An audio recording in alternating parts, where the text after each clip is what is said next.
Yeah, welcome to the Brown Boy Wonder Podcast. Reviews and reactions. Let's go. It's the Brown Boy Wonder. Hold it down, representing for the culture. Every episode brings you closer into the mind and the heart of a hustler, where the truth and the groove collide. Stay tuned in, come enjoy the ride. Keep it authentic like that, never hold back. It's the Brown Boy Wonder Podcast. The Brown Boy Wonder Podcast. Subscribe, share, and stay tuned in. The vibe's always on. Welcome to the Brown Boy Wonders podcast. I'm sorry, the spooky edition of the Brown Boy Wonders podcast. In this month, of course, you should be listening by now. We've been doing a rewatchable of all the Saw movies in this month of October of spookiness.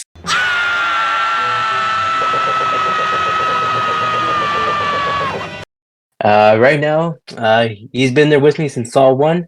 Here's Skyler, man. Skyler, how you doing? Swinging slasher! Get away from me! Oh, he's gonna flip me! Get away! Oh, I'm doing better with this one than I was with the last one. Okay, that sounds good, man. Because the last one was pretty much of like a lot of nothing. Yeah, Saw 5, I had some rough things to say, but Saw 6 might be a little different. Yeah, it's a little different. I forgot to ask you, do you still want to play this game? We are officially over the halfway point, so we might as well keep playing and finish. All right, let's keep playing. I do have a question for you, just one question. Yeah. What year did the first jigsaw puzzle invented? Oh, like an actual jigsaw puzzle? Yeah. Ooh. I want to say see, it's one of those things where my brain wants to say like the 1800s, like 1850 or something like that, but maybe it's earlier, maybe it's like 1780. I don't know. Old, long time ago. Okay, I mean, you're kind of close. It is older than the United States. Oh, okay. So like 17. I don't know how old. 1767. 1767. Yeah, that's a long time ago. Makes sense. It was a long time ago, but right now we're going to talk about Saw 6. It came out in 2009. A movie that has nothing to do with actual jigsaw puzzles.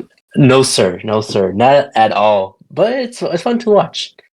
Yeah. We got some new cast members here. We got. It's my favorite part of the show. It is it?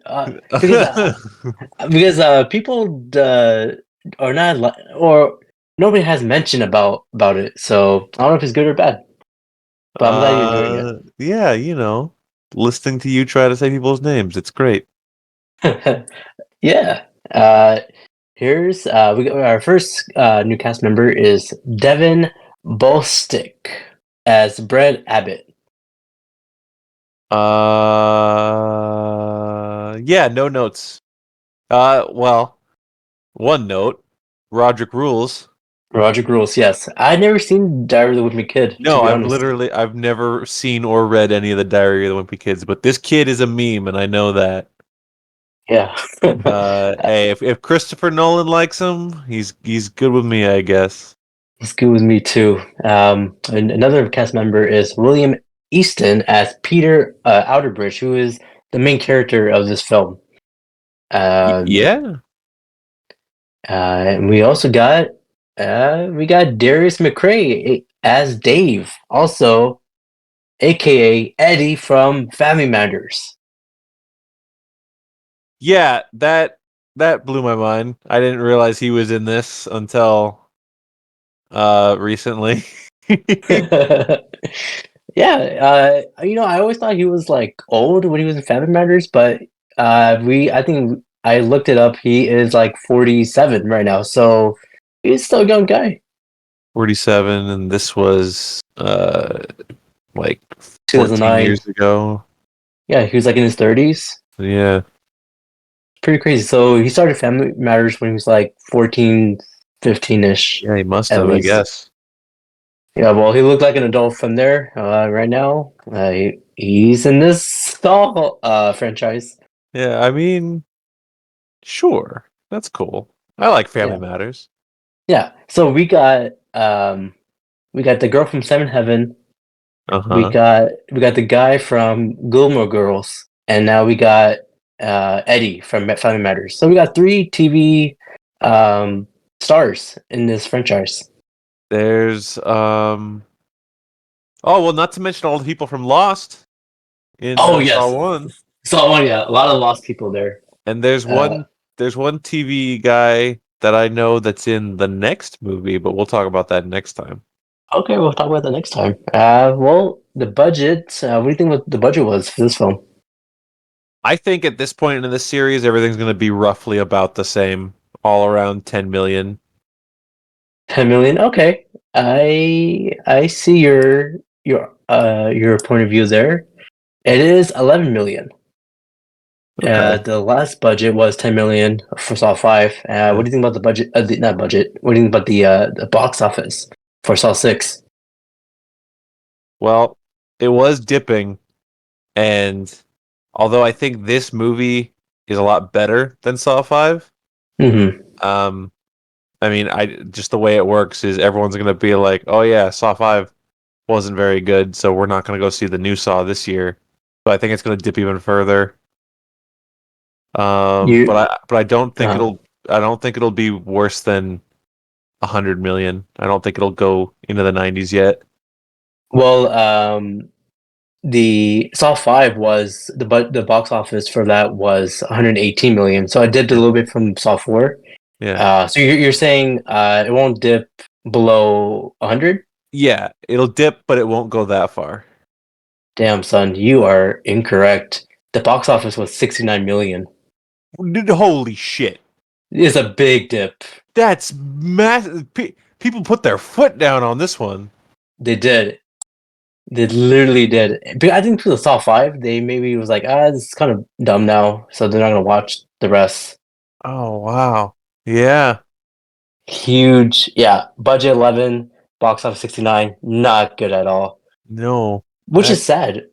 I mean, they're still raking in a little bit of dough. Like I said, the rule that you kind of go with budgeting is if it says it's 11 million, then you kind of double that for marketing. So it's probably Yeah. somewhere around 22 million that they spent. Mm-hmm. And then that's still the studio still pulled in like a spare $40 million. But that really, if you think about it, if that just pays for the next Saw movie, then what does the studio get after that? Well, they just no one's getting a bonus off of that. No, you're not making a whole nother. And you could make Saw 7, which they did, They but did. you're not. It's not like you're making a big budget thing with $30 million or whatever. No, Um, it's yeah, a big drop. you can. Well, you know what? I guess this big drop is why the next movie, they decided like screw it. Saw the final chapter. Saw Like it's 7. over. Yeah, they were like, we're ending it here because if we keep going, we're going to eventually lose money. Damn. Yeah, Sure, writing's on the wall. I get it. they know what's gonna happen soon, so it's inevitable, I guess. But we'll see. We do have other movies besides Saw 7. Yeah, that's they gave it some breathing room, some time, and then they came back. They did. But let's talk about Saw 6. What was your initial thoughts of Saw 6?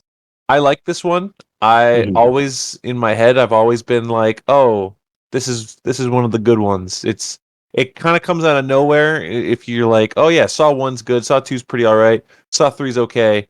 And the rest, except Saw 6. Saw 6 a cool one. Like that seems so weird, but Yeah. that is genuinely how I feel, and I think a lot of that just comes down to the character that we follow through his test Yeah. throughout the movie. I think um I don't know, I think it's cool. I think this movie has a cool kind of like side story with that guy, and it's got a cool twist at the end, kind of. And then your Hoffman stuff in this movie, whatever he's up to, it's pretty good. Yeah, Yeah. this one gets a good grade from me. Yeah, I really like this one too. There's a lot of like up and downs in the French Saw franchise, as you mentioned. But yeah, this one is like a little up for me than Saw 5. Yeah. It's pretty much like Saw 3, but you replace Jeff with Oh the main yeah, guy. you replace Jeff with someone who can actually get stuff done. Yeah, yeah. Like Jeff was just if yeah, Jeff wishes he was this guy. yeah, Jeff Um, was just was just screaming and like in agony. But without any context to the story, just tell me what your favorite part was. Just what's uh your favorite part? favorite part. Is it when John goes piranha? Yes. Yes. Yeah. That was a good part too. But yeah, that was I forgot about that part. I will never forget about that part. But yeah, so for this movie, it shows how like unethical health insurance companies can be. Oh yeah. Uh, And you know, in movies like this, you tend to think like, oh, they're kind of playing up the evil for you know, like the movie. Like it's not like this in real life. Now listen, I uh, 100%. This is real life. yeah, These yeah, people are. I hate health insurance. I hate going to the doctor. I hate doctors. I hate you, Abrar. No, just kidding. You're all right. yeah. All But right. like, you know, you get an ear infection and they're like, "Oh, $4,000 and your insurance won't cover it." Like, what am I paying for? That's these people. They deserve to go in traps. I'm loving seeing it. Yeah, you want to see these guys like go through it. Um, but yeah, I kind of messed up in the beginning. The actor's name is Peter Outerbridge, but the character's name is William Easton. So I apologize for that. Oh, no. You could have said nothing and no one would have corrected you. Hey, I gotta stick with the facts. That's But true. yeah, so Saw 6, it started out with Hoffman getting out that box from Saw 4, and they make the room normal, and you see Agent Hatman from Gilmore Girls. You just see his like squished body. Yeah, he falls to the ground like a pancake, a bony, gooey pancake. Um, Uh, uh, do you want to just talk through Hoffman's whole story like right off the bat, and then we'll do the test? uh, you know what? Let's actually do that. I think that Because works. he has his own thing besides the traps. Yeah. So, uh, essentially, Hoffman starts this movie feeling pretty good about himself, thinking like, all right, now we killed Agent Strom. Now Yeah. everything's going my way. I framed him for being the new Jigsaw killer. I'm getting away scot free. I Hmm. just gotta do this one last test, and then I'm done with this. Cool. And then he goes to, uh, I believe it's the next crime scene for the first like opening trap of the movie, which we'll talk Yes. about. He goes there and he's like, "Hey, what's going on? I'm Hoffman. I'm not evil." But then who's there? It's Agent Perez. She's not dead, even though she She's has scars on her face from getting shot in the face. she is back and ready to point the fingers on Hoffman. Yeah, she's basically immediately like, "Oh yeah, I was told there's a bunch of evidence that says my partner was the Jigsaw killer, and let me tell you right now, that's not right." No. And she almost immediately starts like unraveling everything that he's set up, which leads to the ending where he essentially gets found out. Um, Yeah, he got found out. Well, because I believe they were investigating through the sound, like they can figure out who's the real guy behind the modifications of Jigsaw's voice. yeah, And you had the guy from Rush Hour, Mark, whatever, and you had Perez, and you had the DJ mixer sound lady. yeah, I forgot her name, but yeah, they're trying to figure out. You see Hoffman like strom like he's just looking around. He's like, I don't know what to do. They're gonna find out eventually, and then as soon as they found out, what did Hoffman do, man? he like Jason Voorhees murdered all of them.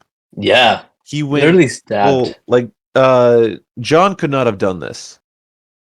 No. John would have had to like plan ahead 6 months, and then he would have like raised his hands and been like, "You got me, detectives," but then a rusty mechanic contraption would have opened up and like released swarms of wasps into their eyes or something. No, Hoffman just like takes a I don't remember what he takes. He takes like a pen and he just starts stabbing everyone like right in the throat and the eyes and murdering everybody. And then he immediately gets a can of gasoline and just starts dousing the whole lab and sets it on fire and walks out like, I'm done. Yeah, he literally killed 3 FBI agents within like a few seconds. Yeah, so how quickly we've described it really seems like, oh, Perez came back and then died. She did nothing. But her story, she undid what all the setup that Hoffman did to Strom in the last movie. Yeah. And then because of her coming back, she like outed Hoffman as the bad guy, and now everybody knows. All the police knows that it's Hoffman that they need to catch. But yeah, she dies. She dies hard. He kills the crap out of her. He Yeah. kills her and the Rush Hour guy and just some poor lady that happened to be in the room at the time. Yeah, the DJ. Uh, but during that time, Jill, we found out in the last movie, she received a box with her ex-husband, Jigsaw, Yeah. Yep. and she looked into the box, and she found out all the people that were involved with the traps. I think. Is that Yeah. Did she? I remember. she had the folders. Oh yeah. Yeah. She because she's kind of in on what Hoffman's doing a little bit. She at least knows about it, and she's definitely not doing anything to stop it. Like he's doing all the legwork, but like she's aware of it because of stuff that John left her. But the most important thing that he left her um it was Hoffman's test. Yeah. Like ever since Saw 4, Hoffman has been threatened about being tested. Like John post mortem was like, "You think you can walk away untested? Well, you can't because I'm going to send my wife to get you." And then that's exactly what happens here. When after he kills all the FBI agents and tries to get away, I believe overseeing the test that we're going to talk about, she busts in and like tases him. She presses a button. I guess it's rigged up to the chair he's sitting in. I don't even know. I think so. She tases him somehow, and then once he's like kind of out of it, straps him to the chair. And Before yeah, we get into that, I think we should start the traps now because that's sort of the ending. you want to save the ending of Hoffman for the end? Yeah, Okay. since he's the last. It's like the last person you see. It does lead right into Saw 7. It does. It does. But yeah, let's go into our first trap. The beginning of the movie. It is called the Pound of Flesh. Mm. What do you thought about this trap? This one's all right. Yeah. Yeah, I mean, it's straightforward. It's gruesome. you just gotta Uh, you just gotta put your body parts into this weight machine, and whoever has the most weight, they'll survive. And yeah. how do they die again? Two people have these little like kind of helmets screwed onto them, and Yeah, if they don't, whoever loses the little helmet thing will like drill into their head. It's actually I referenced this in the first episode we talked about Saw. Remember the guy that Tap and Sing find hmm in Jigsaw's yes, workshop. The the drill trap. drill's coming to his neck. Well, here it's Yeah, in their heads, so it's yeah. kind of similar. Um, Yeah. uh, You see Simone, the lady, and then the guy, what's his name? The other guy. Eddie. Uh Eddie, yes. Not Eddie from Family Matters, but there's another guy No, named Eddie. and not Eddie's Uh $1 million cook-off. no. Who's the guy? Who's the actor? Orlando Brown? Well, he was in that movie, but he does not play Eddie in Eddie's $1 million cook-off. He does Right, right. play a character named Eddie in That So Raven. This is not what we're supposed to be talking about. There's a lot of Eddies. Yeah. But yeah, you got Simone, you got Eddie. They're like, "Yo, we're in this because what we did. I can't believe we did this." I forgot what they did. The That's bad thing good they Saw did. dialogue. Yeah, that's what it is. They were lenders that would Oh like yeah, give money to people, and they knew that the people had no chance of paying it back, so they took their houses and stuff. right. This movie does a Uh, really good job of killing people that I don't mind seeing be killed. yeah, it's getting to that point. I mean, before, they're just getting in there just because they're like bad people. Yeah. But for this one, is like they're bad. It's kind of like systemic corruption. Yes, yeah, Like like actual like dirty like backroom business deals and bad business etiquette and stuff like that. Whereas Saw 5 was like, oh, these guys burned down a building and killed some people. It's like, yeah, that's pretty straightforward. yeah, You're not really saying anything with those people. It's just like, oh, they're in this because they did a bad thing. Yeah, I get it. These people are in this because like they're bad people. Like full stop. yeah. I mean, like if you compare to like Saw 4, like those people, Ugh. Those are the they were nasty ones. they're nasty. But this one is more like blue collar Yeah. bad Like crimes. everyday people that just happen to do everyday things that ruin other people's lives forever. Exactly. Well, you see Simone, or you see Eddie. He's just ripping his stomach Mm. out and trying to put all of his guts into this weight machine. That's the Uh, real $1 million cook-off. did it? Yeah. So But Eddie's kind of a rotund fellow. He's a bit blubbery, if I yeah, may say so. So his goal to beat this trap is just to shave off as much excess fat as he can. He's like shearing it off with a big knife, and it looks pretty nasty. It looks good. I like it. And he just lumps this big fatty meat onto the scale, and everything's going his way as Simone kind of just paces back and forth and doesn't have the guts to do it. But eventually, she tourniquets ups her arm and yeah, takes a big old meat cleaver and just hacks her entire arm off, and at the last second tosses it on the scale. So this poor Eddie son of a gun, who's been just going through it, yeah, he dies anyways. yeah. Simone was really smart. Your arm is, it weighs a lot more than your guts, at least. Mm-hmm. Yeah, Eddie wasn't thinking there. But yeah, Simone survived. She doesn't have an arm. Later, you found out she was in the hospital, and Hoffman was there.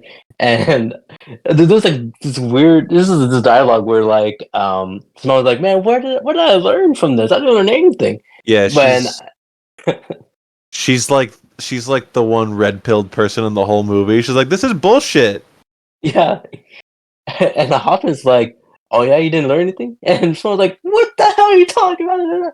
Yeah. I like that scene. Hoffman is basically like there in front of everyone. He's like, yeah, you're welcome. Like, Yeah. what are you talking about, dude? Yeah, Hoffman is going local with his traps. Um, He's going through some stuff. he's going through some stuff. But let's go to our main guy, William's trial. So he is he like the not the head coach, but he's like the supervisor? He's like the manager or like vice president or whatever it would be of this health insurance agency. He's the big man in charge. He's got a nice office with a comical tank of piranhas in it. Yeah. Piranha. Yeah. Um, That Jigsaw and his scene that was pretty good. yeah, I like that. Um, yeah, no, this is kind of neat because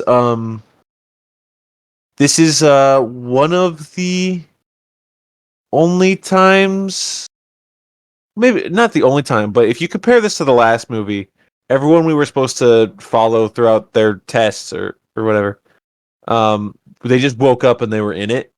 Yeah. Here we like get a scene where we see our main guy and we see all the other people that are gonna be in the test with him. Like Yes.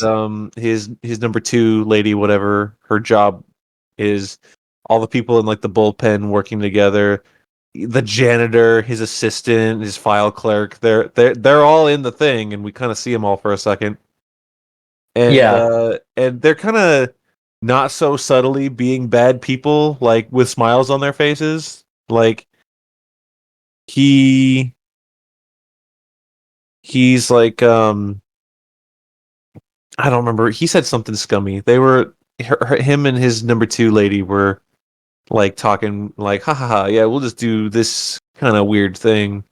And all the people in the bullpen working together, they're like, oh, we're gonna find a reason not to give these people health insurance. It's just like, yeah, all right, Yeah, put him in the trap. they're all scummy people. Before the trial happened, there was this guy who came in basically saying, "Yeah, I'm not covered," and basically sending me to a death sentence. How could you? Yeah, Um, the exact thing that because he shows up and he's like, I've been diagnosed with like heart disease, heart failure. yeah, I need coverage so I can have heart surgery to save my life. yeah, And it's not just like, oh, we can't cover you for the reason they won't cover him is because like 20 years ago he had his tonsils removed, hmm and the guy, our main guy, is like, yeah, well, you know, surgery on your tonsils and your gums like can lead to scarring, and scarring can lead to gum disease, and gum disease leads to heart failure, so we can't cover you. And it's just like he even says like you're sentencing me to die. yeah. It's like a political answer, you know. He's like, I'm trying to help you, but there's things I can't help you with. That's real So life, man. yeah, it's pretty much real Not life. not to not to get on a tangent, but I cannot remember the last time I went to a doctor's office and my insurance actually covered me. Well, shout out to those Big, people who cannot afford health insurance. Hopefully, they get health insurance. yeah, Um, it's rough out there, man. yeah, hopefully there's free healthcare out there. Eventually, that'll happen. Uh all right. But yeah, so let's go into the trial now. So William's trial, pretty much he got to save all of his people in his trial, and they're all in their traps. You The know, first trap, yeah. before he actually gets to where his trial is, we see him Oh, at his yeah. office at nighttime Yes, yes. And it's great because he immediately gets like this sense like something's up, someone's here, something bad's happening. Pulls out a gun. Yeah. You're like, okay, this guy's gonna get it handled. He's not gonna get kidnapped. There's no way. The movie's gonna end here. And someone like rounds the corner and he just fires off a shot into him. And then he's like, oh shit, he just shot the security guard. Security guard Great. is down. And I don't that guy might have died. I don't know. I think he died. But then someone, probably Hoffman, in the pig mask gets him. Yes. His first trial or trap, is it the janitor, right? It's called the trap is called the oxygen crusher or crusher. Oxygen crusher. Crusher. So pretty much the janitor is hooked up with the oxygen tank, and there's like two big stones that's on the sides, I guess. Yeah, they look like cement blocks. Yeah. On like a hydraulic press, and what the jigsaw tape says is because obviously everything that we're gonna do throughout this series of tests is it's all about like choosing who lives and who dies and like helping people because his job is to not help people and Yeah. and then this one specifically like illustrates a health issue because the gimmick is you have to hold your breath and whoever breathes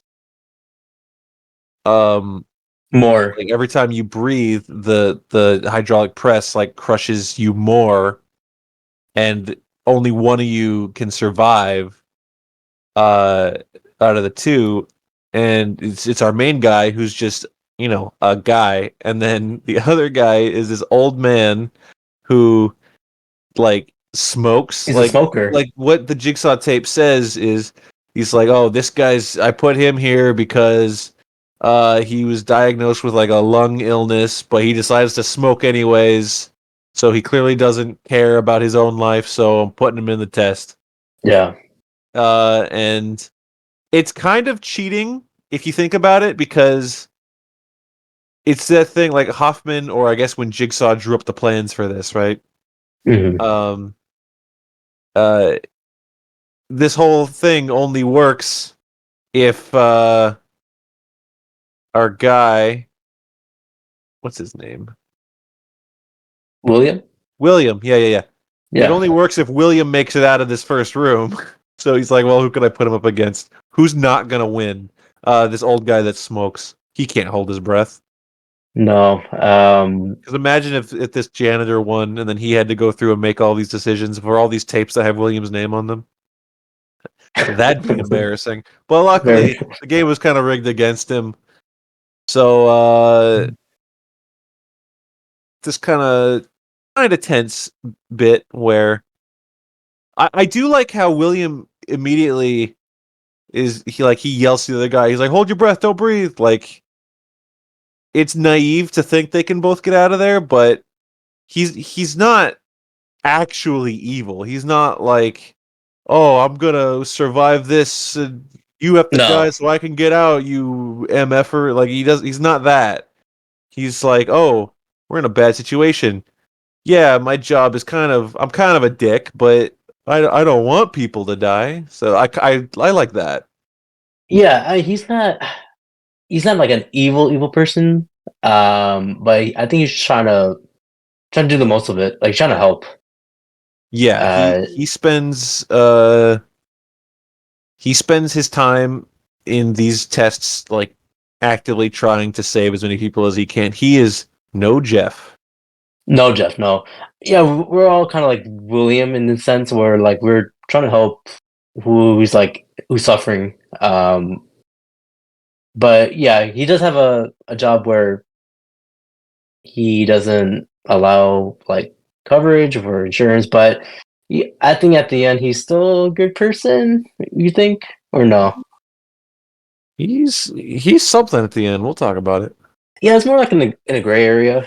Yeah, he's definitely in some kind of area. We'll talk about it. But yeah, so the janitor got crushed through his stomach, and he died. Yeah. Uh, so the next, yeah, And two important things to note about this part is once William is out of his device, he quickly realizes that there's a huge like stitch scar on his like side of his oh yes, abdomen, and it's kind of a oh god, what the hell is that? But we don't find yeah. out yet. And also, there are two people that have also been kidnapped that are watching this on a television from a little Yes, cage. yes. So there's one woman. We don't know who she is. Oh, do we know who she is now or no? It is implied because the running thing that happens a lot. William is told like you need to get through this to find and save your family, and then we cut to these people. So the movie implies Yeah. that this lady and Roderick Rules is his family, but whenever a Saw movie implies something, it's trying to trick you. So I think I think people could be wise to it at this point. But the way it subverts that later, it's pretty good, I think. I think it's good. Yeah, so there's like three people, one person trapped in one cage, and two people, a mom and son, is trapped in another cage. Yeah, the other person that has been trapped is a reporter lady who um we've actually seen. She was in the last movie Yeah, at a press conference.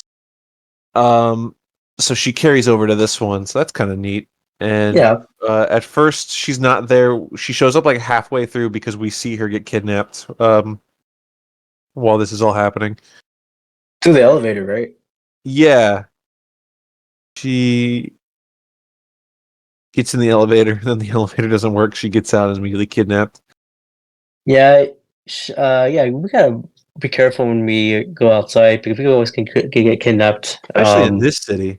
Yeah, it's so easy to get kidnapped. Be honest, Abrar. Have you ever called out sick from work and you weren't sick? I did one time. You're going in the trap. No, You- I need justice for that guy. He does not deserve that. You're going in the trap. Oh man, the next William goes into the next trap, and it's called the gallows. It's between an old woman who has a family and kids, and a a I'll say this. He's an Indian man. Uh oh. Um, Just kidding.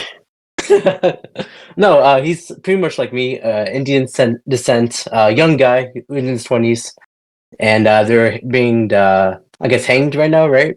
Yeah, they've have like a noose of Noose, yeah. barbed wire wrapped around their neck, Yes.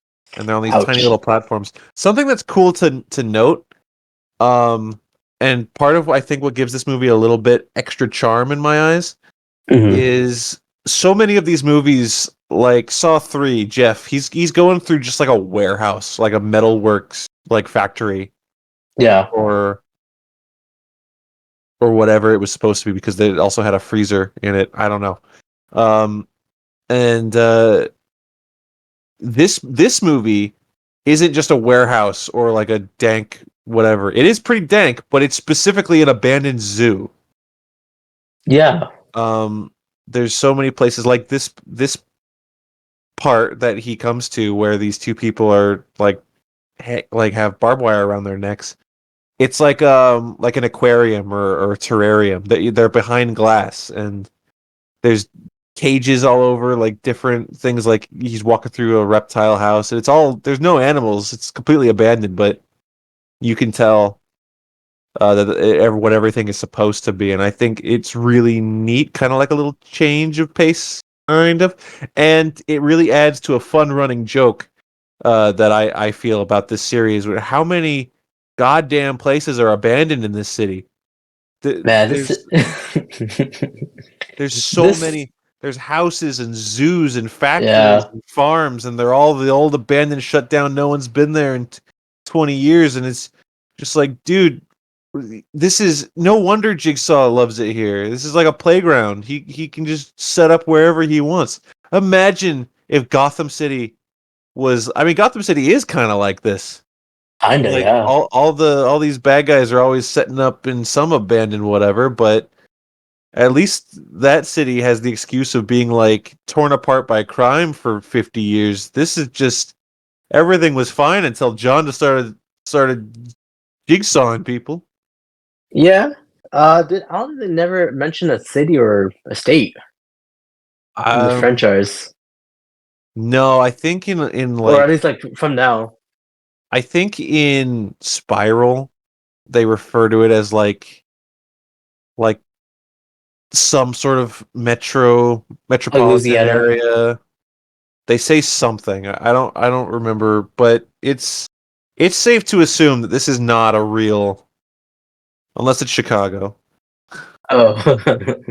I think Sparrow took I think it's in either Chicago or Louisiana, but I think that's completely different from what we've been watching. Yeah, maybe. Uh, it's like a whole other different thing. But yeah. So we got this old lady, what's her name? We got Addie, is that her name? It's like a Yeah, grandma. And then we got the Indian guy's name is Alan, so I don't think that's right. that doesn't But seem right to me. In my experience, it doesn't sound correct. But but yeah, pretty much William has an option to save one yeah, of them. You got two levers. If you picked, I think you picked one lever, the other person will be hanged with the barbed wire noose. yeah, and the point that Jigsaw is trying to illustrate here is Addie is older. She's like in her 60s and she has some health issues, but Yeah, she has a family. She has like kids and grandkids, people that like need her. yeah, And Alan, very depressingly, is illustrated like he's got no one, and if you killed him right now, no one would even know. that's And it's messed like, up, oh man. God, Alan. Yeah, it's just messed up. Yeah, I mean, he could have a family. He could do something with his life. Nope, I guess not. nope. But yeah, eventually, William was panicking, and he's like, "You know what? I'll save the grandmother." And then Yeah, you see Alan being hanged, and like I think he hit the wall, right? He hit the glass. yeah. He first once he's well.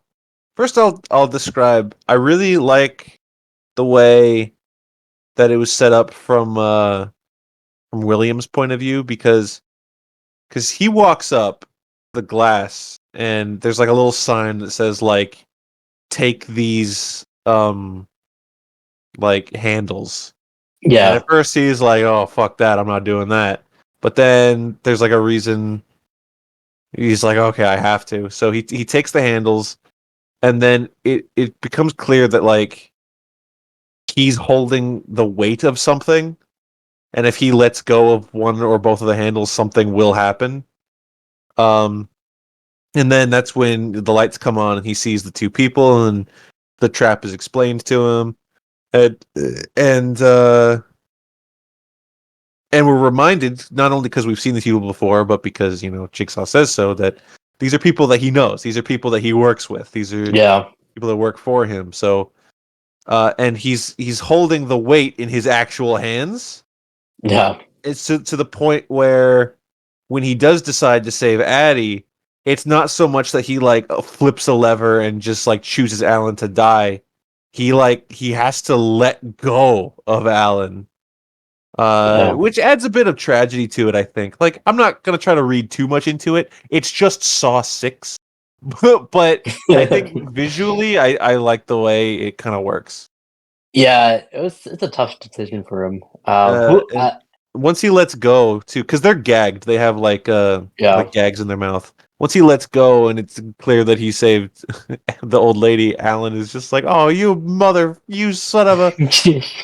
And then yeah, he swings across the room, yeah, and blood sprays out of his neck because it's razor wire. yeah. If you're William, What would you do? In that situation where like I'm already holding two people's lives in my hand, and then they explain like this one's got a family, this one don't. Yeah. Sorry, Alan. Damn. Same thing. Do you think the glass was soundproof? Because I don't know if William was like hearing what they were saying. He was definitely not hearing because they were gagged, so he's definitely not like picking up anything that they were saying. Yeah. I don't think it was soundproof though. Hmm. I mean, I don't know. However soundproof a zoo would make glass for a snake. Harry Potter talked to that snake, right? So it can't He be that did. soundproof. That is true. That's true. You And know what did? what I love about this part though is after he saves the lady, and then he's Mhm. like, "I gotta keep going. I gotta go do other stuff. Yeah. Find your way out." She's on this little platform, like she's not getting down. No. Yeah. Hopefully she got out. Yeah, I think she did. Yeah. But yeah, so William is killed Alan. Not killed Alan, but he picked Addie. Yeah, And the next trap is which means William has officially saved somebody. he did, yes, Saved someone that wasn't himself. for the first time. Yeah. So, is that the first time in the entire series? Not that someone's made it through, but like saved another person. No, I guess Rig. We're not going to count the lady from the hair trap, but like No. Rig, the lady that was like stabbed to her abusive husband. Yeah. He kind of like helped her. I mean, it wasn't his test, so I don't know if that really counts. Not really. Well, if Kind of a someone big like gray area. yeah, when it comes to like someone saving someone, I think this is the first one. Unless you don't count that, if you count like Amanda as the first like survival person. Or no, I can't even say that right now. I don't know. But yeah. It is tough. I'll admit, it's tough to give William a lot of credit for who he saves in this movie because, Mhm. it really, this one in particular for him, it just came down to making a choice. Which, granted, it's really tough, but you're also faced with, well, if you don't make a choice, then they're both gonna die. So he just really he saved one by letting another die. So it's, I don't know. If I was William, I would just let both things go. I can't pick. Oh no, Abrar. That's racist. Alan is Indian. I don't know. Uh, the next trap is the steam maze. Yeah, this one's pretty good. This was good. Pretty much this girl or the coworker, she's in this maze, and there's like some steam, like really hot steam, between these the mazes, and then I believe William is trying to save her by, or like, did he put like, what do you do? He has to help her navigate through the maze. Yeah, That's blasting like scalding steam, and every once in a while she'll reach a dead end with nothing but steam in the way. But he has a way to like turn the steam off on her end, but what that does is it blasts the scalding steam onto him. Yeah. So as long as he can endure that pain, she can get through, and it leads to them both getting burned pretty bad at certain points.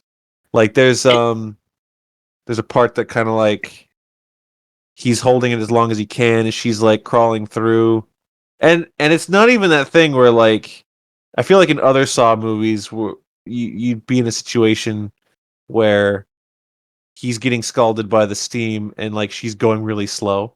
It's like, no, go faster. I'm dying here for you. But no, she's keeping up the pace as best she can. And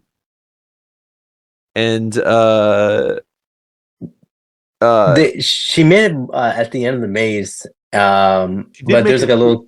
she made it through the maze, but she had this device on her that was going to what did it do? I think it was like a shotgun, right? type of like device, where like it shoots her like head or like her body at least. I don't remember. I watched this movie too long ago. Hold on, let me look.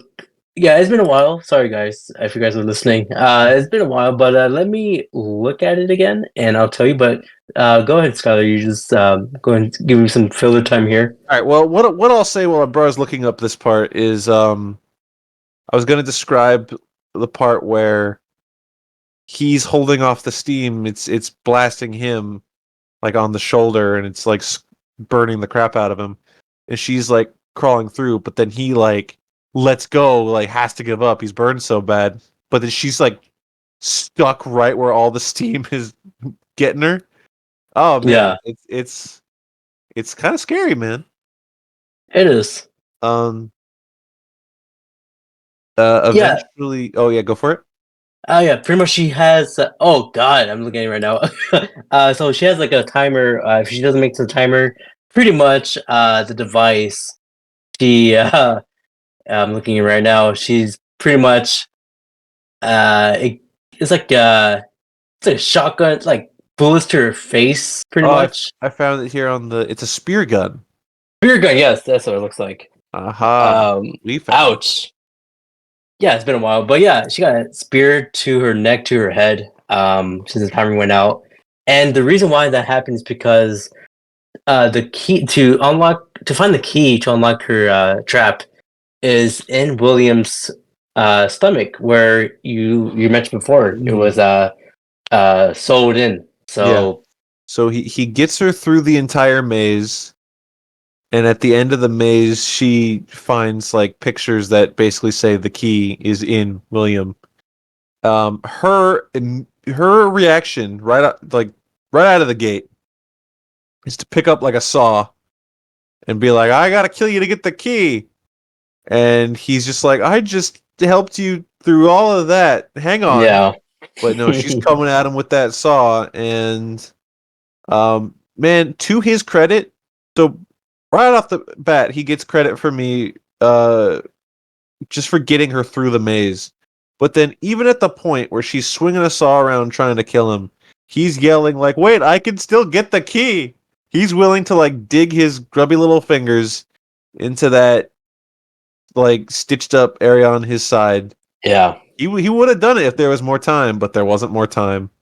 no. So she's out. He's completely. She got knocked out. Um, but yeah, shout out to what's her name, Debbie. Shout out to Debbie. Debbie. Yeah. So now he is going to the second to last trap here, and it's all of his other coworkers. Is about 1, 2, 3, 4, 5. Wait, yeah, 6. There's 6. Yeah. It's all the people from the bullpen that I was talking about earlier. Yes. They're all chained to a Carousel. like a playground roundabout, or Yeah. This. or the merry-go-round, as some people call it. Oh, but yeah, this trap is called the shotgun carousel. Pretty much, William got pick 2 out of the 6 to be alive. He can save 2 out of the 6 people from getting shot with a shotgun at point blank range. Yeah, right in his chest. And the way he would do it is he like has to like press down on a button, and then the device like it stabs into his hand real bad, but then it like raises the shotgun so that it just fires off into the ceiling rather than into somebody's chest. And it comes down to that, like, oh, these people get to choose who lives or dies. Well, now you choose which of them live and die. As people were getting killed, every coworker is like, this person, he was doing bad things. He's trying to get your job. They're trying to like, blackmail each other. They start throwing out all this kind of stuff, and it really is impossible to tell who's just lying. Yeah. Like one of the girls in a panic, because I think he's like one person dies because he can't make up the decision of like who to save. So like the first person to end up on the chopping block, he gets shot. Yeah. The second person is a girl, and he's just like, okay, I got to save someone. So he steps up to the plate and saves her. Everyone who's like going around on the carousel, they're all like swearing at each other and throwing out whatever they can. Like, I'm your friend. I've always been your friend. I'm your best worker. I work hard. This motherfucker, he cheats on his taxes, and he's stealing from the company. This guy's stealing from the company, and this lady, she doesn't even like you. And they're all saying whatever they can think of, and it's just like, who's lying? Who's telling the truth? Who does anyone deserve to get out of here? One lady just shouts out, she's like, I'm pregnant. You have to save me because I'm pregnant. And everyone's like, no, she is not. She's not pregnant. And it's like, it's yeah. Yeah, it's Pandemonium. Pandemonium, yes. And of course our guy Eddie's in there too. Oh, Eddie Winslow. Eddie Winslow. Eddie Winslow does not make it. He did not make it. Yeah, all except two women made it. But the final guy, do you remember what he said? It's my favorite part. One by one, all these people are dying except for the one that he saved. It comes down to the final two, and it's just like, decide which one do you save. He chose the cute girl. I understand. Yeah. And so the last guy, the sixth guy, who can now no longer be saved, he's just like, his quote is, "You motherfucker! I worked for you. I did all this for you. Everything for you." Just letting it all come. And William just standing there like crying, basically, because he doesn't want to be part of this. He's like, "I did everything. You know what? You're a son of a bitch." Letting him have it. And he's like, hey, look at me when I die. That's so. He turns into the Joker. Yeah. He's like, you look at me when you're killing me. You look at me. He kind of looks like Matt Damon and his clone. I do not know what you mean by that. Okay, you know how Matt Damon looks like, right? I'm familiar with Matt Damon. Matt Damon, and then the Matt Damon lookalike, the guy from Breaking Bad, Jesse Plemons. Jesse Plemons, yes, that's the name. Jesse Plemons and Matt Damon, if they were mixed together, they look like this guy. Okay. You don't see it? No. Oh, maybe he looks like Conan O'Brien. I don't know. Bro, you have face blindness. Everyone who knows you has to know that you. I'm looking at a picture of this guy right now. Yeah. No. He looks like none of those people you just listed. Ricky Gervais was in the last movie. That's a fact. I need this series to end. I can't do this anymore. But yeah, he saved the two women coworkers, and his hand is also crushed, by the way. Oh yeah, he's been stabbed through the hand. Interestingly enough, the one woman he didn't save was the one who claimed to be pregnant. So, that is something to think about. If she was lying or not, we would never know. I think we'll just say she was lying, and we can all sleep better at night. Yes, I agree with you. But yes, the final thing now, it's the acid room. So as we mentioned, we got the reporter on the left cage, and then you got the mom and son on one cage. Mm-hmm. The mom and son cage, they have a lever. It says either you live or you die, and they have a timer. I believe it's like an hour or so. Yeah, something like that. Yeah, the timer was ticking down the whole thing. It's the same timer for William, and yeah, the lever says live or die. And not only that, they can tell there's like pipes and like barrels that say hydrofluoric acid on it. Yeah, and there's like sprinkler systems above them. Like they very clearly see all this, and they have this lever that says live or die with the timer, and And I mean, the immediate assumption that the conclusion you draw is that the acid is rigged up to the sprinkler system, and you just got this timer with this lever. Abrar, what would you do in the situation? So I'm an overthinker. So I'll put the lever to die. That is the logic that can only be made by a Jets fan. Oh yeah. For those who are listening, I am originally from New York, and I'm a New York Jets fan. And I historically they're not a good team, but yeah. But don't put this in here. Come on. You But put don't it- worry. This season they're doing good. So there's that. We're living. We're not dying. We're living right now. We're gonna call 3-3 good, huh? Yeah. All right, I would call it okay. I would It's call better it than not bad. yeah. It's right in the middle. Okay. But yeah. So we got Roderick Rules. He was talking to his mom. He's saying like, "What do you want to do?" And she's like, "It's like 5 minutes left, or like it was like 1 minute left." And they're like, "Just do what you want to do, man." He like you pulled it to die, didn't he? He did. And then nothing happened. Nothing happened. Which lucky for them, because you don't want to be in a situation where hydrofluoric acid is raining down upon you and your mom. No, that's a terrible sight to see. Luckily that's not what happened. No. So I guess they were like, oh, I guess it's not time yet. But William makes it to the last room, where he ends up between the two cages that have Roderick Rules and the mom, and then the reporter lady. And this is where we learn that the reporter lady is the family that William was trying to make it to. That's his sister. Yes.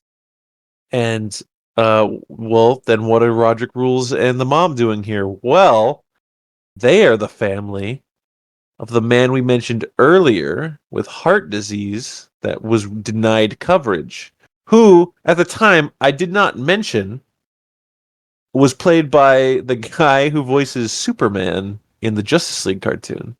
Yes. That is pretty cool, actually. George Newbern. He voices Superman in Justice League and Justice League Unlimited, and he also voices Superman in the Injustice video games.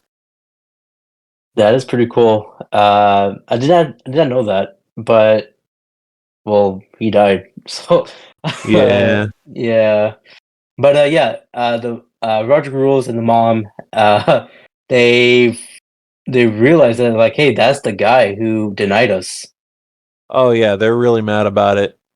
Or piss. They kind of instantly lose their humanity once they see him, Yeah. because the mom is like, because now it's put in their hands. I think someone says like, "Oh, William's like, it's not my test, it's their test." Yeah.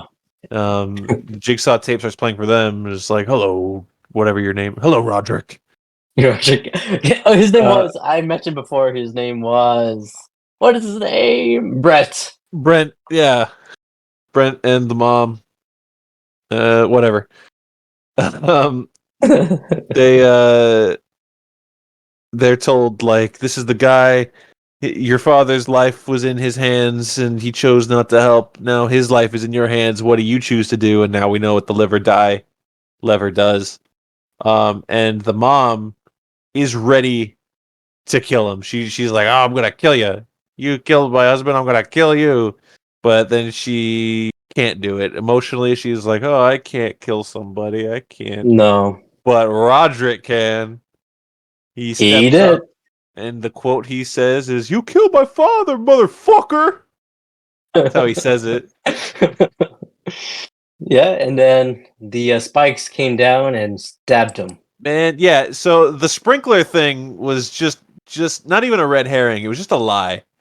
What Yeah. happens is this big like rigged up thing with all these syringes swing down, and stab William in the torso, and On the back.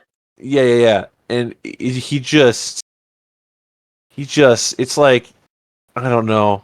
I never put Play-Doh in the microwave. I don't know what would happen, but I assume it's something Yeah. like this. Yeah, It's it looked gnarly. it's nasty. It's not, maybe it's not the most realistic looking thing. It doesn't It's like it doesn't it was melting. it It's doesn't like his body was trigger. melting. Yeah, it doesn't trigger. I mean, I guess because it's so extreme, it doesn't trigger any kind of reaction where I can feel it, like we've talked about uh when in the last movie when Strom's like his bone popped out of his arm, or in Saw 3 and the guy had like the chains in his Achilles and that kind Yeah. of stuff. Or famously Donnie Wahlberg's foot. Oh god. Uh um yeah. So this is so over the top and so gross and so goopy that like you don't even empathetically feel the pain anymore. You feel like Yeah. the distress and like the emotional agony, I guess, that comes from him, but that's really it. So it really just, he becomes, that guy that falls in the toxic waste in RoboCop. Yeah. That's kind of what happens to him a little bit. He Yeah, just I can see that. kind of melts and splashes all over the floor. Yeah. Oh well, His his sister body. screams right next to him too. Yeah, that was painful for her to watch. But yeah, It's a that's what it's a Roger. it's a bitter ending to swallow too, because like I said, this guy is no Jeff. You spend the No, movie rooting for him to save people. He does save a few people, and most importantly, by the time he gets to the end, like at least I feel like he learned the lesson he did, Jigsaw was trying to teach him. which is good. He was like, you're right. I mean, he never said it, but you could tell by his face, his remorse. Just the guy's acting. This guy's pretty good as far Yeah, as he's a pretty good. Saw movie goes. Um, Probably uh, the best one, I think. yeah, I think that's fair to say. But he's very much, like, I feel on board with the idea where he knows he was a dickhead and he's learned his lesson. And right at the finish line, Roderick rules, man. Roger rules. He turned him into soup. But yeah, once let's piggyback. Once Roderick picked that choice, let's go back to what was going on with Jill and Hoffman. As soon he put that lever down, the timer on the reverse bear trap that Jill put on Hoffman start to begin. That's so funny, bro, because you actually stopped me before I said that she pulled out a reverse bear trap. Yes, that's why I was like, hold on. Uh, y- so yeah, so what was in the box was a reverse bear trap, and she tased him, put him on the chair, put the reverse bear trap on. She hit him with the good old fashioned game over. She did. But he said, "I don't think so, Uh-uh. dumb lady." He escaped the reverse bear trap pretty clever. Yeah, there's like a guardrail, like a jail Yeah, guard thing. metal bars on a glass window to the door to that room. So Yeah, he once he gets out of the chair, he smashes the front part, the mouth part of the reverse bear trap through those metal bars, and the bear trap goes off to the point where it's like starting to rip his jaw open. yeah, But he like tears himself out of it.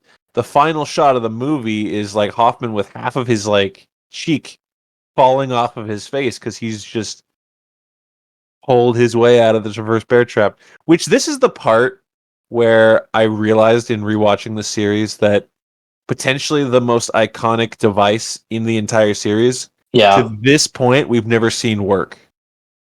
yeah. At this point, we haven't seen it work. They And two people uh like survive from it. Yeah. And spoilers. Eventually, when we do see it work, Oh man. it's for one very particular reason. It's quite a letdown. Uh, We'll yeah, talk we'll talk about it. about that. We'll talk about it. Yeah, as you mentioned, when he was trying to get out of the chair, he was like hitting he had the bear trap on his face, and he was trying to hit. He was hitting his hand. I think he Yeah, was trying to break his hand. that's how he broke his hand, and that's how he escaped from the big tie to the chair. Yeah. Yeah, as you mentioned, half of his face falling out, or half of his mouth falling out. He's like screaming, and then that's the end for this movie. Yeah. What's your thoughts now after rewatching it? I like this one. This one is probably. So I think we're at the point where we all know that Saw 1 is the best one and probably isn't going to be beat in Yeah. quality. I agree. But if I had to pick one after Saw 1, Saw 6 would probably be my favorite to rewatch. Mm-hmm. I just think it's a good one. Yeah, same here. I did really like this one because it has that realism into it, Yeah. which is always good for anything. And yeah, when it comes to the traps, I feel like this one balanced it. You know, there's like in other movies, there's like more traps and then story, and then more story and then traps. I feel like this one is like right in the middle, right? That's a good balance. Yeah. I give this one 3.5 stars. Wow, really? Not like a 5 out of 5? No. Movies that a movie's got to be like next level to be 5 out of 5. Gotcha. Like, not to sound snobby. This is gonna sound snobby no matter what I say. But if I were to pick a horror movie that's 5 out of 5, it'd be The Shining. That's not a new take. That's not a bold take. Ooh. Jaws is a 5 out of 5. Going Okay. outside of the horror, like Into the Spider-Verse is a 5 out of 5. Okay. Okay. Saw 6. I don't think you'll fight me when I say that Saw 6 is not on the level of Into the Spider-Verse or The Dark Knight or Jaws. I mean, it is different, when it comes to horror. Usually a lot of horror films are like the ending is like not good, but the build-up was pretty good. Psycho's a 5 out of 5. Okay, that's good. I can agree with that. Yeah. Yeah, I'll give this. It is not 5 out of 5, but I'll give it like a 4.5 out of 5. Because we've been seeing the same stuff, and it's just a 6-1. That's why it's like a point. That's why I gave like a half a point. Yeah, I got 5. I get. But yeah, but it's still great. It's a great film. But yeah, that's pretty much it for Saw 6. We got like 3 more movies left. 7, 9. Well, if you count 10, it's 4. Oh yeah, got 4 left. But we're almost there. I'll let the audience in on a little secret. I still haven't seen 10, and I'm getting nervous that I'm not gonna have a way to watch it before we talk about it. I'm sure there's still show times right now in some theaters. Because it came out September 29th. Right now we're recording on October 15th. Oh, 16th. Heads up. This says that Saw X will be released digitally online on October 20th. I got it. What? That's so quick. That's just how it is now, man. That's just what they do. The new Exorcist, it came out like the 6th, and it's just being released like on digital like today. It literally came out 2 weeks ago. That's for a different reason. You know why? Oh yeah, it's not good. Because that movie's very bad and no one's going to see it. I saw it. It's nothing new. But yeah, I do everything. That doesn't count. But yeah, I do agree with that. But I never. That's unheard of. I think it's 10 years ago. When the movie came out, wait 6 months and you get the DVD release. That's how it is. Well, what it is now, and it's the entire reason that Saw X didn't come out on Halloween. It came out, like you said, at the end of September. So they give it like basically a month in theaters, and then they put it on streaming so that people stream it on Halloween. That's their goal. I guess. That's the same reason why the Haunted Mansion movie that came out this year. That's another thing Yeah. that you'd think that'd be a Halloween release, but it came out in like July, so Oh, that man. it Yeah. just showed up on Disney Plus. Which, by the way, I watched it. It sucks. It does. The hell. The only part I liked in that movie was what's her face or what's his face? Owen Wilson. I liked him in it. Out of all the people in that movie, you chose Owen Wilson as the best part? Yeah, I think I mean, so. I don't mind Owen Wilson. I like him, but he didn't really do much in that movie. Uh, No one I did liked much in it. that movie. What am I talking No about? one. That movie's bad. There's one scene of Owen Wilson saying like, "You turn around. You kind of look scary." Oh, I and like then the that guy part. turns around. Yeah, okay. Yeah. No, if you're gonna watch a Haunted Mansion movie, watch the Eddie Murphy one. Yeah, the 2003 You know what? release. The Eddie critics Murphy. are really hard on that movie. It's got bad reviews. I'm here to tell you those critics are wrong. You know what? I never watched How to Mention. I'll watch it. The You've never original. seen it with Eddie I've Murphy? seen bits and pieces when it was on like Disney, on the Disney Channel. You're But yeah. letting me down now. This is way worse than not watching Rush Hour. Ah, damn it. You're right. But yeah, let's wrap up this episode. Right. But yeah, where can the audience can find you, man? You can find me chilling in my house watching the 2003 The Haunted Mansion starring Eddie Murphy, Terrence Stamp. It's a fun movie. I like it. I like that too. Well, you can follow me on Instagram if you want. It's on @BrownBoyWonders. But this podcast is on Spotify and Apple Podcasts. It's of course, the Brown Boy. Is it? Do I put the Brown Boy or is it this Brown? Oh yeah, it's Brown Boy Wonders. I should Dude, know my own title. I don't know. That's not up to me. Yeah, yeah, yeah. You can find me on what I just said. And yeah, do you want to do any countdowns for this? Yeah, do a What do you want countdown. to do? No, you Uh, have anything in mind? well, no, we'll just do the play a game one. I'll actually do it this time. Oh, okay. Yeah. So, all right. On a count of three, we'll say, "Do you want to play a game?" Yeah. All right. 3, 2, 1. Run. Do you want?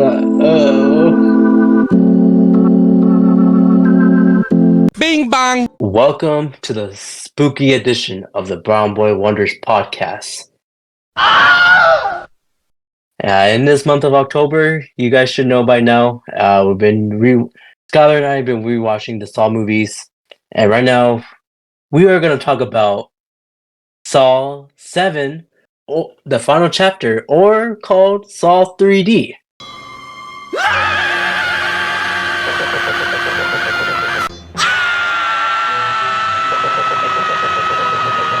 Skyler, do you want to play a game?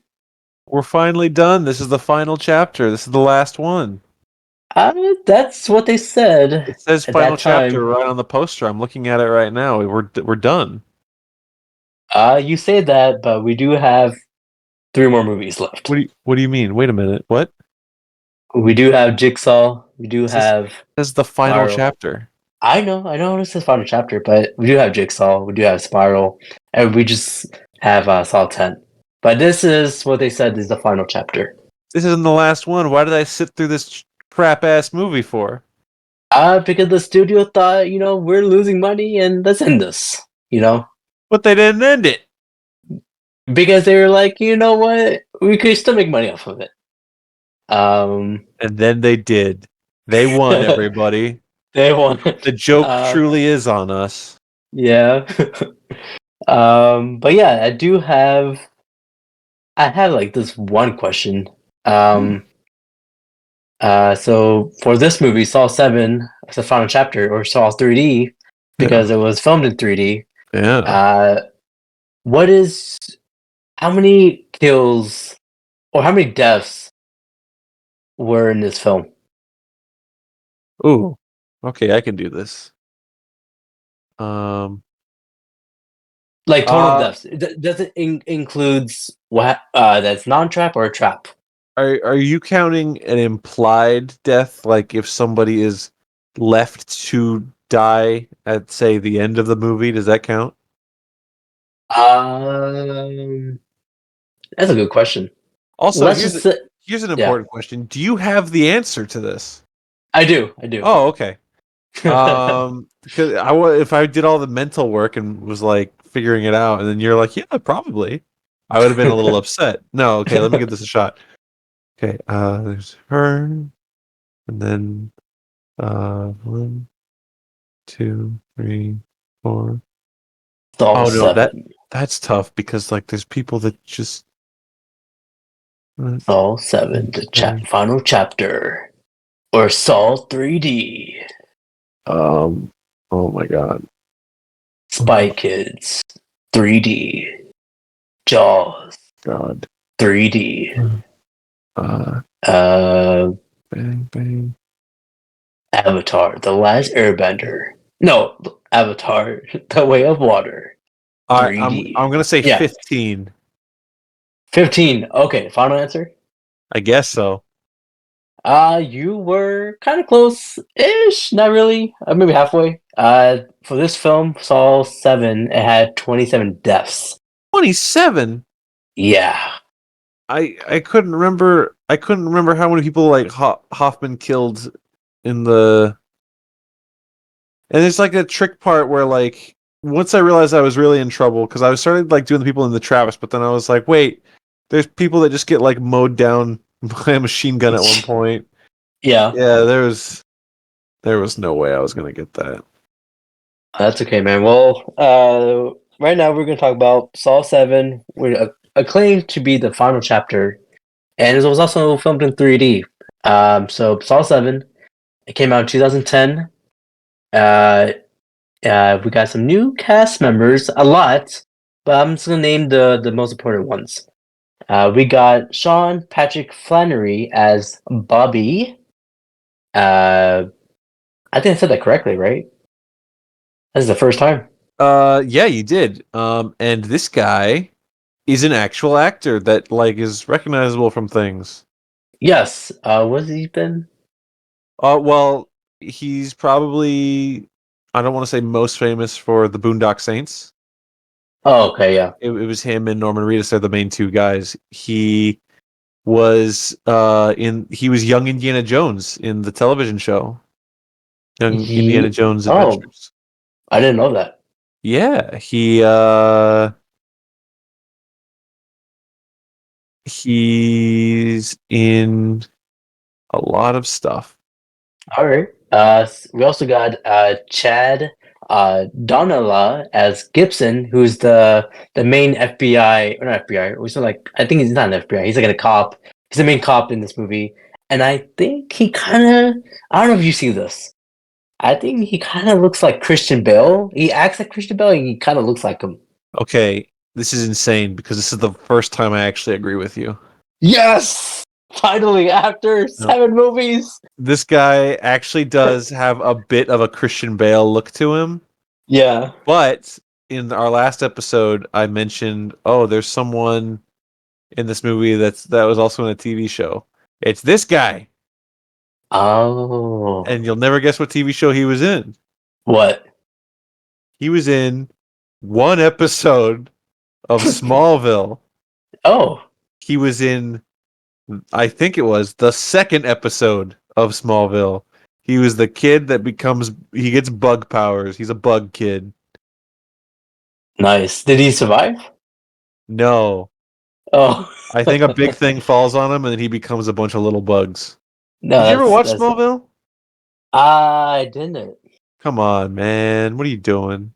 I don't know. Watch I'm not. Smallville. How Is is it it on that I HBO get Max? crap? How is it that I get crap for not watching Rush Hour, but you haven't watched way more? Yeah, that is true. But is it on HBO Max? Smallville, I think it should be. Yeah. right? Well, no, it's a CW product. But I don't know. Or No, it's but Warner CW is Brothers. Warner Brothers. Warner Brothers is HBO. It should be on HBO Max. All right, I'll go watch it. We also got new cast members, Gina Holden as Joyce, who is in this movie Bobby's wife. She comes in later in this movie. And like in Saw 6, we had Eddie from Family Matters, but in this one, we got a cameo of Chester Bennington, who's the lead singer of Linkin Park. Rest in peace, dude's a legend. A legend. I can't believe he passed away so early, but yeah, I'm glad he's in this film. He's in something, I guess. Yeah. What you think? Yeah.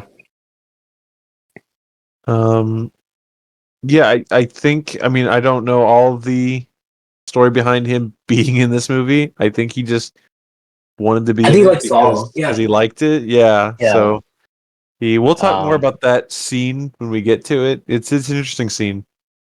It is. But yeah, for this budget, what was your guess on the budget for this film?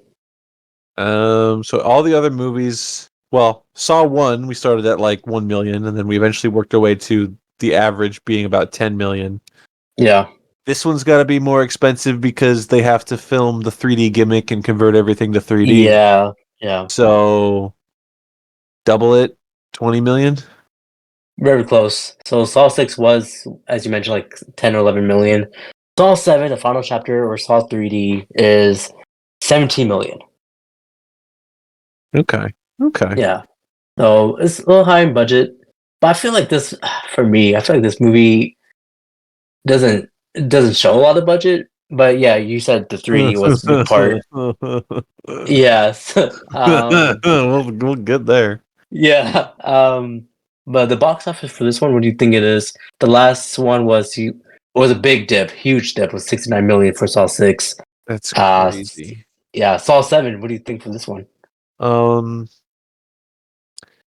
It's tough because on the one hand, I want to think that Saw 6 not being the worst thing ever, like Yeah. Saw 5 was at the time, that has to help get some people back. Be like, okay, that one was okay. But what really brings people in is that they're calling this one the final chapter. I don't think them marketing it as 3D would have done a whole hell of a lot to get people. Maybe it would have. I don't know how audiences feel about 3D gimmick horror movies in like the year 2010. I mean, obviously 3D was everyone's problem for a while because of Avatar. Yeah. So everything was in 3D. It had to be. But then did people hear like, oh, this one's in 3D? Oh, fuck yeah, we gotta go see that one. That's not how people work, right? Because if I'm sitting there and I'm like, oh, they made this one, they didn't just like release it in 3D. It wasn't converted to 3D. They made it to be 3D, which means you're gonna have the gimmick where someone's, I don't know, eyeball shoots out and it flies at the camera and is like, ooh, look, we're in 3D. I think during that time, since everything was like in 3D, so people were like, it's like part of that time where 3D was popping. Yeah, all these things combined, I think the box office shot back up. Okay. Past 100 million, maybe like 140 million. Oh, because it's the last one, right? Like everyone's right. gonna be coming back. You were really close. So Saw 6 was 69 million. This one is Pitiful. 136 million. So it went back up. Oh my goodness. That's a lot. It's a huge rise from 69 million. Okay. Yeah. So okay. Saw 7, the final chapter, Saw 3D, came back up. But yeah, your initial thoughts on this film? Oh man, it sucks. It's so bad. It's so bad, man. Like I've already complained about 3D and how 3D sucks and I don't like it. just about everything is wrong here. They're doing so. This is the final one, which means we're doing the gimmick of we want to bring it full circle as much as we can. Yeah. That might be one of the only, I hesitate to say, interesting things about this movie because it's hokey. Because Mm-hmm. it's not a spoiler because it's like the first thing we see in this movie. But we bring back Carrie Elways as Dr. Gordon. He's back. They try to bring Yes. back a lot of people, which we'll talk about in that particular scene. So in the sense of like, oh, we're tying it all up as a neat little whatever, this series hasn't always been super deep, so that's fine. It doesn't bother me. The 3D gimmick bothers me. And Do you like 3D? Do you like 3D as like its own thing? no. But what if like Christopher Nolan made this only IMAX 3D, like for example, Avatar? If Chris Nolan made Avatar, would I watch it? Yeah. Well, Oh, I'm sorry, Alright. James Cameron made that. Sorry. I'm gonna withhold my comment. I'm not gonna answer your question. Okay. I don't know. I'm not a fan of 3D, and it's Gotcha. not like I'll never watch something in 3D at home. I don't have a 3D TV. I don't want a 3D TV. No. 3D doesn't really add anything to the movie going experience for me. I wear glasses. I'm a glasses wearer. Right. You're also a glasses wearer. I am.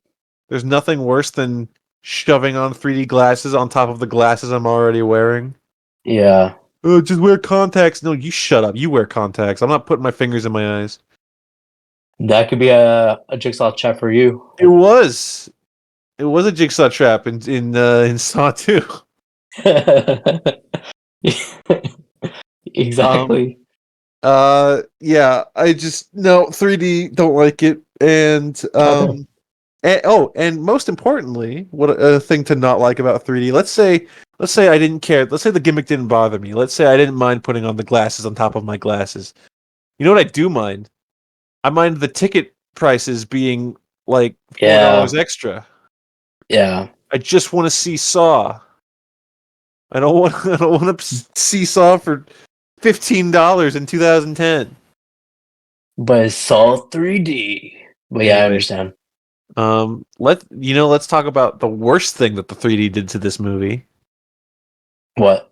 It made all the blood pink. Yes, I was going to mention that. Yeah, so when I first saw the film, I think I saw it in 3D as well. So the blood has to be pink so you can see it in 3D and it will be red. That's the excuse they gave, is that with Yeah. the 3D glasses, the blood will look darker. Well, here we Yeah. are in 2023 watching the movie on Blu-ray or on Hulu. And guess what? Every drop of Pink. blood looks like strawberry milk. Yeah, that's what. Yes, that's what it looked like. I was like, ugh, that's not right. Man, it's no forethought into. I'm gonna hesitate to call Saw 3D art, but there's no forethought into how your art's gonna look, 10 years from now. Here we are not watching it with 3D glasses. Your movie looks like shit because you did this really bad gimmick to kowtow to the 3D market. Yeah. And you know what? I want to call bullshit because I've never seen another 3D horror movie that came out around this time was My Bloody Valentine. Remember that? Yeah, The remake? I remember that. Was there blood in that movie pink? I don't think so.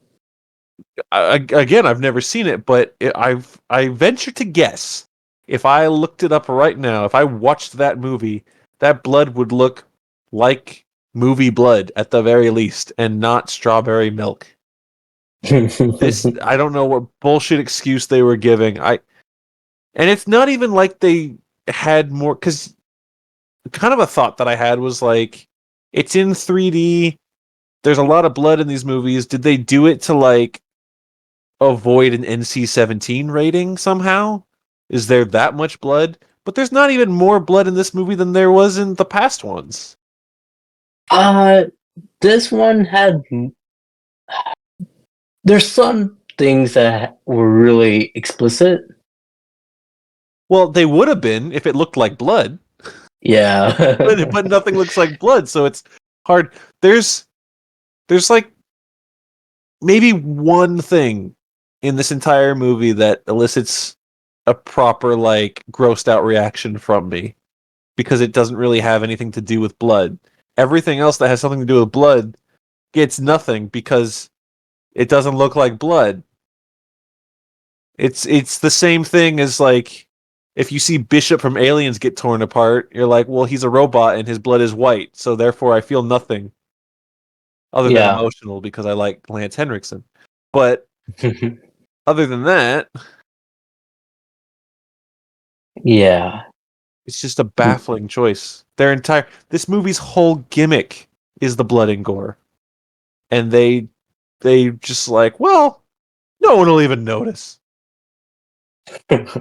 Well, I do have a slight different opinion on this film. Oh my goodness. I mean, slight. So I rewatched it, right? Uh-huh.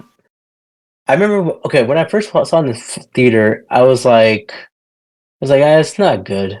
It's whatever. When I first saw the film, I was like, Yeah. Throughout the whole movie, I was like, maybe I don't remember like the plot hole, not potholes, subplots because Yeah. no, that's why I didn't like it. Now I rewatched it. Now I'm doing this marathon. Now Yeah. I'm rewatched it. It's not as bad as I remembered, but it is dumb. I think there's some bad like things into it, but when it came to the ending, I was like, everything connects, but it's kind of like it's just lazy writing towards the ending. But I thought it wasn't that bad. My problem with this movie, and I promise I won't complain about the blood the whole time. So like Yeah. everything I say going forward, with except for maybe the odd comment, it's not about the blood. But when I say this movie like feels cartoony, that's Mhm. not even reference to the blood. I mean, it just feels cartoony. Like them chasing Hoffman has kind of become like Wile E. Coyote trying to catch the Roadrunner. Oh, I Where see. they're That's just what you like, mean. we gotta stop this fucking Hoffman guy, and he's always like 4 steps ahead of him in a comical way. Yeah, it's kind of like Scooby Doo. Yeah, it's really silly. Okay. Um, also, the idea, because this one's the final chapter. It's the big grandiose finale, but Hoffman's still doing just a random like put this guy in a trap, you know? Yeah. And it doesn't really fit. Not only does it not fit because outside of this one guy going through his trial, you have like this whole like franchise ending hunt for Hoffman happening. But like when did Hoffman have time to do this? Is he actually overseeing it? Is like what's happening? He's really busy right now, but He's yet very busy. he put Sean Patrick Flannery in the trap. Yeah. We'll get into that. There's a reason why there's a lot of unexplained traps, and he does have time. But you want to get into it now? Let's get it over with. Let's let's play the game. So in the beginning, we were wondering where the hell has Gordon been since he was crawling out of that bathroom, that dirty ass bathroom in Saw 1. The last we heard from him was he looked Adam, who was still alive at the time, he looked him in the eyes and said, "I'll be right back. I'm just going to get help." Yeah. So the first thing you see is you see him crawling through the hallways, and he sees like a big hot rod, and he gotta steamed his he like gotta a steamed his steam pipe. Yeah. he gotta steamed his legs so he won't lose blood, and that's where it ends there. So we know he's alive. Yeah. He's He alive. made it out of the bathroom. Yeah. So now we're going back to the story. So this is where it leads off of Hoffman. He had half of his face after that reverse bear trap that Gil put him in, and he is chasing her. Yeah, so they actually reused the shot from the ending of Saw 6, which, has his like face hanging off and it's all covered in blood and it looks really good. And then it cuts to a shot of him covered in like strawberry jam Yeah. because it's for this movie now, so we use different blood. So it's just really, it's like, oh, okay. And then he just kind of casually walks away. He's just like, well, that Yeah. happened, and he walks. And like Jill's hiding. She didn't get away. She's just hiding. She's like, oh, I hope he doesn't find me. And he just kind of like walks right past her, not realizing she's there. And I guess he's like, I'm going home. It's too much. But yeah, so after that we get to our first trap. This one is, I think, the most stupidest, not stupidest trap.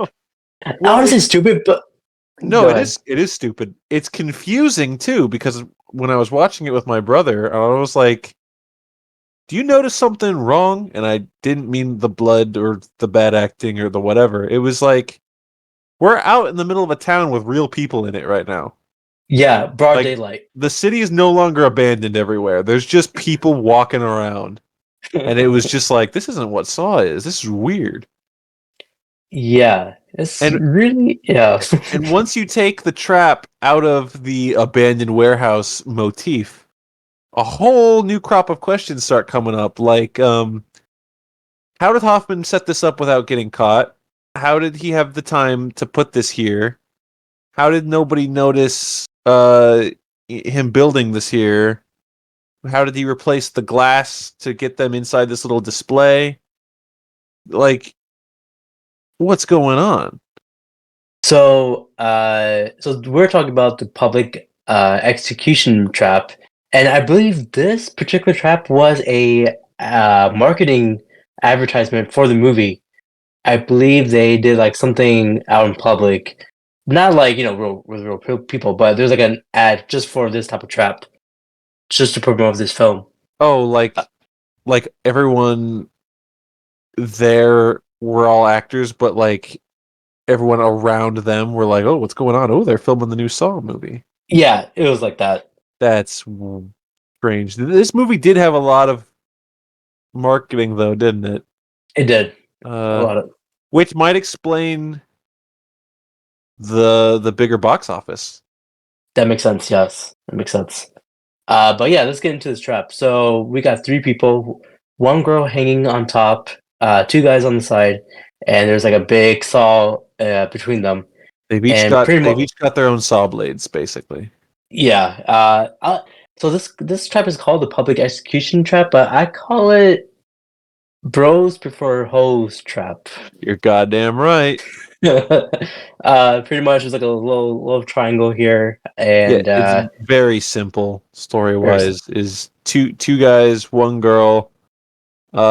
She's cheating on both of them, and the gimmick Jigsaw just says, "Fellas, cut this toxic you know what out of your lives. We don't need none of that, do we, boys?"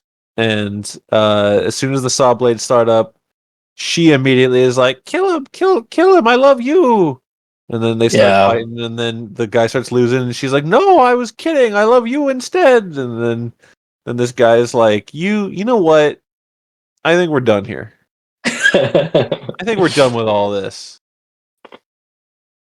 Yeah, and they balanced the saw for her to get cut in half, and she died. Yeah. The guy said, I think we're breaking up with you, Dana. Yeah. That's a good line, actually. It was okay.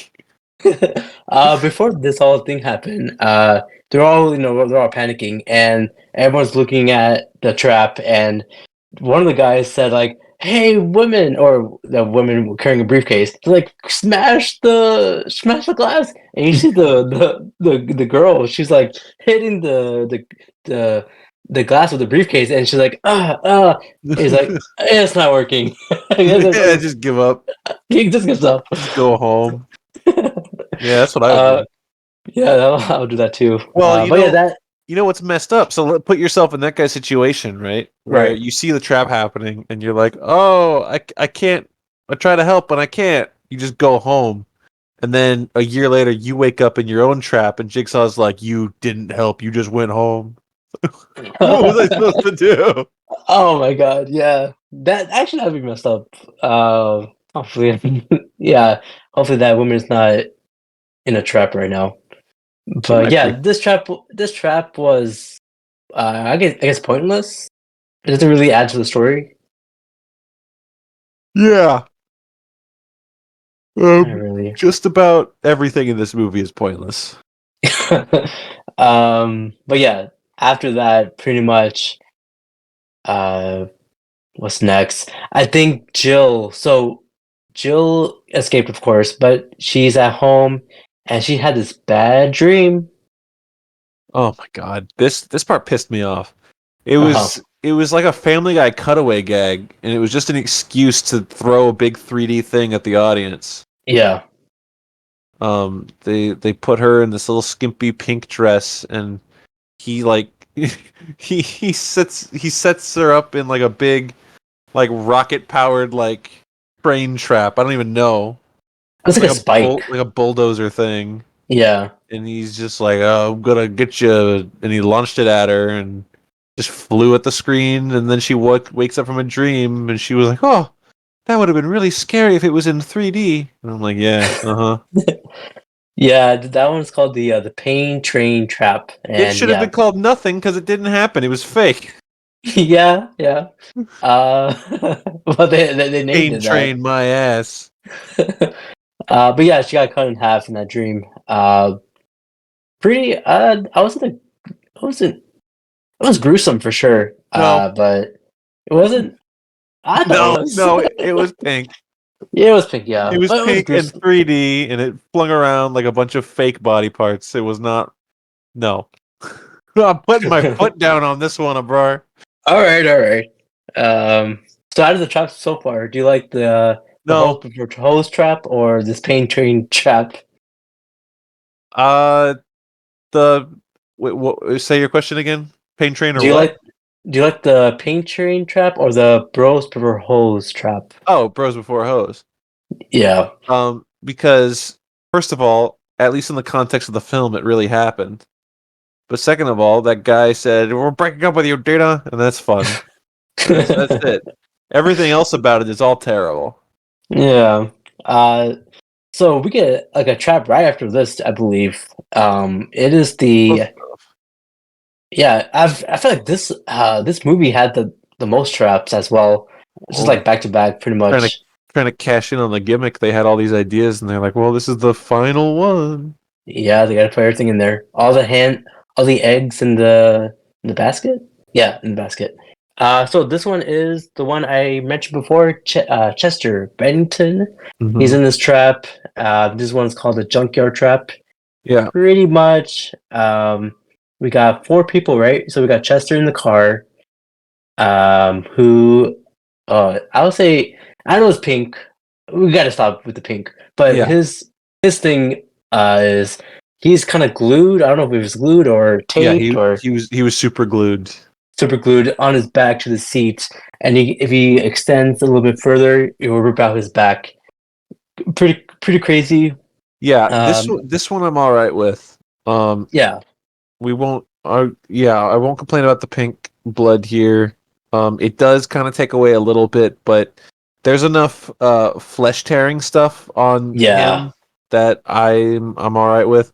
So it's him super glued shirtless to the car seat, and he has to reach forward and reach a lever. There's his girlfriend underneath the car, and The tire. timer goes up, like the tire will slam on her face and crush her. There's a dude behind the car who's like stuck in place, and a bunch of like chains like stuck into him so that the car will rip his like arms and chin off. And then there's a dude in front of the car that the car's going to run over. Yeah. I don't know about the two dudes that aren't Chester in this, but I know that the girl was a contest winner. Oh, oh, yeah, I heard about that. Yes. Yeah, it was that Scream Queen show. Yes. She won Scream Queen and got to be in Saw 7. Wah, wah. Oh well, but She's in the movie. but yeah, it's interesting kind of side note. She got to be in a scene with Chester Bennington, and can I say, I don't know if it's just because I like Linkin Park and I Yeah. like and miss Chester Bennington, but his agonized screams kind of makes this scene for me. Yeah. He's obviously got that very distinct voice. Yeah. So his screaming in this, as he's like reaching forward and his skin is tearing, it's pretty good. That's good. It's like he's about to sing a song. Yeah. But yeah, so his thing is he gotta, I think he's trying to get that lever in front of the dashboard, but he didn't make it in He time. doesn't make it. Also, they specify that they're all racist. Yes, I forgot about that part. They're Important like, side note. Chester Bennington, you're racist, and your friends are racist. No, I don't want to think about him like that. No, he's not racist. He sang the No. songs in Transformers movies. Yeah, what I've done. Yeah. Yeah. So that's another kind of thing where, the last movie was like people doing like shady business dealings, right? Yeah. And then with this one, we're right back to like, this girl cheats on these men, these people racist. It's like, yeah, that is bad. You are right.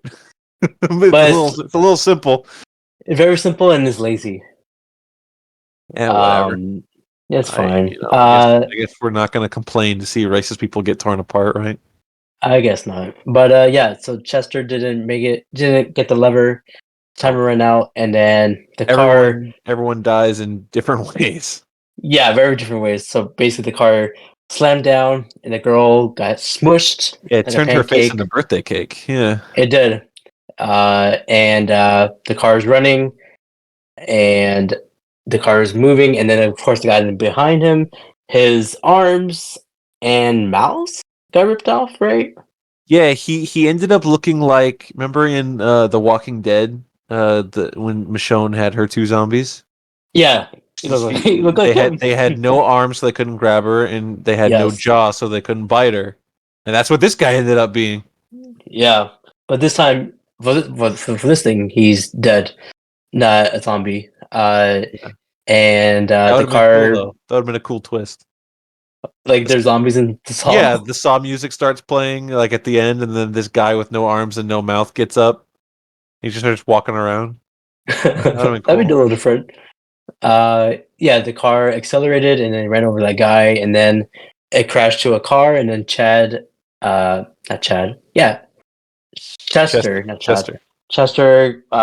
flew to the windshield to another windshield. Boy, did he! He did, with his backs. Yeah, his ripped back, off. His back looking like a manwich. Yeah, really. Ugh. Anyways, but yeah, that happened, and then let's get into the main guy of the story. Yeah. So we got here is, what's his face? Sean Patrick Flannery. Yes, Sean Patrick Flannery as Bobby. So Bobby, his whole thing is he survived a Saw trap, and he's trying to help other people. He's trying to help people to recover through that trauma experience. Yeah, we meet him on a talk show where he's like plugging his book that was named something comical, like "I survived a jigsaw trap" or something like that. I think it's like survive, like as period U periods, like it's like that. Yeah, and his cronies that he has with him is like his publicist, his lawyer, and like his best friend / assistant / bodyguard, whatever. Yeah. Uh, The oh, and One his of wife. his wife, one of the guys, the guy with the blonde hair, he kind of looked like Ryan Reynolds. I don't know. Do you remember how he Right. looked like? All right, you were ahead with the Christian Bale. Christian Bale thing, and you Yeah. just lost it. Ah, damn it! You just, You don't see it. let's just move on, shall we? All right, I'm just Ken, but he That's yeah nice. he has his own crew. Publishing his story, his book. That's Ryan Gosling, by the way. What did I say? You said Ryan Reynolds, Ah, and sorry, then you Ryan said I'm Gosling. I just meant. Ken. Yeah, I meant Ryan Gosling. You know Sorry. what? I'm taking over this podcast. No, whoa! This is crazy, crazy talk This here. is a mutiny. No. I meant Ryan Gosling. Sorry, everyone who is listening. All right. You know I what? meant Ryan Gosling. I won't take over the podcast. I don't know. I don't think people would want to listen to a show called The White Boy Wonders. No, I it caused wouldn't a lot of listen to that flags. either. So let's just stick with what we've got going on. If you think Yeah. that guy looks like Ryan Reynolds or Ryan Gosling or Ryan Gosling. Ryan from The Office, you can think whatever you want. All right.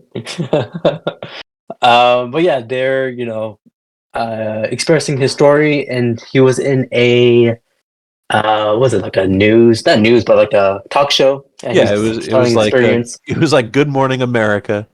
Yeah, about Saul, and his thing is he survived because there were two hooks in his on his pecs, and then he ripped him out. Something about that.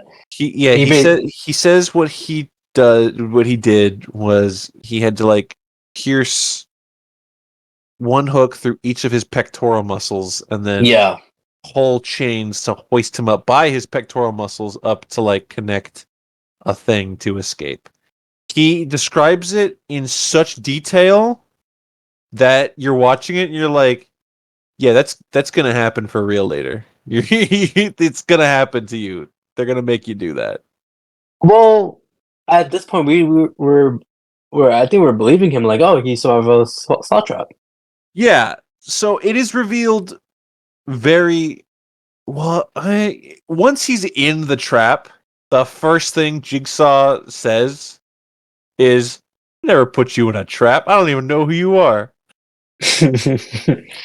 Yeah, we'll get into that. So yeah, he's a big liar, phony. That's what we learned. But yeah. So my point though is like he says it on this talk show, and then he says it again in this like meeting that he's holding, and it's just like Yeah, it's like yeah, they keep saying it. They want us to remember this story, and it's because they're gonna make him repeat it. It's pretty clear. yeah. I mean, it is a clever. I do. If I had to pick one thing about this guy's whole story that I liked, the idea of him faking being in a saw trap for clout is kind of interesting. But the idea of him having to do the trap that he lied about doing, I like that. Yeah, that's a good part. Especially like in the year 2023 is all about like clout as well. And so Yeah. this film trying to like break that barrier, not barrier, but like making it was trying to like started with that ish, like social media clout. Maybe So Sean that's Patrick Flannery's character could have made an apology video yeah. where he played the ukulele and said, "I'm sorry, I lied about being in a saw trap." Oh, yeah, I know what you're referencing, but let's not go there. But yeah, so he's holding this meeting, and we meet some old survivors. So remember in Saw 6, Yeah. the girl who chopped her hand or her arm, Yeah. she was in there, and I believe we saw Addie as well from the last one as well. The old grandma. Yeah. And That's her. the mom, Roderick Rules' mom, is also there. Yes. She didn't have to physically harm herself at all, though. I don't know why she feels she deserves to be there. Maybe like emotional damage. Being kidnapped is kind of stressful. I understand. I'm only teasing. Yeah. There's a couple. The guy from Saw Saw 5? 5 is there. Yeah. The guy who was like what's his name? The junkie who burned down the building, and then Yes, that guy. he's actually wearing a cast because at the end of Saw 5, his arm is so like destroyed. Mm-hmm. That's kind of neat, I guess. That's good. So good callbacks. And this one girl, one survivor, she experienced her story, and she was in the lawnmower's trap. It's the It was dumbest like, thing I've ever seen in my life. I think this is. I think probably this one's the worst. It is the dumbest thing I've ever seen in my entire. They every jigsaw trap we've ever seen is like plausible in its engineering. It just cuts to these two people holding on to a pole, and beneath them are like massive like lawnmower or fan blades, and they're just dangling around screaming. Like, how did they wake up in that situation? It's so implausible, it's so goofy, it's so cartoony, and of course it's shot for 3D. It's fucking terrible. Yeah, I understand why you're. I understand why what you meant by like really whack trap. Yeah. Yeah. Yeah. So she survived from that, from being dangling around. And I thought they were initially. I thought they were like big fans, not lawnmowers, but like big fans. Let me tell you, So, I'm not a big fan of this movie. oh, ooh, that's a hot take. Not really hot. It's kind of cold. But yeah. So she explained her story. They're saying like, yeah, but then there's just one guy in the back. He Ooh. got up, and it's Gordon. It's Gordon. He's got a prosthetic foot. He's got a cane, and he's. The last time we saw him, he was just like a kind of scared, grumpy guy. He missed his wife, Allie. He missed his wife. He wanted to go Allie. home. Cut off his foot, and now he's like giving monologues like he's a Shakespeare villain. Yeah. He's all scary, and he's like, "Bravo! What an experience you must have gone through in this trap that you really experienced for real, and am not lying about." And Sean Patrick Flannery's like, "Yes." Yeah. If you we mentioned in Saw 1, like he has an act in real life. He has an accent, and he's trying to do an American accent. Mhm. And in this movie, I don't think he trying to do American accent. He's just He doing his own He didn't give a shit voice. about hiding it in this one. Yeah. So I think, yeah. So that was one big thing to not one big thing, but one small thing to notice. Yeah. And but yeah, so that happened, and then I'm happy to see him though. yeah, I'm happy to see him. It's been a while. Yeah, it's Been not a long like time. it's not like I have massive connection to the character of Dr. Gordon, but like we said in our first episode, I like Carrie Elways. I'm glad he's here. Yeah, I'm glad he's here too. It's been a while since from 2010, from 2004 to 2010. That's a long time. Yeah. Long time. So now we will get into Bobby's trial, I guess. Do you remember how he got into his trial, or how he got kidnapped? I don't remember how he got kidnapped at all, but I remember him waking up. He's in like a big bird cage over like a little spiky mat, and he has to like swing his way over to not fall on the spikes. It's probably the most bullshit way to wake up that we've seen from any of these guys. Like Jeff was in a Yeah. crate, and I complained about Jeff having to get out of the crate because that was Yeah. stupid. Yeah. Um, but Uh, at least William in the last movie, he woke up right in a trap. He was like, "All right, I get it. We're going." mhm. Yeah, I now remember now how Bobby got into this predicament. After that meeting we were just talking about, Hoffman got him when he was looking through his car, and then he got kidnapped. Again, how does Hoffman have the time to worry or care about this? I don't know, man. You'd think, what is it? Time sensitive? Do we have to get this guy now?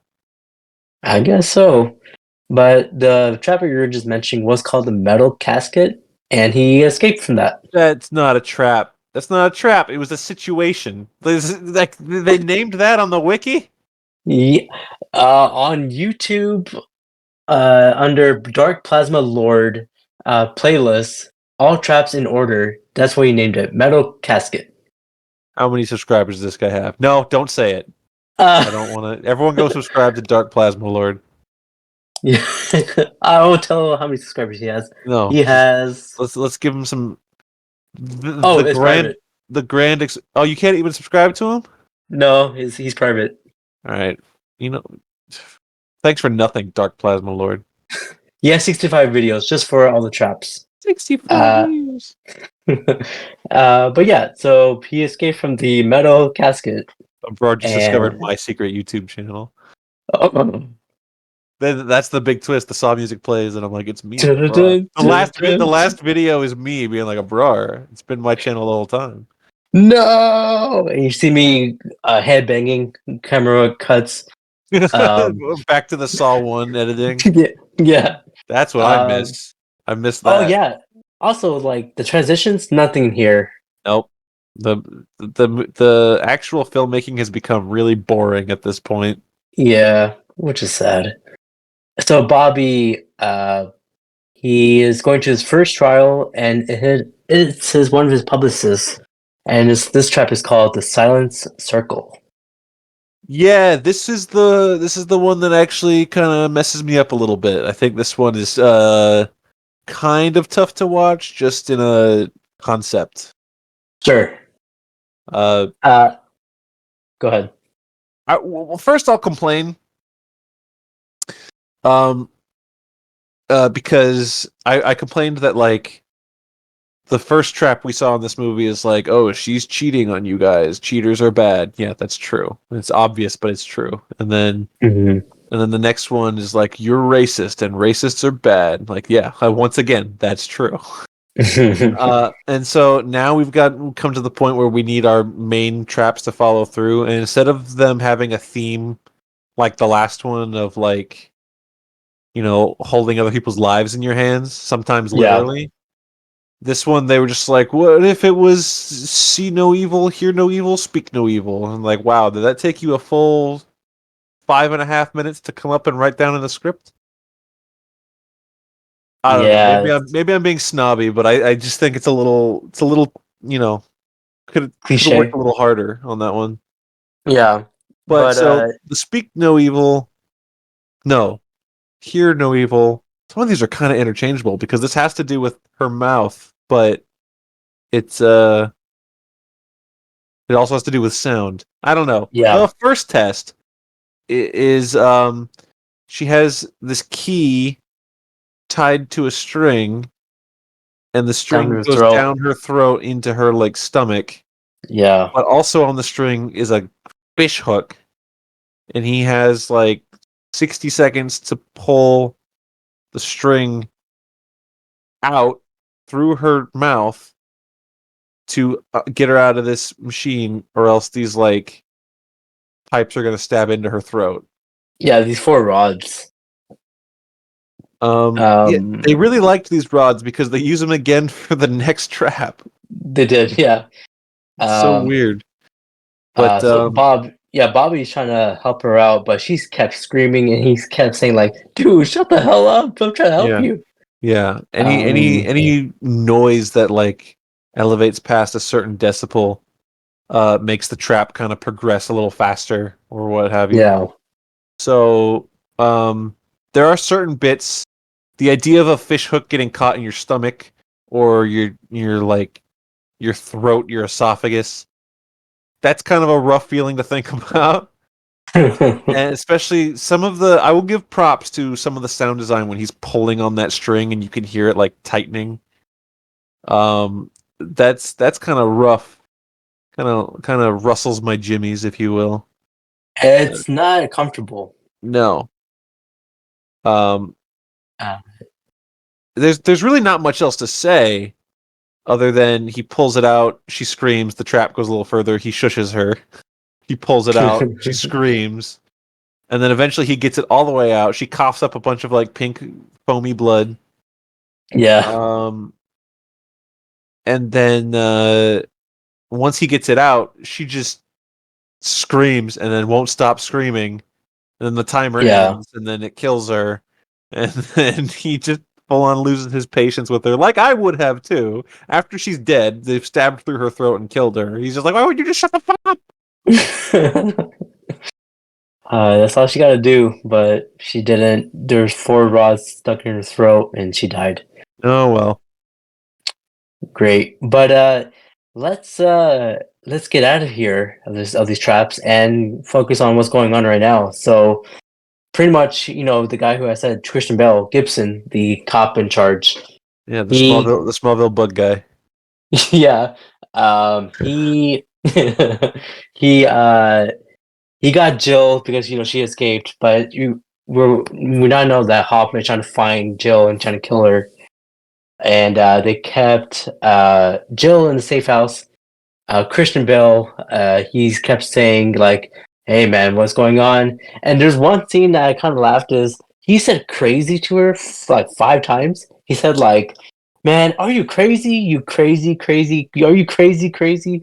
I was like, "Oh man, the dialogue is just so bad." Oh man, I don't want to sound like a jackass, but this dude kind of sucks in this movie. He does suck. This guy He- sucked, and his partner sucks too. like the character sucks. I don't know if he's not really giving it a fair try with the acting.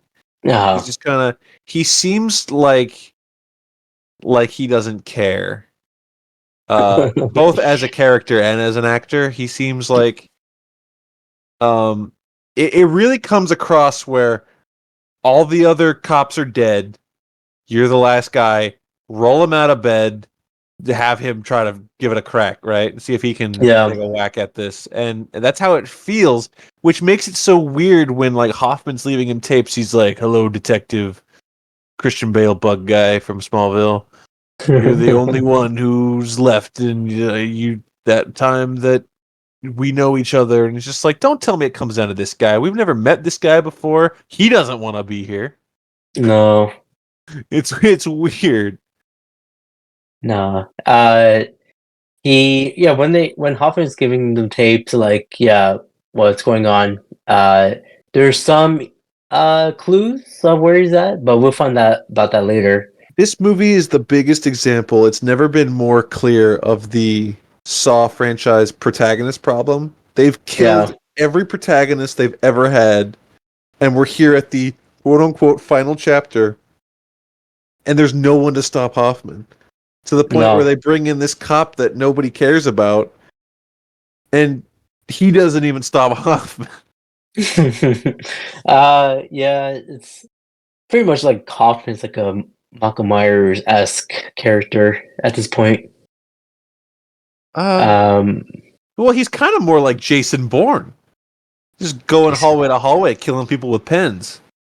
Well, we'll get into that. But let's get back to the traps now. The next trap is the hearing trap, as you mentioned. Yeah. So Ryan Gosling, he can't see, and he's like I think 3 levels high. This isn't the next one, is it? It's the No, you skipped you skipped the other lady. It's the other lady first. I forgot about the seeing lady. What are you doing? I'm sorry.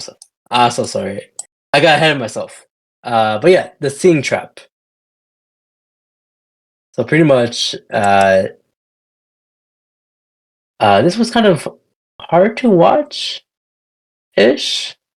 First of all, we got big as Billy the puppet saying the instructions for the trap. Is this the one where he like swings in through the cage in the window? Yeah. That was funny.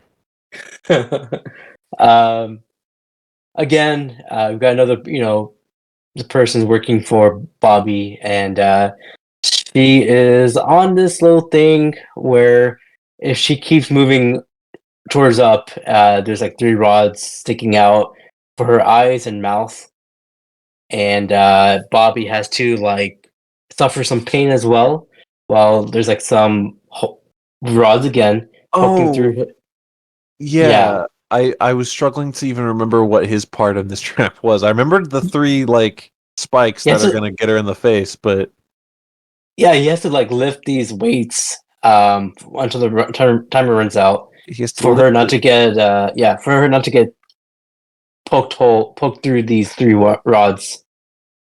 Yeah, Um, yeah. This one's weird because I don't know if it's the way it's shot or just the concept of it, but he's got to lift this heavy thing and connect this circuit basically. And mhm. once the circuit's connected, it stops her from moving forward, but it also stabs him in the side, Yeah, on both sides, like in his ribs. yeah, Um, but like in theory, all he has to do is stop her for like 20 to 30 seconds, and then she's safe. And yeah. it really feels like he does that, but she dies anyways. She dies It the last just second. it just doesn't stop.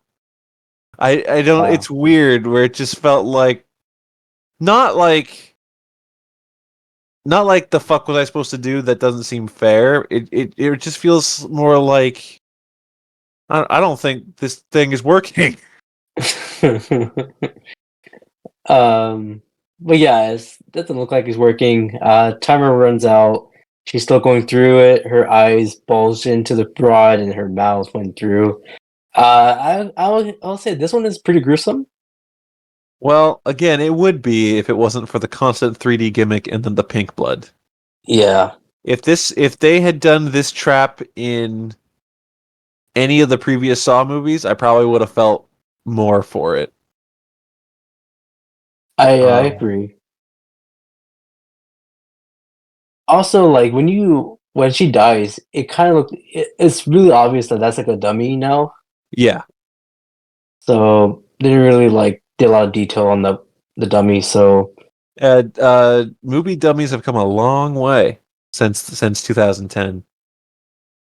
yeah. Like like in Guardians of the Galaxy 3, the Chris Pratt Oh dummy. right.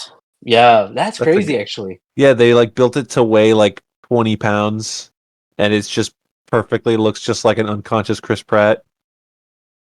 So Yeah. don't get any freaky ideas, Abrar. That's weird. James Gunn. No, He denied it. He was like, that's not what's going on here. no, no, no. But yeah, now the trap I was talking about, it was the seeing trap. Ryan Gosling, not seeing trap. We just talked about that. The hearing trap. Ryan Gosling, one of his Bobby's publishers. He can't see. He's very high. And he's like, I want to Like say in an like a horse. elevation, like he's on the second story. He's not. Is it He, is it he's second not. story? He's not high. Oh really? Okay, I thought it looked high to me. No, Abrar. Uh, I'm just clarifying to the audience that he's not inebriated. oh He's high up. It's like yeah. second or third story or whatever. If he falls, it's bad. But he's not been smoking anything. No. We don't encourage that here. Not in But Saw. yeah, yeah. If you Not in do that in Saw. Saw, you go right in the trap. Yep, exactly. Where this guy is. So Bobby is instructing him on like, hey, walk to this plank. You'll be safe, and Yeah, have to he's get this key. completely blindfolded, and he only has a certain amount of time. He's also got a noose around his neck. Yeah, And if he doesn't make it, then it's going to hang him. yeah. Uh, And the key is like in the middle as well, so Bobby has to get it that too. yeah, he has to So jump over a couple things to get to it. yeah, and the guy who's blindfolded, he's panicking. He is so scared. So once Bobby got the key, and he's like, "All right, make sure grab it. Put your hands next to your chest so you can grab the key, and you should unlock yourself and be free." But what did he do? He had some Butterfingers, or not really Butterfingers. It kind of landed on his chest, and then it went down to the ground. Man, what was So he it was bad. thinking? Yeah, it was a bad throw. I it Okay, let's set all that aside for now. Let's first tackle the very first pressing thing that we need to Y- explain is Sure. that our main character tossed a key to a blindfolded man. Yeah. We got one shot at this. If you drop this, you're going to die. Yup. Here it comes. Dead. I think he wanted this guy dead. Maybe. I don't know what else to say about this one. That was just dumb. Yeah. So we got the silence, the seeing, and the hearing traps, and they did not survive. Nope. This guy, he's still a little bit better than Jeff. I think Jeff is bottom tier, and then you get this guy in the middle, and then the top tier is William from the last movie. Well, hang on. We need to include the fake Ricky Gervais. He's down towards the bottom. Oh, he is the bottom. Yeah, he's bottom for sure. Anyways, yeah, we're on a losing record. Sean Patrick Flannery has saved nobody. The last person No. left to save is his wife. Well, before we get into that, let's get back to what's going on with Jill and Hoffman and all of them. So Christian Bale got some clues through the tape, and they realized that they're gonna go to this building. I forgot how they realized. He got clues that places he recognized. Yeah. Ties into his backstory. He's got a small backstory with Hoffman. It doesn't really Yes. matter at all. He doesn't know. He goes to this place. They Well, in the backstory, he kind of killed a guy behind his back, and that's illegal. Yeah, killing people is bad. That is true. I'm glad you brought that up for the listeners. Yeah, yeah. I mean, you got to bring back the flashback.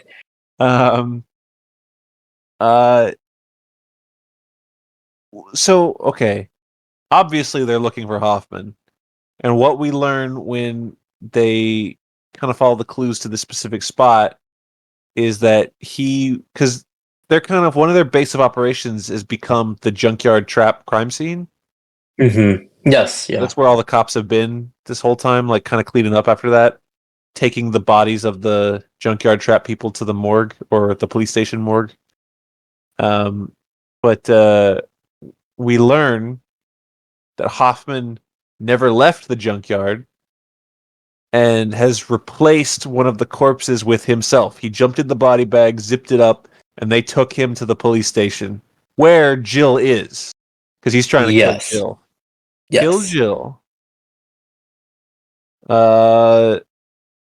So the fake Christian Bale guy learns this right at the same time that a trap triggers and a machine gun just kills him and a bunch of other cops. Yeah, because he noticed because of the statue in the Hoffman tapes, like, oh, this is the same building he was in, and then yeah, you're right, a machine gun came out of nowhere and then saw them, and then they died. And then there was also like a gas bomb that went off and killed a bunch of cops. I don't remember if that's here or later. I'm gonna go ahead and say it really doesn't matter. No, it doesn't matter. We're at the point where nothing these cops have done mattered, and nothing they're going to do is going to matter, because Hoffman kills a bunch of people, including the guy from a couple movies ago, where he's like, I've been the person examining the bodies on all the Jigsaw cases. Well, Yeah. then Hoffman killed him. Actually, it was really funny how he killed him, because when he unzipped the bag, Hoffman like opened his eyes like the Undertaker, and he just stabbed him He right looked like in the neck. Yeah, he was literally Michael Myers, Undertaker, Jason Voorhees. It was all that in that one scene, and then he just started to had a killing spree through all the cops. Yeah, he finally makes his way to Jill, who he like ties down to a chair in the evidence room, and he's looking for something to kill her with, and ooh, here's something. It's the original reverse bear trap. Because they kind of got a redesign when it was used on him. So, but Yeah, he took the yeah, one that that they put on Amanda. We didn't mention. I think it was in the last movie because it kind of ramped up to why Jill put the trap on Hoffman in the first place. Why he was being tested / attempted to murdered. yeah. Because he's a dickhead, and because he didn't care about John's weird idea of helping people. He didn't care about the people. He just Yeah, wanted to kill the people, and then the reason Amanda was so weird in Saw 3 and why she was annoying and got herself killed was because Hoffman like blackmailed her into killing Jeff's wife so that Jeff would shoot her, because right. he blackmailed her because Amanda was with Cecil. She was kissing on Cecil and she was there the night that John's little baby got squished in the womb. How terrible. This is terrible, man. Well, before she got caught with Hoffman, the one of the cops the fake Christian Bale's partner, he was guarding. He was like the last guard for Jill, and then Hoffman with a cool shot him right in the eye. Oh yeah. I thought, yeah, I thought that was a cool shot. Hoffman's good. Yeah, that one's good because all this brain matter was on the cell too. I was like, oh, okay, Do a you little think gruesome there. do you think Costas Mandalore should be in an Expendables movie Definitely, as a bad guy or as part of the team? it's part of the team. Yeah, he should probably be a bad guy though. Oh my god, I'm looking at his Wikipedia page. Guess what? What? He was on 5 episodes of Seventh Heaven. Another cast member of Seven Heaven. Fantastic. Wow. Uh, 5 episodes. That's crazy. uh, well, before we get into where Hoffman got Jill in the reverse bear trap, let's rewind a little bit. So we got a little flashback of Bobby. He was doing some Oh, book signing. this is the Yeah, we most got important. This is the most important scene in the movie. yeah, we almost went past this, but yeah, we got a little flashback of Bobby signing some books, and then a guy walked by, and guess who it is? It's John in a backwards baseball cap. He's supposed to look young, but they give him a baseball cap, and he's like, "Hey, can you sign this book for me?" Yeah, he kind of gives him the rundown, and he's telling him, he's like, liars in this town end up in a saw trap. What do you think about that?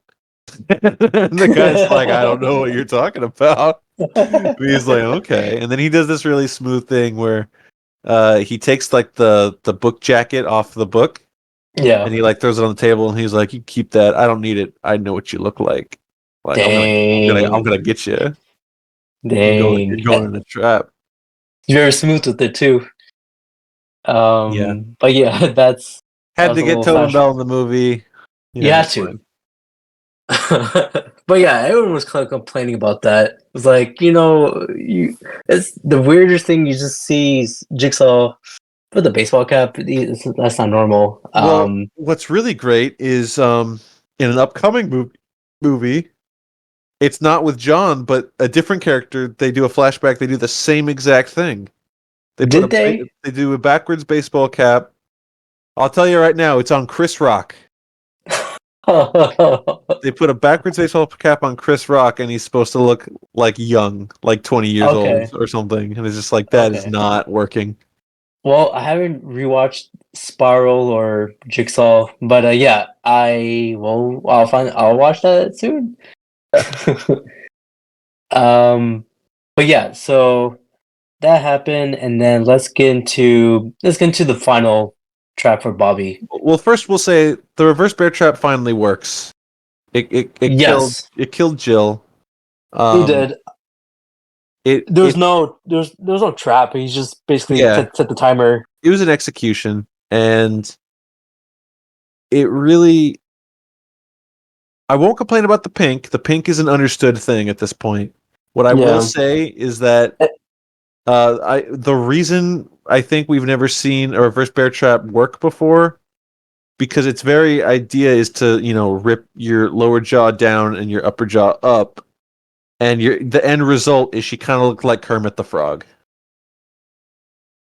Yeah. Yeah, that's what it was. All this hype of how the person will die Yeah. since Saw 1. It was that, and it was like, let's move on. Which is kind of sad because this is an iconic bear trap or iconic trap for the movies. You know what? I take it back. It was the pink's fault. Ah, damn. It all comes down to the pink. I don't like She it. was wearing a pink shirt, so maybe that adds to it. Oh, no. No, damn. Well, finally, Hoffman killed Jill after 3 movies. Any memories for Jill? She's been there, done that. She's been there all right. Her most memorable thing in the whole series is when she got hit by a door. Yeah, Yeah, Jill was fine. Jill yeah. was there. I don't know. I don't mind her. I don't miss her. I don't know. It was a big subplot for this whole movie, or this whole series, and she's supposed to be the protagonist, and again, all protagonists dies. So shout out to her. I just Um, discovered this fun fact, this piece of trivia. sure. Apparently at some point there was original plans for this movie's title was Saw Endgame. Wow, really? Can you imagine if they had beat Marvel to the punch there? Whew, 9 years before? Dang, Mm-hmm. that would've been something. I mean, that makes sense actually. Endgame, Yeah. Saw Trap is a game. Do you want to play a game? Endgame? Endgame would have worked better than the final chapter because it wasn't the final chapter. And even Yeah. Marvel, when they did Endgame, they also kept going. So So never call something the final thing, because you will keep going with it. nope. Yeah, Oh, Friday the 13th part 4 was the final Friday. Or yeah. no, final chapter was the final. I think Jason Goes to Hell was the final Friday. So there were two. There were 2 movies that were. I'm gonna look that Oh, up I so I mean, don't sound like an asshole. that's okay. I mean, they call it the final chapter because throughout the whole Saw series, they were going through the Roman numerals like 1, 2, 3. So this one, they're like, all right, final chapter 7. But yeah, we do have a Saw 10, which makes no sense. You should have named that movie something else. But yeah, Joe died. Hoffman is Okay, basically now, I have it here. yeah. Friday the 13th 4 is just called Friday the 13th the final chapter. And then they did 1, 2, 3, 4, 5, 5 movies later was Jason Goes to Hell the final Friday. And then they did 1, 2, 3 more, including Freddy versus Jason. Wow. I saw that's like what, 3 finals? Well, two finals. The last movie came out in 2009. This isn't what we're supposed to be talking about. No. Although, okay, you know what? Yeah. I do have something to talk about. This is totally off topic. This is not about Saw. This is about the Friday the 13th 2009 reboot, right? Sure. Do you know who produced that movie? Who? Michael Bay. Wow. You know what else Michael Bay was doing around that time? He was making Yeah. he was making Transformers. So what a big Well, 2 different projects. here's an interesting thing. There's a character in the 2009 Friday the 13th movie named Trent. He's one of the kids that goes on the trip to the cabin, right? And Mhm. he dies. Jason kills him. Spoilers. Dang. He is also in the first Transformers movie. Oh, that's who? The same character. Oh, His name is Trent DeMarco in the okay. Transformers movie, which means, you following me here? I'm following you. Transformers and that Friday the 13th movie, same universe. I think we discovered something big here. No, someone else discovered that, but I'm repeating it here. Okay, we are talking about it again. Yeah. So that's a big thing. Yeah, it's important. Yeah, so let's finish this damn movie here. I'm so sick of Saw 3D, I'm trying to talk about anything else. Yeah, well, we gotta finish it here. So the final trap or final trial for Bobby is the Furnace 2.0, as they call it.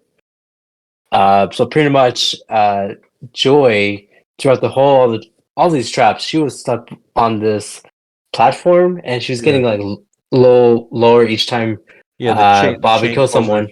chain pulls her closer to the ground. I would have just sat down. Yeah, like what's going on? Just sit down. But yeah, so Bobby came to her like, you're alive. But the whole thing is you gotta do what you said you did. Yeah. Is hook your pecs into this hooks and then jam these two cores together so your wife can survive.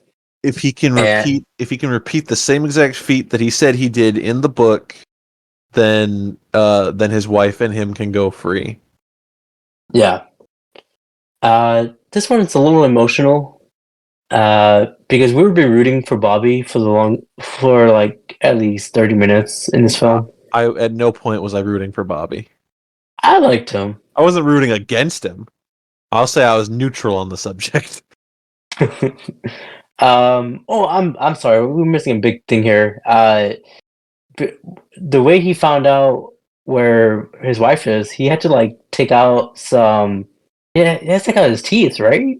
If I remember. Oh yeah, we skipped that whole scene because he's gone through this whole thing and he's barely suffered at all. Yeah. So to get through a door, he had instructions that the combination to a door were etched on like his back teeth. So he had to take some pliers and like rip out his teeth, and he's like smacking himself against the wall, and a whole bunch of blood is shooting out. Yeah, it's all right.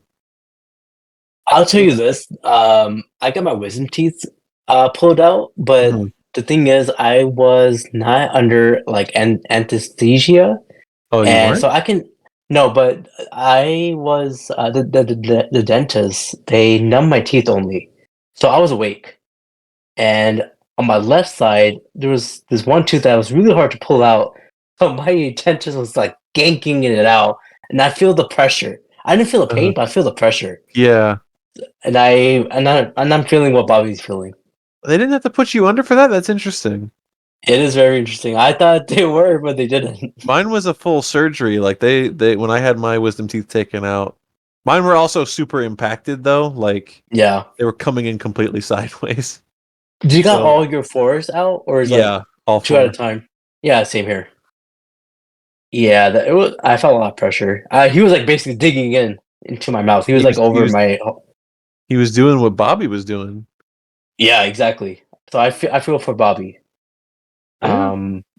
Yeah. So he found out where Joyce was, and now where are we at? So now he is. I guess the reason we forgot to talk about that is because although it's probably the closest thing to feeling like a Saw movie that he's been through so far, Yeah. it ultimately leads to nothing. It's just like do this so you can go through the door, and then he does it to go through the door. It's like a loading screen.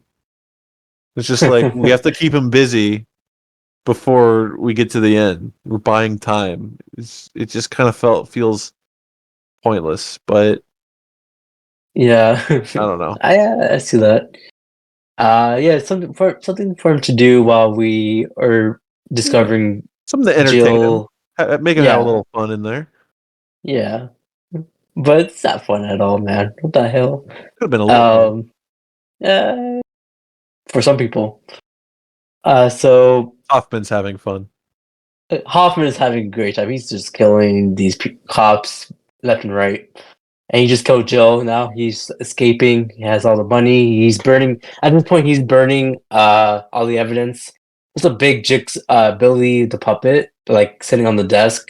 Yeah. I can't believe he's burning that too. He should have kept that. Since this is essentially the very, very end, let's just wrap up Bobby's story really quick. Sure. He fails. He fails. He stabs the hooks through his pectorals and he pulls himself up the chain. He's almost got it, and then the hooks tear through his pecs. Oh gosh. Essentially being like, because part of the thing he said, like on the Good Morning America show he was on, was he was like, "Oh, the pecs can hold the weight of my body," and well, I guess they couldn't. They could not. Because he's full of shit. So he falls, he fails, and then his wife is cooked alive in a big brazen bowl. That is crazy. It's especially crazy considering she's probably the most innocent character in any of these movies we've ever seen. As far as we know, she's done nothing wrong her entire life, and she dies the most horrible death in at least this movie. The only thing she did was to love Bobby, and Bobby lied to her. Yeah, she had no idea until he got to this room and said, "Oh, by the way, I've never done this before." She didn't know that. No. So that's cool. So Joyce and the guy who got burned. Okay, two people who burned alive in this series did not deserve it. Bobby? The guy from the first. Yeah, no. Her wife and the guy from Saw 1. The guy that called in sick. Yeah, so those two people got burned alive and they did not deserve that. Yeah. Dang. But did Zepp deserve what happened to him? On that toilet? Actually, I don't think so. No one deserves that. No. But yeah, so she got cooked alive, and Bobby. That's did the Bobby end. die? No, that's the end. We don't know. We never see Yeah, it again. Exactly. Oh, okay. The movie stopped caring, so why should I? Yeah.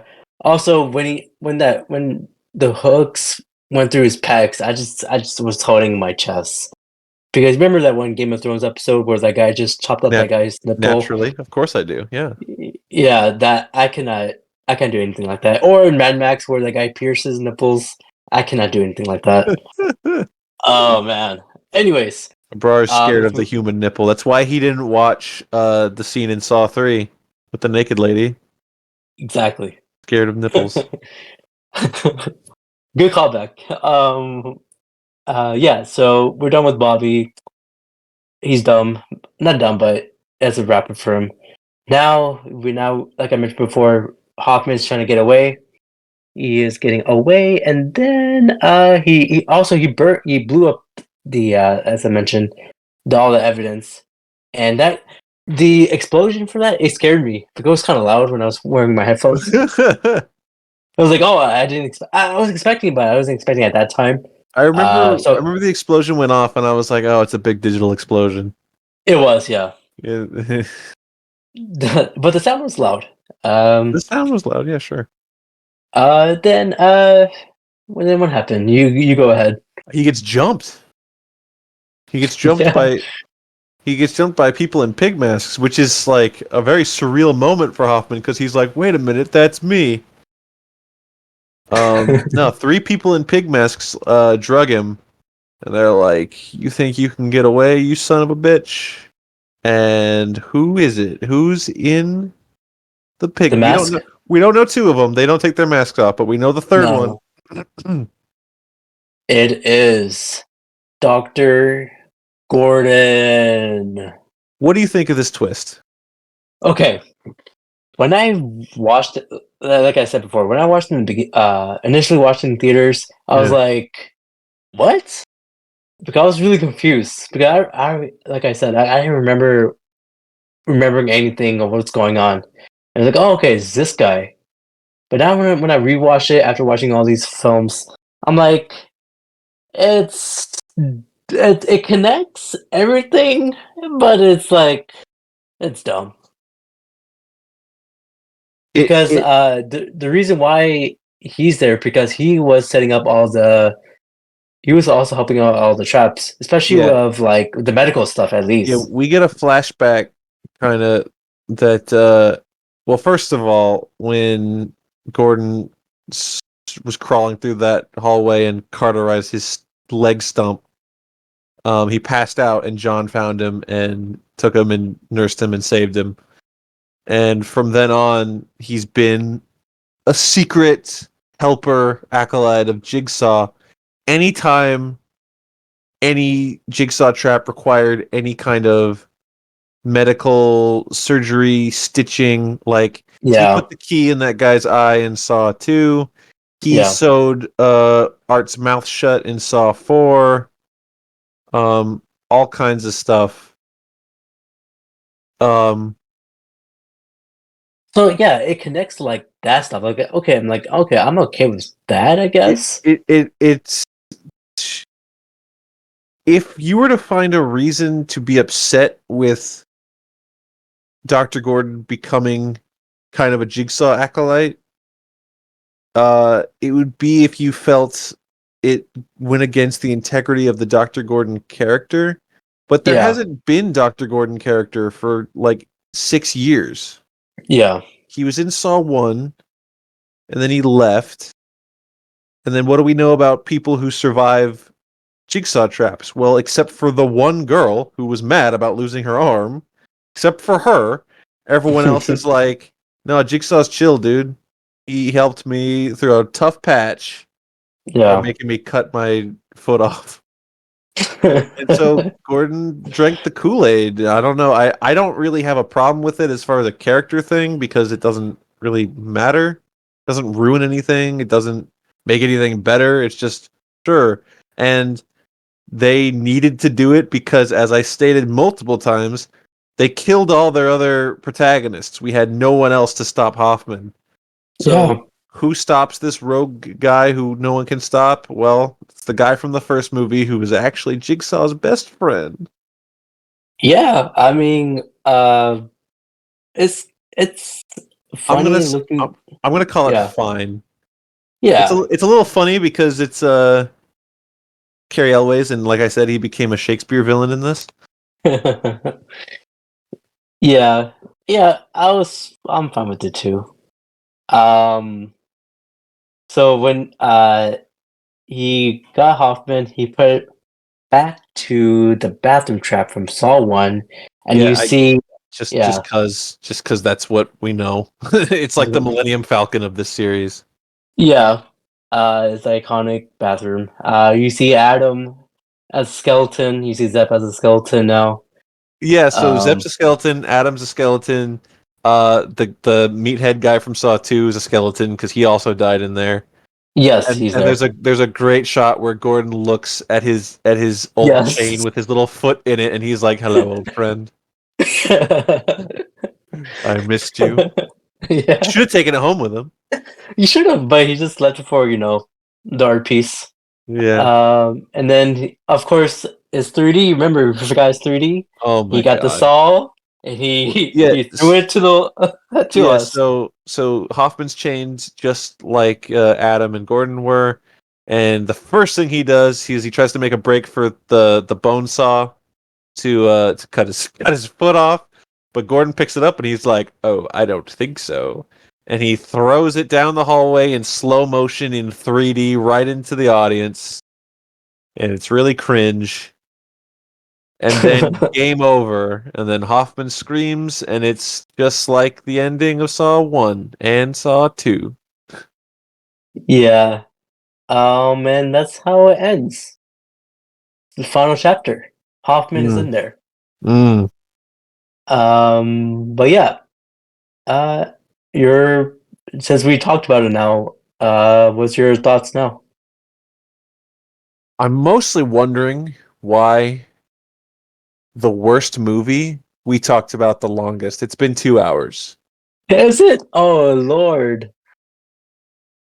Let me Yeah, check here. this is nuts. Oh my god! I mean, it is the final chapter. Yeah, it covers all loose ends. Um, Man, that's crazy. this movie sucks, man. This movie's bad. I don't like it. It's just Ah, it's the writing doesn't make anything interesting. It's boring. Most of sure. all, it looks terrible. It's shot terrible. Yeah. It's just blah. The best parts of this movie is Gordon. Um, who else? I want to say Hoffman too. Was on a particular killing spree. And I think that's it, right? Chester Bennington. Yes. Shout out to him. Yeah. Other than that, the movie ends, and that was the final movie for the series, as we know. Yeah, we're done. I'm not doing another one. well, Except for the fact that I already watched them. too late now. Yeah, that's all. 7 Jigsaw. We'll cover that soon. Saw But 7 yeah, for me gets 1.5 stars. wow, really? Mm-hmm. Okay, is that the lowest rating for you? Of this series? Yeah. Yeah. Wow. I was I have. at first I thought like 2 stars was appropriate, but this movie's so ugly. This movie's so ugly, and there's bad performances almost all the way throughout it, and this is just not enough. I'm not getting anything out of watching this movie. Um, Uh, yeah, it's not the best Saw film. It's one of the worst, but there's some cool things in it. I say. it's So is that as probably bad? it's probably the worst. Um, one of the next two has the chance of beating it for being the worst, but I don't know if it's gonna quite get there. Yeah. There's one thing I was gonna say is that if it wasn't Gordon, I would think Daniel should have been the new, not a new Jigsaw, but the guy who was with Jigsaw the entire time. Daniel, Donnie Wahlberg's, No, I know. yeah. Why? I think, I mean, we haven't seen him since Saw 2, and I'm like, maybe he wants revenge on. Actually, you know what? It doesn't make sense. Um, But who besides Gordon? Should have been the guy under the mask? um. Well, now you're making me recall characters from past movies. Well, The guy, most the guy from Rush Hour, but he's severely burned. yeah. Or maybe Jill, like her mouth doesn't work anymore, but she didn't Oh die. god. Oh gosh. Or No, Amanda. if you oh, She like she you got would have shot. to do some BS writing to bring Yeah. Amanda back. But hey, they could do it. I've seen dumber things happen. Yeah. Fast and Furious. Han supposed to. Spoiler alert. Holland died in Tokyo Drift, but he came back in Fast 5. Well, that's because Tokyo Drift takes place after all that. Sorry, Fast 9. Fast 8. Whenever he came back. He came back from the car No, explosion. he came back. I think he was in.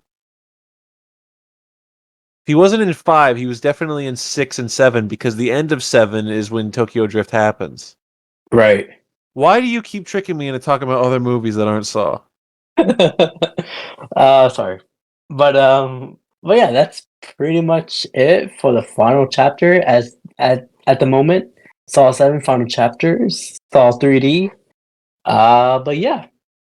I can't believe we went over 2 hours for the worst movie, and that means a lot. But yeah, Skyler, where can they find you, man? The audience. They can. I don't know. Saw has killed my brain. I can't. You know, once we're done with the series, I feel like I'm not gonna watch any Saw movies. I'm gonna be Saw out. Yeah, we're gonna have to watch something else. Maybe Yeah, we've stumbled across a good series to watch together. Fast and the Furious. we can do that. We can do that. Can you handle that much Vin Diesel in a row? I can handle all of his half sleeve shirts. I can Whoa, do hey that. now. Easy now. Hey now, you're a rock star. Come on, play your game on. Go Oh, play. rest in peace. Yeah, he died. Man, I think wasn't he part of the Salt Trap? That's in poor taste. Abrar, Yeah, I'm so sorry. I'm so this is sorry. canceled. Sorry, I apologize for all Abrar, the more smash. importantly, where can they find you on the socials so that they can write to you and say how disgusted they were at your joke about the Smash Mouth guy? Sorry, bad taste. Apologize. Saying sorry right now. But yeah, you can find this podcast on Spotify, Apple Podcasts at Brown Boy Wonders, and also on Instagram, Brown Boy Wonders as well. Let's end here before we get into Jigsaw and Spiral and Saw 10. Other than that, on the count three, anything you want to count down to? No, I'm not counting this time. Damn. Okay, I'll just say. Oh, I just want to say quickly. In the beginning of Saw 3, do you remember when Donnie Wahlberg was saying like, it's like just screaming in the beginning of the movie? Yeah. Yeah, I always laugh about that. Okay. Yeah, I thought that, because if you're watching in the living room and with the sound high, you're Yeah. like, oh shit, you gotta put the volume down. Yeah. But yeah, that was the Donnie Wahlberg waking your entire family up at 2 a.m. yeah, you're like, you bitch! Yeah. Great. That's a funny opening. But other than that, count of three, I'll just say, Gordon. I'll just say Gordon. 3, 2, 1. Gordon. Just Oh, I check did it. Gordon. Oh, you did it! Wow. Wow, that's because it's the final chapter. Final chapter. Gordon. Bing bong. Welcome to the spooky edition of the Brown Boy Wonders podcast. In this episode of the spooky month of October, Skyler and I are you should know now that we're watching all the Saw movies, and right now we're going to talk about Jigsaw.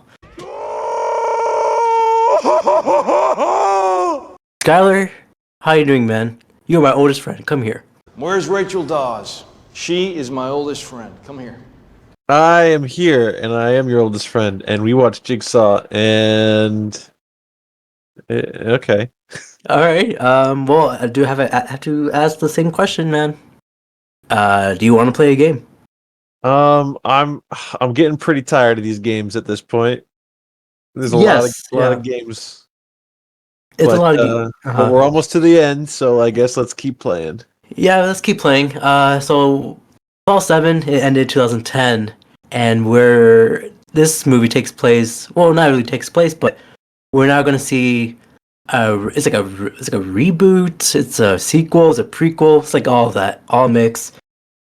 Years, 2017. So let's get into it. But before we get into it, I know I just said we will get into it, but before we get into it, I do have a little game for you. Okay, All right, so I have these quotes. I have what? 1, 2, 3, 4, 5. I have 5 quotes, and you have to tell me if it's a Jigsaw quote or a Rocky Balboa quote. Oh, okay. I don't know why Rocky, but I I love Rocky and I like Saw, so I think I can do this. Okay, that's good. Well, I picked Rocky because, Jigsaw to us, or to maybe many other people, he's a life coach. And also Rocky Balboa as well.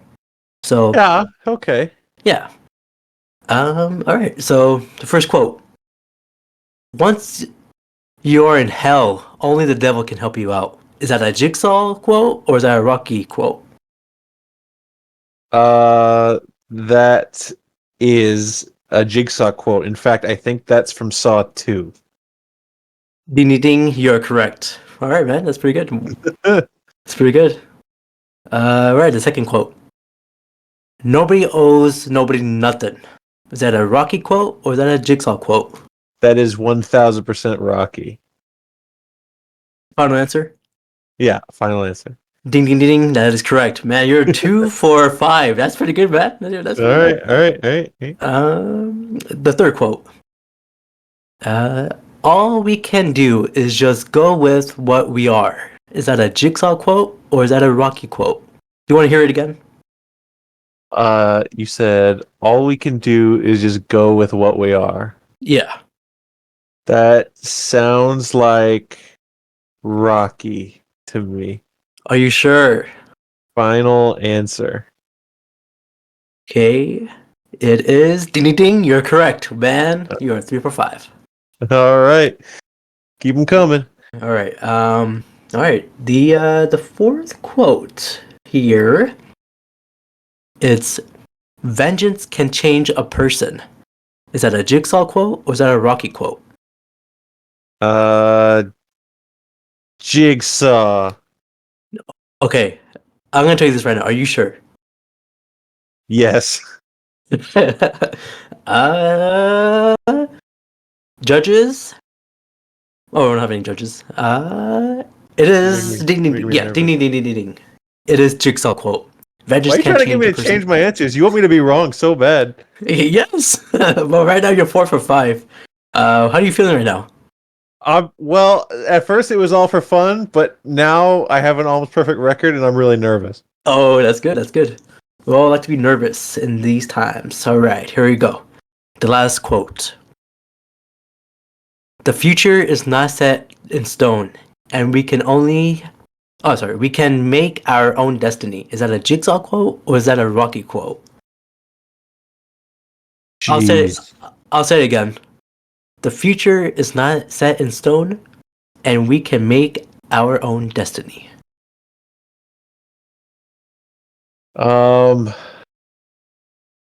I I don't think that's something Rocky would say. That doesn't sound like the Italian stallion to me. Mm-hmm. I'm gonna say that's Jigsaw. Final answer. I already have a passing grade if it's just 4 out of 5, but I'm gonna say Jigsaw. Final answer. Yeah. It's Ah, incorrect. when did Rocky say that? Okay. Jigsaw did not say it. Rocky did not say it.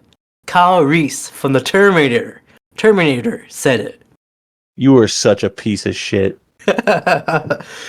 So, You are such a piece of shit. I hey, didn't man. even. Man, I literally watched Terminator like last week. You should have known then. I didn't. Let's move The on. 1982 classic. That's okay. That means I'm 4 for 4 on the actual thing, Yeah. and you're just a lying little. We're moving on. All right, let's move on. Yeah, so let's move on to Jigsaw. It came out in 2017. Saw 7 came out in 2010. So we're 7 years out. And during that time, how were you feeling? Were you missing Saw? No, because the last Saw movie we got was Saw 7. Yeah. So I think I and everyone else was like, yeah, we're done. Yeah. Saw's done. We moved on to other things. At this point, we're starting to get more different horror movies. Mhm. 2017. Is that like the I don't like the concept of elevated horror because like good horror movie is good horror movie, but Right. we would have gotten like what the Babadook by then, I think so. and I think It Follows came out Mm-hmm. around or around then. But even if not, the Insidious movies and Conjuring. yeah, the Conjuring series. I don't think the horror movie fans were desperate for Saw to come back. Everyone had enough stuff to watch. Yeah. But Saw came back anyways. So I came back. I mean, they're like, we gotta this was a great franchise when it came out, and they want to make some buck out of it. So I'm okay with that. Let's move on to the new cast members. We got Matt Passmore as Logan Nelson. He is the doctor, the main doctor, or not main doctor, but he's like, Yeah, he's the main guy, not in a trap. yeah, for sure.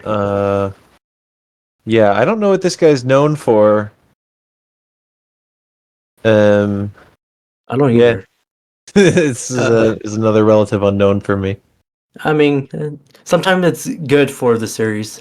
We also got Callum Keith Rennan as Detective Holloran. He's that old detective in the movie. Mm-hmm.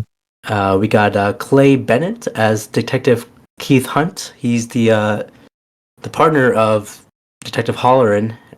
We got Hannah Emily Anderson as Eleanor Bonneville. She's the assistant of Logan Nelson. She's like the freaky chick, right? Yeah, she's the red haired girl. Yeah, the one that's a weirdo. Yeah, she kind of likes the traps. And we got Laura Vandervoot as Anna. Oh man, I think Anna was literally the worst person in this film. Absolutely. But Laura Vandervoot, I actually know her from things, not in real life, but she's in stuff. She was in Smallville. Oh, okay. She was Supergirl in Smallville. Oh. Damn, I guess that's all I know her from. But I mean, Smallville's good. but yeah, Laura Vandervoot. She was a name that I recognized, a face I recognized. I was like, oh, she's in Saw. Good for her. Question mark. Yeah. We got Paul Braunstein as Ryan. Do you remember him? I don't remember the name. Oh, I think he's one of the people in the trap. Yeah, he's the guy with the leg, right? I mean, that'll make more sense when we talk about it. But isn't he the guy with the leg? Is that Mitch? No, Mitch is the other guy. Ooh, okay. What a great conversation we're having for people. Is he the guy or the other guy? Well, no one will find out because we're too stupid to explain. No, we'll find out when we go through it. As I mentioned, Mitch. That's Mandela Van Pebbles. His last name is Pebbles. Mandela Van Peebles. He is the son of a somewhat famous director, Mario Van Peebles. I think he's his son. Yeah. Okay. Mario Van Peebles is a director. He's done a bunch of stuff. But Abrar, if you've ever seen Jaws 4, have you seen Jaws 4? I don't remember. Mario Van. That's when the shark chases them to Jamaica. Oh, okay. Yeah. Mario Van Peebles plays the Jamaican guy that gets almost eaten by the shark at the end, but then the shark spits him out. That's a bad movie. Well, we're not off the bad movie train here. We got Brittany Allen as Carly, not iCarly, but Carly. Always talking about iCarly, this guy. Yeah, and Carly, I think she died pretty bad in here. Oh yeah, it wasn't good. It wasn't good at all. We got here is Joshua Black as Edgar Munson. Not confused with Stranger Things Munson, but Edgar Munson. He's a pitiful role in this movie. Right. Yeah, we got Edward Ruffle as Matt. Do you remember Matt?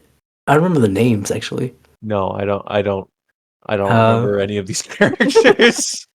I mean, I remember the main people in the trap, and I remember the yeah, main people, but all these people at the end, I don't know who these are. yeah, and we got Michael Boisvert as Lee James. I don't remember. And we got Same Cools as Melissa. I don't remember, but we'll get into it. Before we get into it, oh, we are getting into it, but the budget. We gotta talk about the budget. What do you think for this one? Um, Man, I don't even have an idea of how to begin to guess because everything was like a certain way when they made the first seven, like year after year after year. Yeah. But this is 7 years removed from that, and they're like, Mm-hmm. let's bring it back. And this movie, I want to say, has a higher budget because it just looks like it does, but also it doesn't take place in many different places. There's the barn, there's Yeah. wherever like the cops are messing around at, and then there's like a couple rooftops. So it doesn't feel expensive, but I have no idea. Times have changed. 7 years. Basically, I don't have an answer for this one. I don't know. Whoa. That's the first time after 8 episodes. All right. $10 million. For the first time, you are correct. It is 10 million. Right on the money. Wow. All Very right. nice. So you are like 6 for 5 from the quotes thing. Yeah, That's that pretty was a good. total guess. I just went back to because that's around what the other ones were. Yeah. Talked myself into thinking that it was. Yeah, the middle ones were like around 10 million. The Saw 7 was like 20 million, if you remember, because of the 3D. Yeah, the box office. What do you think is the box office for this one? Uh, I don't know. I don't remember this one doing well. Really? I don't remember Spiral doing well either. Well, this one must have done okay because we got Spiral and then Saw X, so Yeah. they didn't stop. Um, I don't remember how much. How much did Saw 7 make? Do you remember? I can look back to my notes. Let me look at it. While you look that up, I just realized that the guy that plays Detective Keith Hunt, Clay Bennett, Yeah. whatever. Um, he played the guy, Battlestar in Falcon and the Winter Soldier. Remember him? Oh, that's him. Lamar Hoskins. Oh. Okay, he's a Yeah. good actor, I think. And yeah, um, for Saw 7, the budget was 17 million, and then the box office was 136 million. 136 million. I think that's pretty good for like the last final chapter. That's so how their budget was what? How much?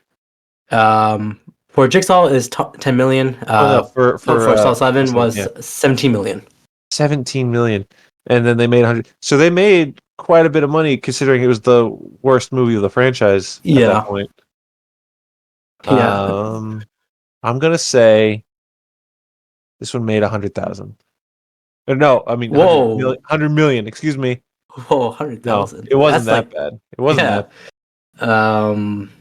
Okay, you're close. It's 104 million. Man, you gotta stop rounding and just give it to me. You gotta be like round up, man. Come on. All right. 100 million. You got it. Goddamn right. Nice. Well, yeah. What are your thoughts on rewatching Jigsaw? I was fine. Yeah. Yeah, it's not like, Saw 7, oh, this is so bad. This one is fine. There's things about it that are like not very Saw, and there's things about it that are too Saw. I know that makes no sense. I'm rambling like an idiot, but Oh. this one is I'm not gonna say okay. This one is fine. That is the word. Yeah. It was fine to me. It wasn't bad. It wasn't great. It was Mm-hmm. um because since like this movie, once you're watching it, you don't know if it takes place before or after or present. But when it came down to it, it was pretty much a prequel at the same time of a like present day Of a sequel. It's like of a it's sequel. like the entire series is sandwiched in between this. Yeah, so it's kind Um, of weird. it's very clearly what they came up against was they said, how do we get Tobin Bell back in the movie? Yeah, Like, not only is he dead in the series, but that was a long time ago. Like, he's been dead for a minute, and he's got no more plans floating around that we can think of. How do we get him again? And so they do this bit where the twist is that the test we're seeing the whole time took place years ago. It was what they call the first test, which Mhm. I take problem with because the first test was him putting Cecil in that knife chair.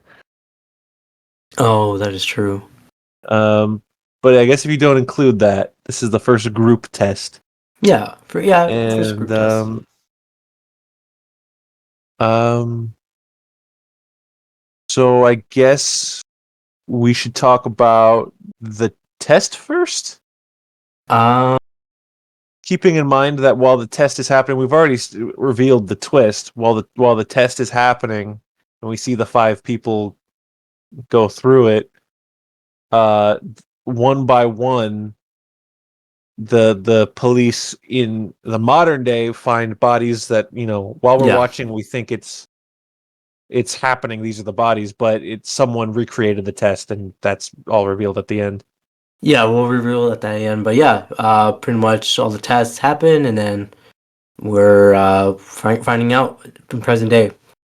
But yeah, let's well, due to the success of 144 million in the box office, that's why Saw 9 and Saw 10, or sorry, Spiral and Saw 10 were released or greenlighted as well. Yeah.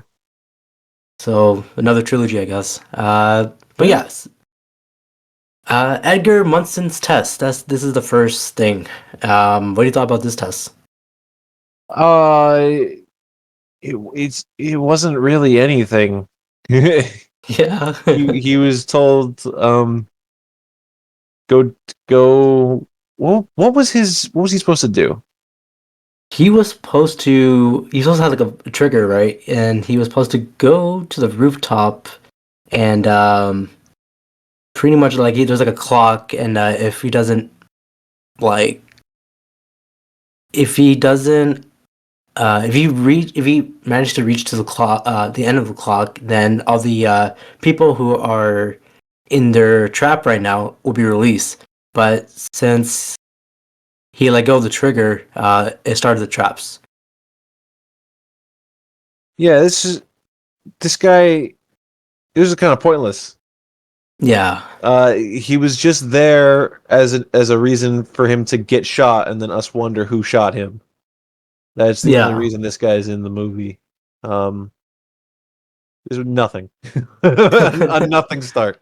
But yeah, basically he activated the traps, and well, he does come in important in other storylines. But yeah, so he died, and this trap started, and it is the murderer's trial. We got the victims of Mitch, Anna, Ryan, Carly, and I won't say the other guy's name. Yeah, just random buckethead. Yeah, Bucketheads. But yeah, they woke up. They're like, "What the hell is going on?" And they see buzzsaws in front of them, and yeah, and I think Jigsaw says you gotta give us some, little blood so we can get out. Mhm. And one of them realized it. They got released. Yeah, he spells it out as clear as can be. This one, he's just like, just give me blood, and then you're out. And they're getting pulled towards these these saw blades by like chains around their necks, and they got buckets on their heads for some reason. Well, Yep. the some reason is so that we don't know who the fifth guy is. That's the reason. Yeah, that's a big reason. So so they're getting pulled, and then I think who was it? Was it um was it Laura Vandervoot's character that cut herself first? She cut herself first and was telling everyone else like, "Hey, I got released." Yeah, she was like, from "You gotta bucket." cut yourself. You gotta cut yourself." So one by one, they all like kind of scared, sheepishly sidle up to the saw blades, except for Mitch, who like accidentally like falls into the saw blades. But it doesn't kill him. He's all right. So they He's all alright. cut themselves and bleed, except for the fifth guy, who we don't know who it is because we never learn anything about him. No, well, we know that he got messed up by the saw Yeah, blades. he's too the drug dosage was like too high, so he never woke up. Yeah. So everyone else like figures out that they need to bleed to move on, except for him because he didn't wake up, and then he starts to wake up as everyone else is like getting pulled by these chains to the next room, and Laura Vandervoot's like, "You got to cut yourself! Oh, you got to cut yourself!" But he's just a little sad buckethead, and then he didn't make it. We're left to believe that he died. Yeah. End of his story. Yeah. For now. If you guys have not watched Jigsaw yet, we're just spoiling it for you guys, but I would stop now and go watch the movie and come back here. Okay, let's go. So after that, the group, our guys, they're now in the chain hangers trap. This is where Billy the puppet wheels out with a tape attached to him and a piece of paper that says "confess." Yeah, and then we get like that that modern day like Joss Whedon sass where the Ryan character, he's like, "Yeah, that's not creepy at all." Yeah. Yeah. Welcome to 2017. I thought that was funny in the trailer when I saw it. Oh yeah, it's definitely for the trailer. That's why that line's there. But yeah, so pretty much they're about to get hanged with this chain, but they gotta confess. And the thing is, it all comes down to one person. Yeah. And there's like three different syringes with different numbers on them, and the test is like, well, one of you cost a life. You made someone die because you did a thing. Yeah. Confess to the thing, and the number correlates to how much money is a life worth. That's what he said. Yeah. And they determined that it was Carly, not iCarly. Not Carly, not Miranda Cros. What's her name? Yep, Mandrake Crosgrove. So Carly, a long time ago, stole this lady's purse. Yeah. And the lady tried to chase after her, but she had a bad asthma attack, and she started to die. Yeah. And Carly just kind of like watched her die and was like, "Oh, well, that sucks," and then didn't give her inhaler that was in the purse, and instead took like $3.48, like that's all that was in there or whatever. And so the three syringes, like one of them's nothing, one of them is acid, and the other one is like a cure to a poison that's in her, right? Yeah, something like that. And the number, like I said, it's in reference to the money. That number is 3.53. $3.53. Yeah. So I guess the apprehension, because this Carly character, she's like a coward. Yeah. And she's like, "Oh, it's not my fault that the person died. It's not my fault." And then she refused to take the to inject herself because, like, oh, what if it's the acid? So I guess even though she put together, she was like, "Oh, that's the amount of money I stole." She knew the answer, but I guess did she think, "What is it? The cure or is it the acid?" Like, Yeah.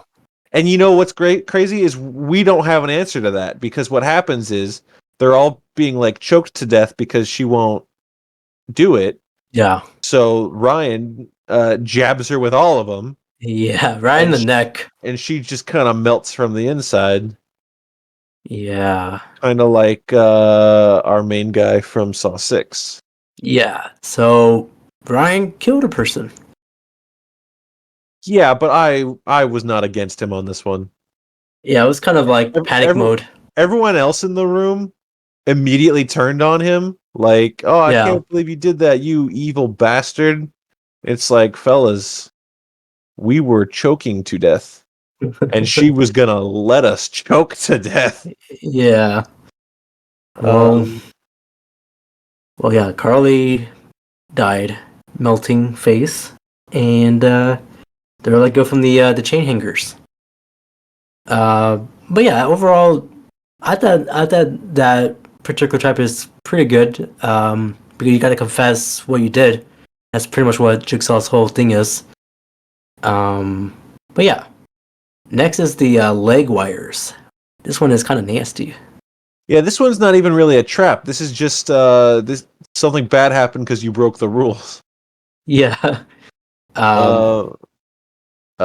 In the next room, Ryan tries to like walk out the door, I guess, and his leg smashes through the floorboard and gets tangled up in like fine wire.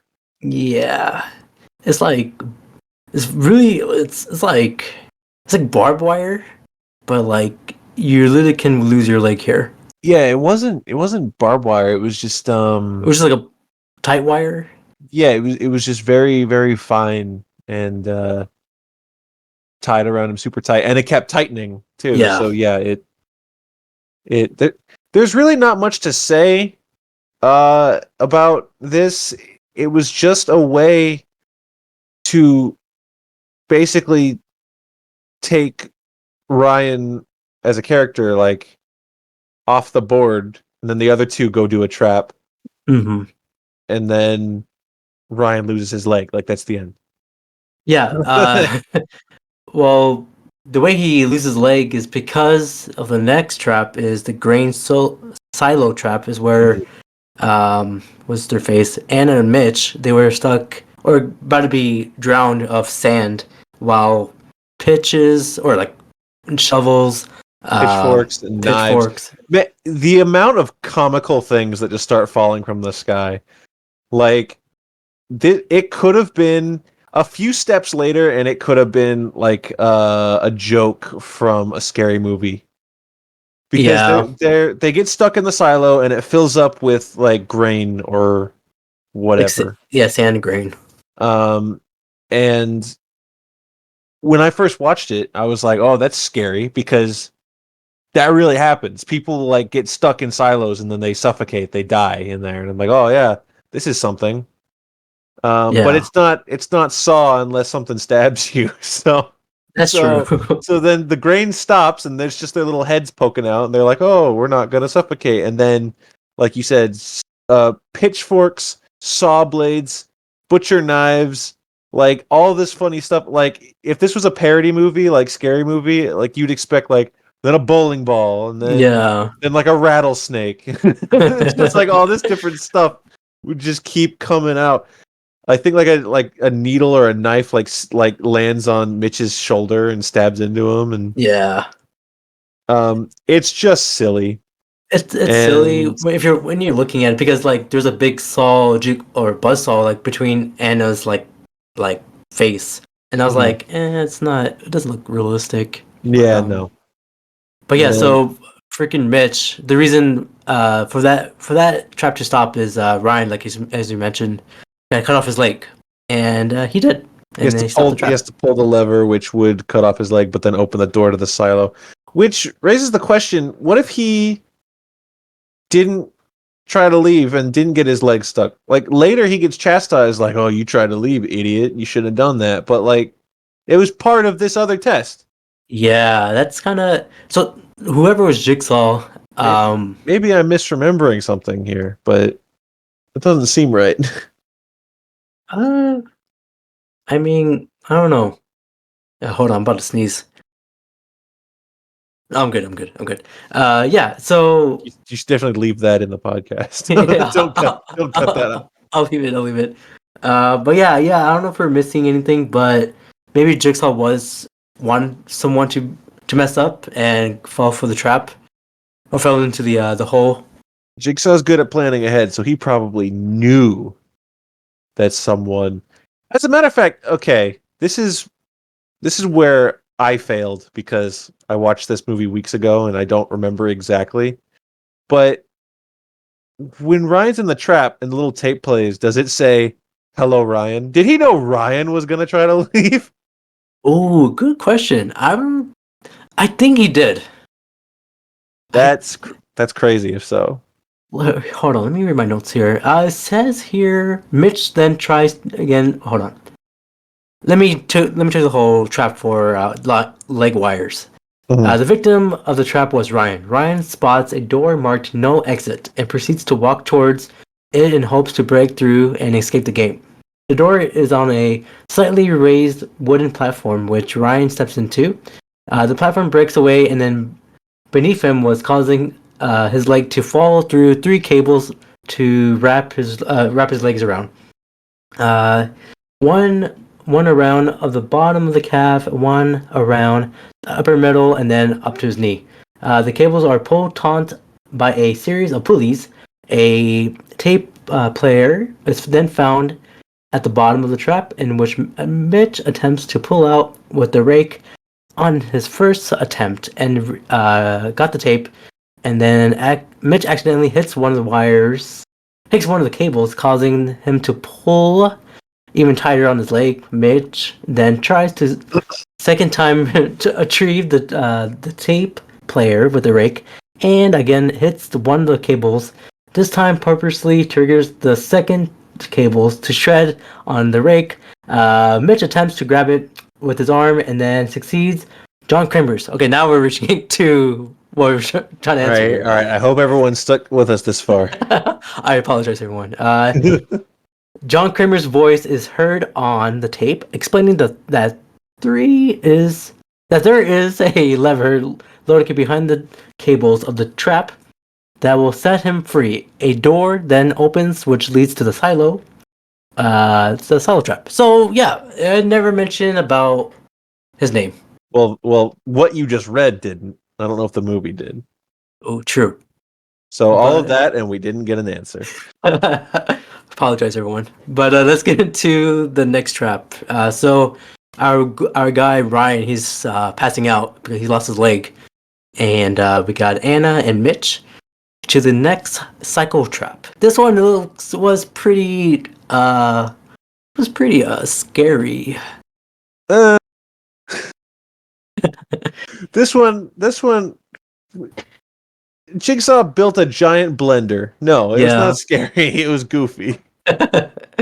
He built a giant blender, and he caught Mitch in like a Looney Tunes like trap by his legs, and I hoisted him up and started lowering him into the giant blender. And Anna tried to help him, and then it didn't work, and then Mitch died. Yeah. I mean, the reason why this is his trap, because his backstory is he sold a bike that has some brake problems, and the guy who bought him died because of the brake issues. Mm-hmm. So that's the reason why this is his trap. Do you think that's fair for him? So yeah, everybody in this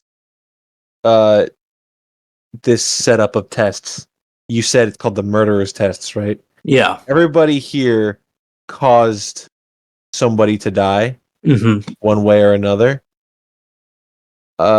So the fact that I think at this point, as he's being lowered into the giant blender, we know everything about his story, and it's not just that he sold a bike to a kid and the kid died.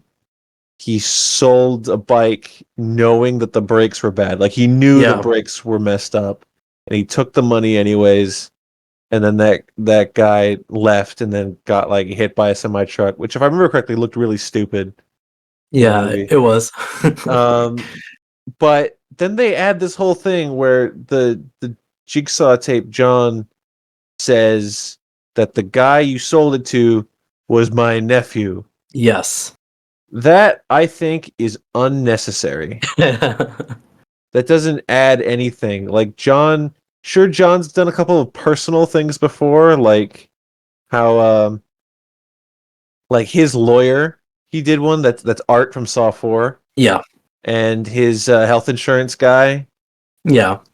from Saw 6. He's done them before, and he confronted the guy from Saw 7. But the fact that he's like doing the vengeance thing, he even did a Jigsaw vengeance quote earlier. Yeah. He's doing like, you killed my nephew. Like, he could have killed anybody, and everyone else in this trap did just kill anybody, with the exception of Anna's, because they also add this whole convoluted, like, Anna, you did something bad, and I was your neighbor at the time, and I saw you do it. Is what the hell? You don't need to make things personal to John like that for every, like, he sees bad people and puts them in tests to fix them. That's what it's always been. It's weird that they felt the need to like add a personal. It just seemed like lazy writing. Like, oh, why is this guy? He killed John's nephew. Whatever. It's stupid. I would accept it because knowing now we know that it's like a prequel, so it's like he's doing his vendettas first and then doing the nobody traps later after Saw 1. That would work. That would, except that he got the homeless lady that stole a purse and then someone died. And then Ryan, when we learned Ryan's thing, he just like got in a car crash. Yeah. Like, he and his drunk friends crashed a car. Maybe he was like, he's figuring it out. And then John reveals, he's like, and I was in the other car, and that's when I got spikes through my body. What a reveal that's not in this movie that I just made up. Oh, that's a great. Oh man. See, it should have been me. I should have made Jigsaw. You should have wrote this whole movie. And it would have made a lot of sense. It would have made $105 million instead of $104 million. But yeah, before we get into the last, it's not nearly like a last trap, but it's like towards the end of the movie. But before we do that, let's get back to our guys. We got our detectives, and we got our. These aren't my guys. I don't claim them. Well, we got our other characters in the story. We got the detectives, the guy with the old guy, Holleran, and his partner Keith Hunt.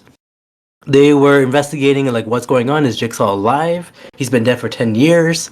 Like what's the baloney, And then they'd have to talk to Logan and Anna.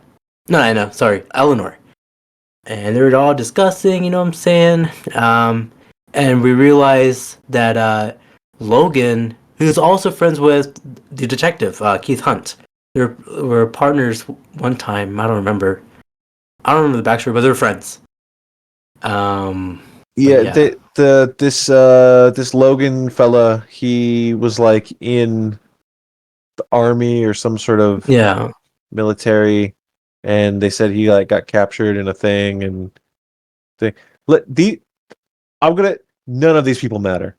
They are the most bland people. So you got bland guy number 1, you got bland cop, and then you have weird, freaky, like Jigsaw fangirl. Yeah. And they're just like hackneyed, kind of like, ooh, is this guy a Jigsaw? No, maybe the girl's a Jigsaw. She's weird. And then the girl's like, I'm not a Jigsaw, but I know we're a Jigsaw. And it doesn't matter. All these people suck. And then you get to the end. Eleanor and the Logan fella get to the end. They go to the barn. They discover, they're like, oh, there's a barn where all this stuff was happening. Oh, I think that's where the test is. Let's go there. And the editing kind of is weird because when they get to the barn, like, our story of the test is not over yet, and it's very clearly daytime in the barn when everything's happening, but they roll up at night. So if you're supposed to believe that it is still happening at the same time, that you're not anymore. And I don't know if that's on purpose. It just kind of happens. Yeah.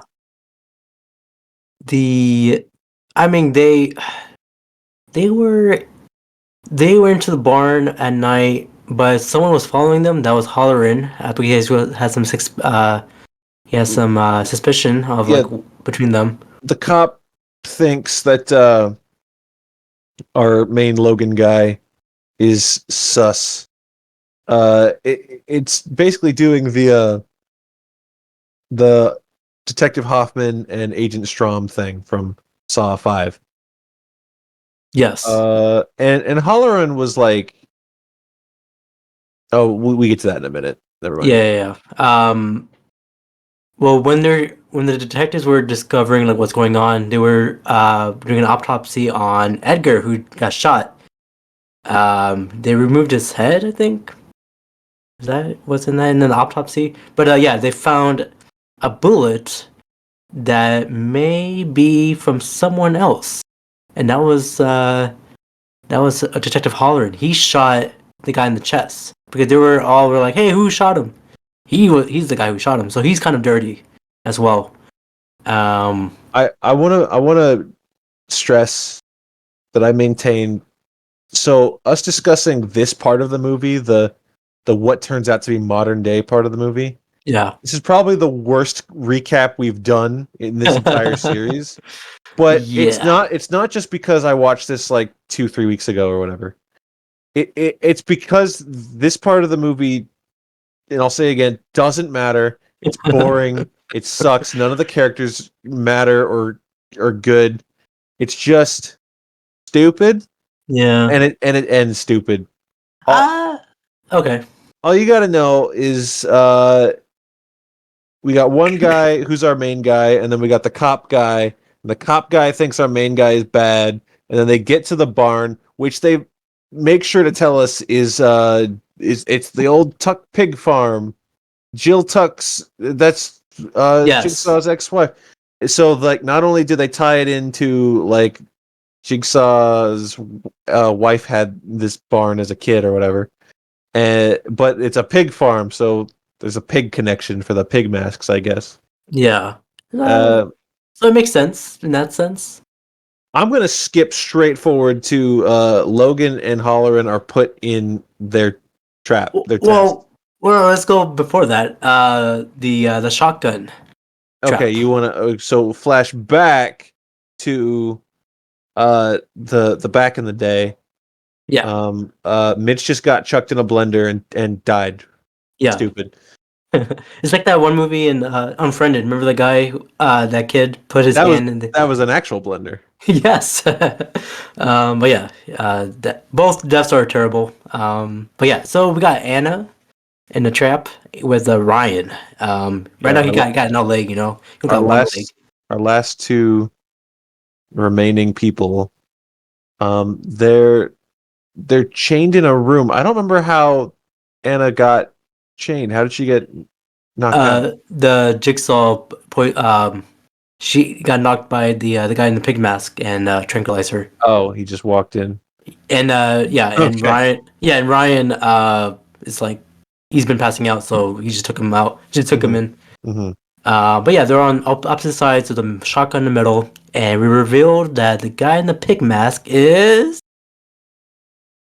John Kramer. Ooh. The biggest twist of this movie is that Jigsaw is Jigsaw. Yeah. Yes. Jigsaw is back. Not back, but Yeah. So as I alluded to at the beginning, the entire reason for the format of this movie being mostly a flashback is like we got to get Tobin Bell back in the movie, and that's what led to this scene. Which you know, I'm happy to see him. Yeah, do you like it? I'm glad to see him in this non-sick way because he's always been sick in the movies. Mm-hmm. But you see him alive and active. But yeah, I like that. But yeah, so let's get into Anna's story. It's kind of messed up. So she kind of framed her husband of killing her kid by her husband was sleeping and then rolled over on the kid and the kid suffocated. But in actuality, the baby was in the crib and Anna was like so frustrated, so annoyed, and she killed her baby with a pillow. You asphyxiated her baby, yeah. Yeah, and the cop came in, arrested her husband. Then her husband is like he's like he felt so bad, of course he killed his kid. Then he killed himself. Yeah, and I think she is the worst. If I'm trying to remember all the Saw victims or whoever was in the traps, I think she's the worst one. Yeah, she might be the most evil person in Saw. Yeah, comparing her to the guy who called out work. Come on! Oh my god, not that guy! I always have to roll back to that one because he does not deserve it. And he burned to death. Yeah, which is horrible. He burned to death. He was naked. There was broken glass. Yeah, first of all, you're naked. He was given like an impossible task. Literally. And all he did was call out from work. And this lady killed her infant child. Oh, man. I don't know what was going Jigsaw's mind of picking his people, but... Well, think about this, Abrar. Yeah. This is the first trap. That guy was after this. That's crazy, actually. Oh, maybe he was experimenting. Like, let me try this. He was running out of steam. But yeah, basically, John Kramer was saying, yeah, Anna, you're my neighbor, and you did this horrible thing. Ryan, you did a car crash. You're in here too. And here's a shotgun. Whoever kills each other will survive. And he said an important thing is the key. The key is in the bullet. Did he say something like that? He did not say the key is in the bullet. The key was in the bullet, but he didn't say that. Yeah, he said something. Yeah. He said like this is the key. Oh no, yeah. Oh yeah, he's holding the shotgun shell and he says this is the key to your freedom. Yeah, there you go. Whoa, fuck you, John. I mean, it's the same thing in Saw 2 where Daniel was in the safe. He's like, hey, he's in a safe place. It's very John. Yeah, that's what I like about him. But yeah, Anna's like, all right, I want to kill you. And Ryan is like... Anna, right off the bat, she's like, bet, I killed a baby. I'm going to shoot you now, and I'm out of here. Ryan is like, I can't reach to the shotgun. I have one leg. Yeah. But yeah, Anna got the gun. Oh, John Kramer left. He like, all right, I don't want to see this. He left. And he's like, I think it was just like his nap time. But yeah, Anna got the shotgun and aimed at Ryan. Pulled the trigger. Uh-oh. There was something in the clue that Ryan like pieced together right before Anna pulled the trigger. Oh, yes. Where he's like, wait, don't. I don't know why he bothered to wait, don't. Because the clue he pieced together was not the key is in the shotgun shell. You didn't get that till afterwards. Yeah. It was too late. But what he did piece together, I don't remember what the exact line was, but basically, the shotgun shoots backwards, which is amazing. It's an amazing idea. It bursts open like a Looney Tunes gun. It did. And it blasts Anna's face off. And then and then all the little burnt, crumpled pieces of key are on the ground, and Ryan's just stuck. He's just like, well, he's left to the classic Adam from Saw 1. I was like, well, yeah, and he's missing a leg, like Gordon from Saw 1. He got the worst of both worlds. Yeah, so that's how Jigsaw was like, huh, You're missing a leg, say. All right. missing a leg and I like that. yeah, missing a leg and you're trapped like that. So let me do that for Saw 1. That's what you're planning.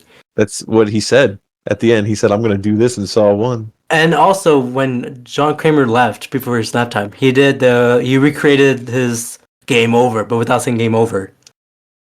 He didn't think of it yet. He wasn't. But he did that. He wasn't at full power yet. Yeah, yeah. He just basically did the iconic shot of him closing the doors. But yeah, you got the line.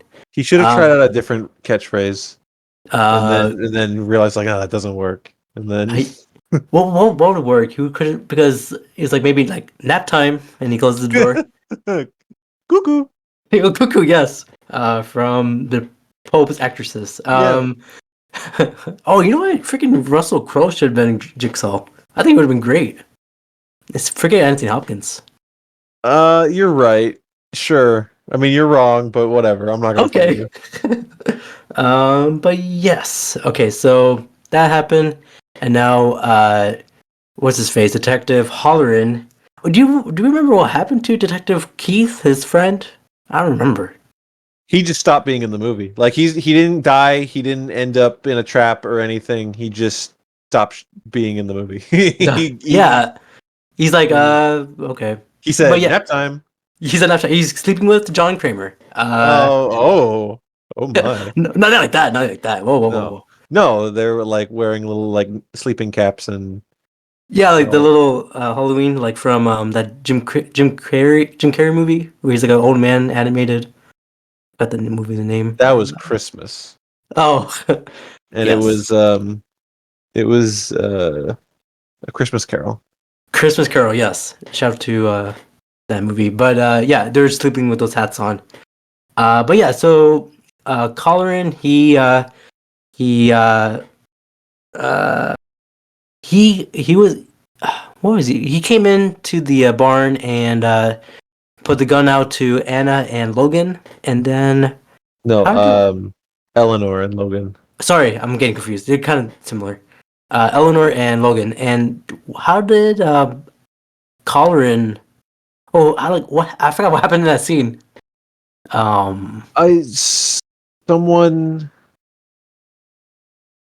Eleanor runs away. Yeah. And Holleran is just attacked by a pig mask or something. And both Holleran and Logan wake up. Yes. In a trap. And the trap is... It's called the laser colors. Yeah, so like laser beams shoot out. And... very advanced. And you have to confess your sins. Yeah. Confess what you did wrong, or else the lasers are gonna converge on your head and kill you. Yeah, and there's two buttons, one for each other. Colleran is like, all right, who's gonna do it? So Colleran's all right, I'll do it. But as a slimy guy he is, he pushed his Logan's button, and then he went back. He got pulled back to the wall, and the lasers were beaming down, and then the lasers kind of like killed him. Like the blood came out of his neck. Pretty horrific. Oh yeah. So at this point, Logan confesses, and we'll learn in a minute why it's silly that he did. He confesses that his sin was that he botched his job as like an orderly or a nurse or something. He mislabeled two different diagnoses on X-rays, and it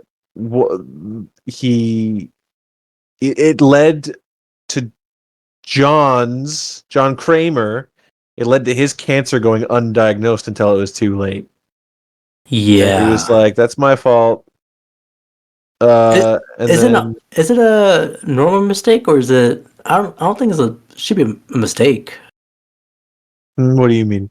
Like I don't think doctors can make that mistake of switching the X-rays or messing up the X-rays for each patient. I don't know. Is the way the movie phrased it was he was careless and bad at his job.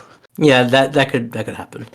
So he says like, "I'm sorry, I didn't mean to," and then the lasers appear to kill him.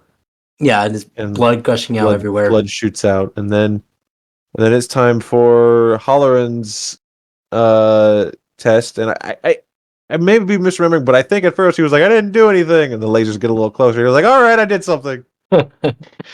Yes, and but then something happened. Well, first he says, "Oh, it doesn't matter." He just says he was a bad cop. That doesn't Yeah, matter. yeah. But then he realizes that, like, he looks up and he sees that the lasers are like burning into the ceiling, and he looks over at the other lasers, and they're not burning into the ceiling. Nope. And then Logan gets up, and the Saw music starts playing. Here's the twist: Logan's the bad guy. So the guy that the cop thought was a bad guy the whole time was a bad guy. Yeah. And he says, he has a deep voice, by the way.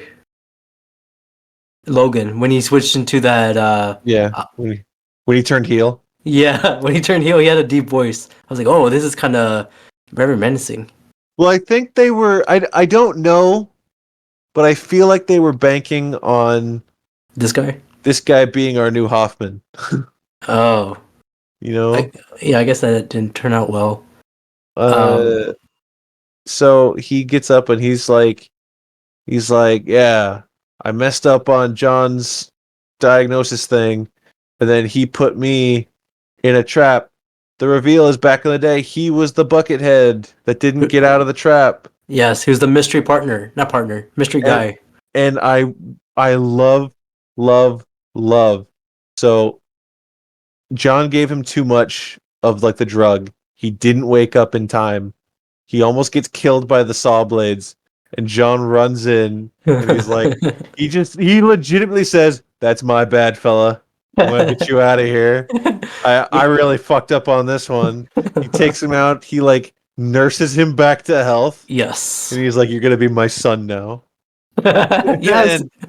and then he grows up to be a big Jigsaw, I guess. I don't know. Yeah, and he was like, messing up on the X-rays. You know, that's not really a bad thing because anybody can do that. It's like, all right. It was kind of bad. It was bad, but it's an honest mistake, I guess. I don't know. I guess I don't know.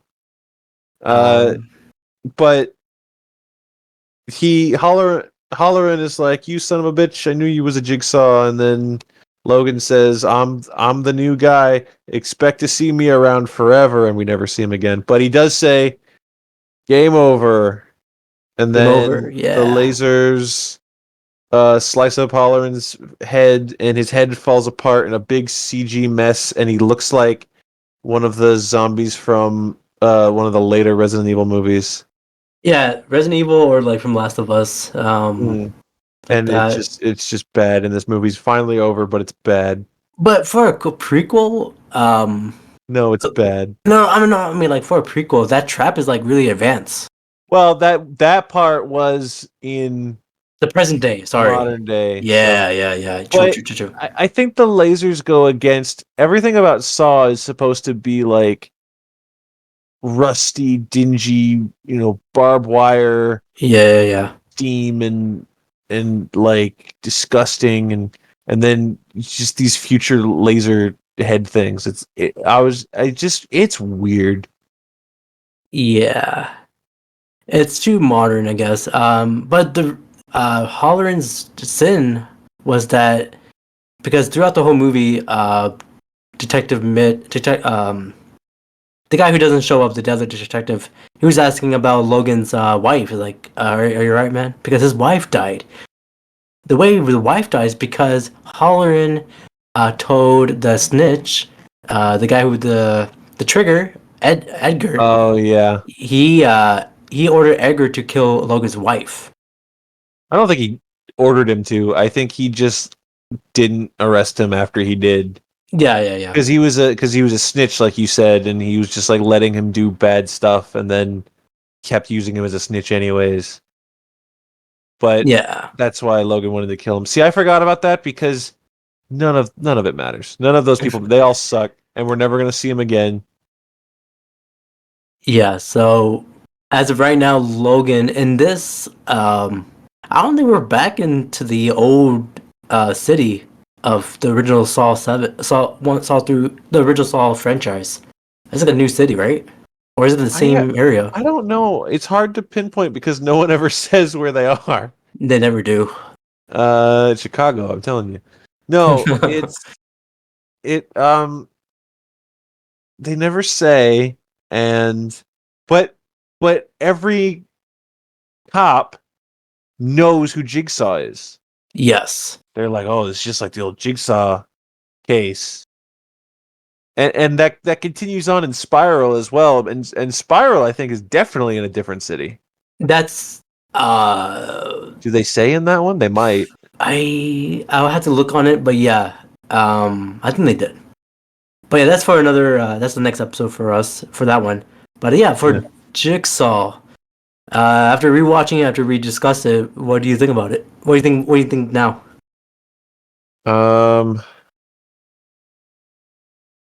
It's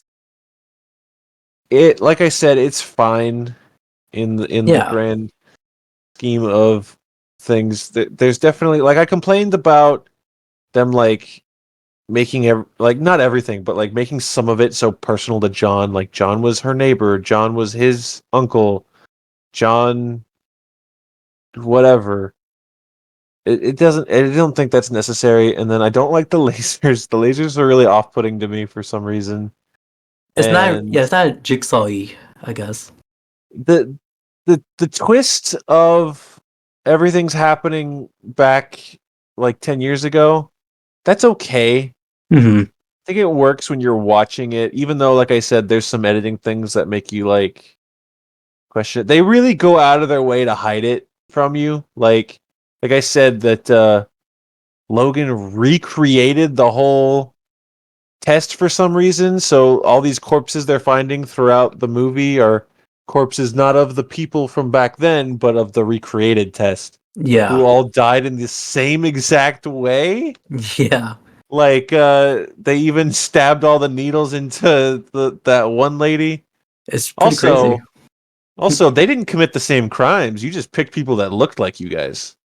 Yeah. Whatever. But yeah, it was alright. It did bring back the nostalgia of the Saw series into 2017. But yeah, I guess if you want to if you're gonna watch this film, just think of like, oh, it's like a nostalgia type of movie. Like, oh, do you remember this?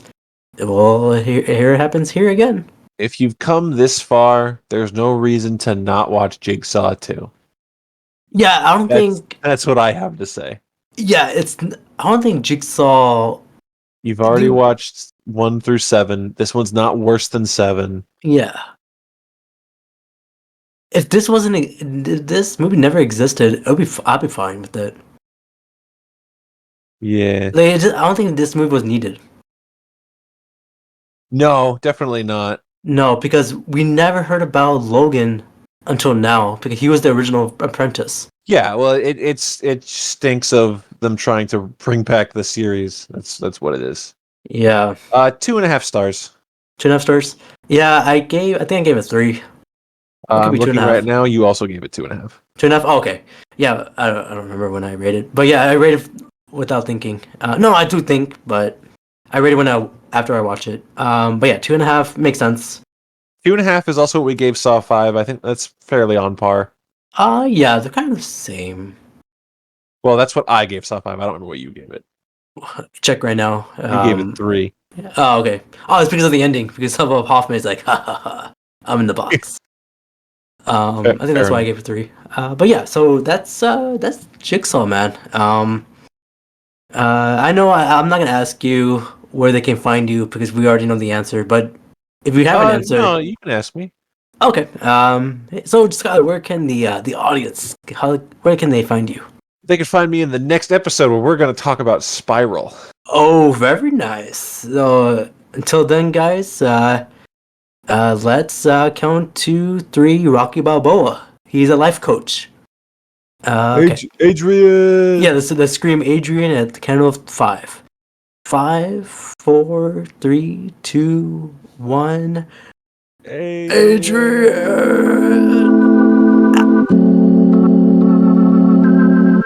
Bing bong. Welcome to the spooky edition of the Brown Boy Wonders podcast.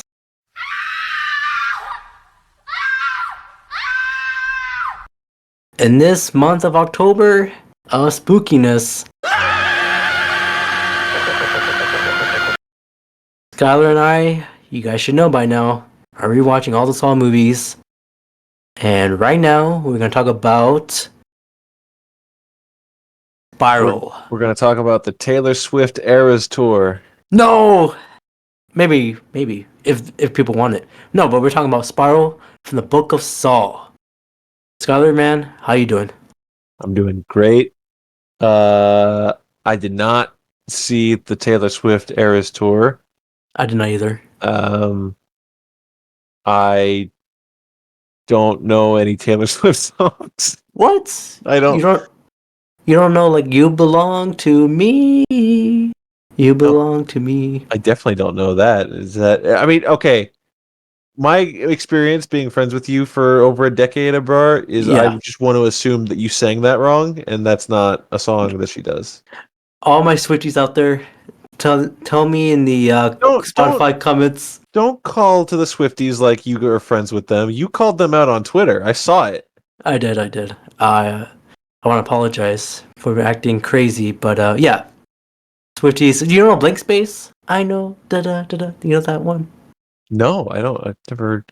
I remember. Did she do that Romeo and Juliet song way back in the day? Yes, I think. Okay. All right. There's one. Bad Blood. Now you're gonna have Bad Blood. That's a WWE pay-per-view. It is 2004. But yes, we're talking about Spiral, the Book of Saw. But Skyler, I do have this one particular question for you. You ready? Oh my goodness. This is a little different. Okay. All right. My question is, do you want to play games, mother effer? No. I don't. Oh man, we're in our 9th film, man. The 9th Saw movie. If you want to call this a film, that's all right, I guess. Oh, hot take. It's a film. Well, before we get into it, I do have a riddle for you. A riddle. Now we're doing riddles. Last riddle. Can I say that watching all these movies and then recording our thoughts about them, this has been my Saw test. Wow, that is a. Hey, wait, what do you mean? You don't want to talk Saw with me? By the end of we're talking about this movie, I'm gonna be sawing my own foot off to get out of here. All right. Hey man, that's all I do. That's what I do with you, man. That's I mean, actually I don't want to do that to you. No, if it wasn't for you, Abrar, I would have sawed my foot off a long time ago. I appreciate that. But yeah, I do have a riddle for you. You ready? Okay, the riddle is: through a sea of green and islands of brown, leaving a crystal path behind, safe inside a spiral cave, preparing to come out again. What animal am I? A sea of green and an island of brown. I know this. It's you at a Jets game. Whoa! Whoa! What do you mean by island of brown? What does that mean? You're the one brown guy, and all the Jets jerseys are green. Oh. You know, I would accept that, but no, no, it's not. I'll give you two two guesses. Oh, you're gonna make me guess again. Oh, thank you. Give it to me again. What is it? Okay. Through a sea of green and islands of brown, leaving a crystal path behind, safe inside a spiral cave, preparing to come out again. What animal am I? Man, so this is something that I could spend a lot of time in silence thinking about, but for the podcast format, I'm gonna just say I give up. I don't know. All right, final answer. Yes, my final answer is I give up and I don't know. The animal I'm referring to is a snail.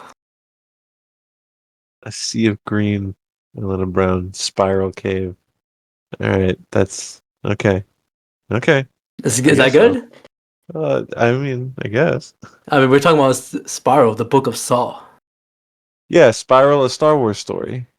I don't know if you want to review Star Wars movies. That might be crazy, but yeah, Spiral.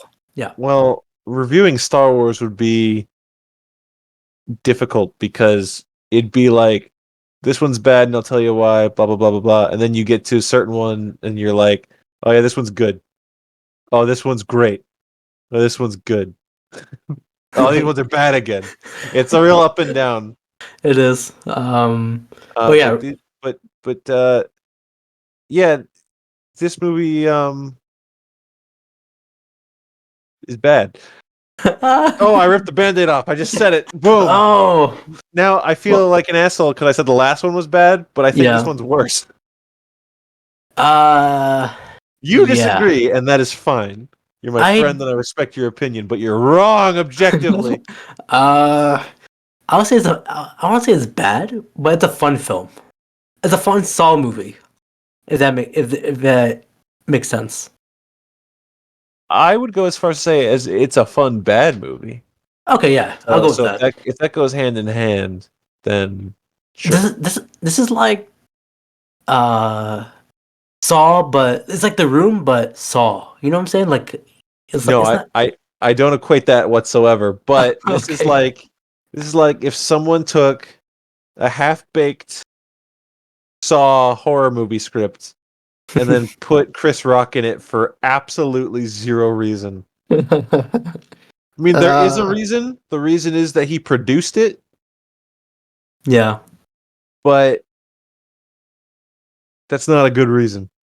Okay. You know what's wild? Yeah. Is this movie was produced by Chris Rock, as I said, but I think it was also produced by James Wan and Lee Winnell.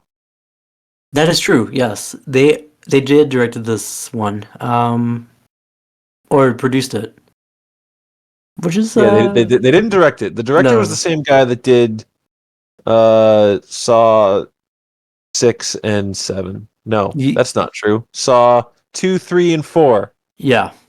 So the 6 and 7 guy just did Saw X, right? Yeah, he just did that. Yeah. Yeah, so Saw 2, 3, 4, and then Spiral. That's not a great track record. When I mean, in my humble opinion, the best you can say is like, oh, I made Saw 2, and it was, yeah. I mean, you said that Saw 3 is better than Saw 2. I still think it is. That's I disagree, but that's fine. Those are at least Saw movies. This is not. I don't even know what this is. This is fucking.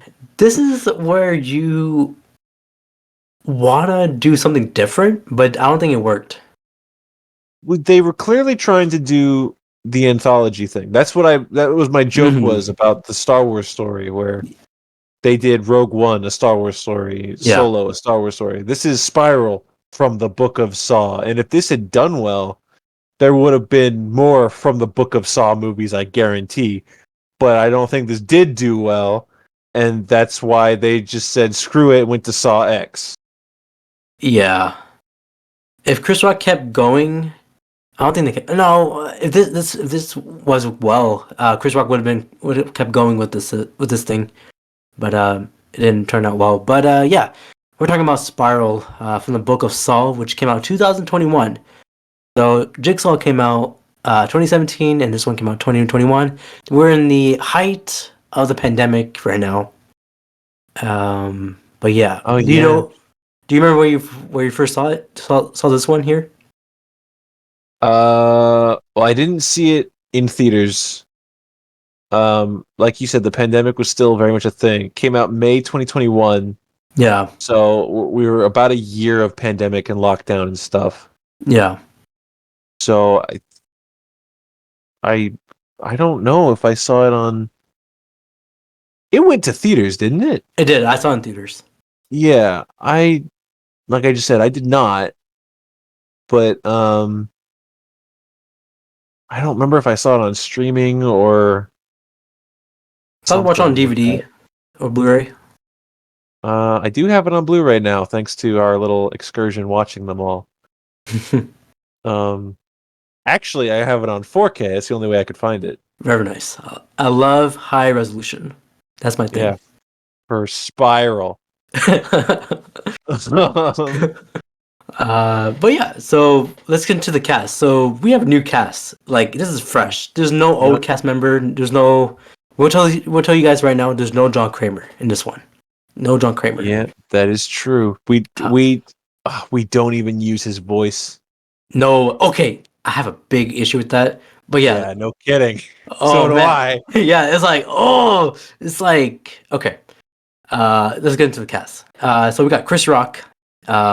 Before the whole Oscar scandal thing, he made this movie. Yes. It was a G.I. Jane joke. Keep my wife's name out your fucking As he was Detective Zeke Banks. Can I just say something really quick about Chris Rock? Yeah. All right. I like Chris Rock. I do too. I think Chris Rock is funny. I enjoy Chris Rock in things. Not in this. He is terrible in this movie. It's one of the biggest miscast things ever. Not a single moment can you take him seriously. Yeah. He's got a couple lines that work because it's Chris Rock, Yeah. but that's it. Like, whenever he's doing action, whenever he's being angry, whenever he's being serious or quiet or thinking, whenever he's being cool, which the movie tries to do a lot, never works. It is ridiculously terrible. Yeah, so Chris Rock, I feel like he's trying to play too hard as the tough guy, and it does not work for him. His overreacting is pretty funny. That's why I like this film. That's fair. Yeah. Next we got Max Make-Hella as Detective William Sneak. He's basically we'll find out eventually that their partner Chris Rock and him are partners in this film. This guy was in The Social Network. Yes, he was. I think he's a good actor. He's all right. He's all right. A favorite character of mine here. I think he stole the show. Not really, but he has some good parts, even though he's not in it. He's not in it. He's barely in it. He's really not in it at all, very much. But when he is on screen, you're right. He does steal the show. It's Samuel L. Jackson. Samuel L. Jackson as Marcus Banks, who is the father of Zeke Banks of Chris Rock. He is so unserious in this movie, in the best way. Like, I feel like you want to think he's being silly in a lot of his stuff because, like, your brain is like, oh, because he read the script and he's like, I'm not trying for this. But I can guarantee you that someone was like, Mr. Jackson, here's the script for Spiral, the Book of Saw. He said, motherfucker, I'm not reading any script. Get that out of my face. Exactly. We got Marisol Nichols, not Josh Nichols. I think that's how you say it, Nichols, as Captain Angie Garza. So she was the Angie. Yeah, she was the captain here. We got Daniel Petron Solvovic as Boz, Detective Boz. We got Patrick McManus as Peter Donlevy. We got Ollie Johnson as Officer Jean Lewis. And we got Zoe Palmer as Cara Boz. You We notice got- that I've stopped correcting you. I've just Yeah. I just let you go through it. There's a lot of cast. Like I said, there's all new cast members here, so we gotta give I them hope- their shine. I hope at this point anybody who's listened to the series this far just pulls up the Wikipedia page and they're like, all right, what's this guy's name actually? We got Dylan Roberts as Sergeant Mogay. We got Casey Collins as Detective Dury. We got Eddie Inksetter as Detective Karks. I don't remember any of these people. No, they were part of There's the no way. precinct. They were They're part of the making- precinct. They're making this shit up. Only like 3 of those cops mattered. We got Nazneen Contractor as Coroner Kada. You know We got what's Tom- wild about that lady? Yeah. Click her Wikipedia page and see who she's married to. Oh, hold on, guys. Uno momento, por favor. Skyler, what do you want to say while I do this? I want to hype up that this is a big callback to when we talked about something previously. Oh, I am excited. Matter of fact, her Wikipedia picture is her with her husband. Wikipedia picture. Oh my goodness! That's the guy. That's Ricky Gervais. It's the not Ricky Gervais guy, the guy that looks nothing like Ricky Gervais from Saw 5. Wow. Carlo Rota. Yeah. Wow. Interesting. So they're Isn't part of it the funny? Saw family. I guess so. It was just serendipity for us to really land this joke another time before this series was over. Perfect. I like that. I like that a lot. Matter of fact, I don't even remember this character at all that she plays. She couldn't be in the movie very much. No, she was like, Says she's the coroner. yeah. So she was the thing. What happened to Angie with her trap? She was the one who opened the door. That's pretty much it, I think. But yeah, we got Thomas Mitchell as Detective O'Brien, not Conan O'Brien, but Detective O'Brien. We got Chad Camillin as Benny. We got Christopher Ramsey as Crack Punk. No, not who the CM hell Punk. are these people? Stop saying. Okay, CM Punk. That's the end. We got CM Punk as the crack guy. We're done. None of these people matter. None of these people are actual characters in this movie. This is just a long list. No way. We're moving on. Ask me what the budget was so we can move on. Like I said, as a new cast, you know. But yeah, let's go to the budget. So Jigsaw from 2017, that was 10 million. For this one, what do you think this one is? I'm gonna go way higher on this one. Oh, okay. This movie looks okay, and there's a lot, not like a lot, but there's a good amount of locations in this movie that they go to. Yeah. And they had to pay both Chris Rock and Sam Jackson to be in this movie, Yeah. and the fake Ricky Gervais's wife. Yes. I'm gonna say 30 million. Oh, you're close. It's 20 million. Oh, okay. So It costs more than Saw 7, which was 17 million. Okay. So this is the highest Saw movie or biggest budget for a Saw movie. And the box office, what do you think? Well, excuse me. Sorry, Spiral made me yawn. Oh, damn. I'm gonna guess by your reaction, it did not do well. Oof. No, sir. 50 million, 60 million, 50 million, Was a fun answer. 50 million. 50. Man, this made 40 million. God damn, no way. Let me look. 20 million budget, 40 million box office. That is horrible. 40.6. Yeah, that's just barely. Because as I said on a previous episode, when you look at the budget, kind of what you do is you double what the budget says, and that accounts for advertising. Yeah. That's not always 100% true, but it's just kind of like the safe rule to do. So, but going by that, this just barely made its money back.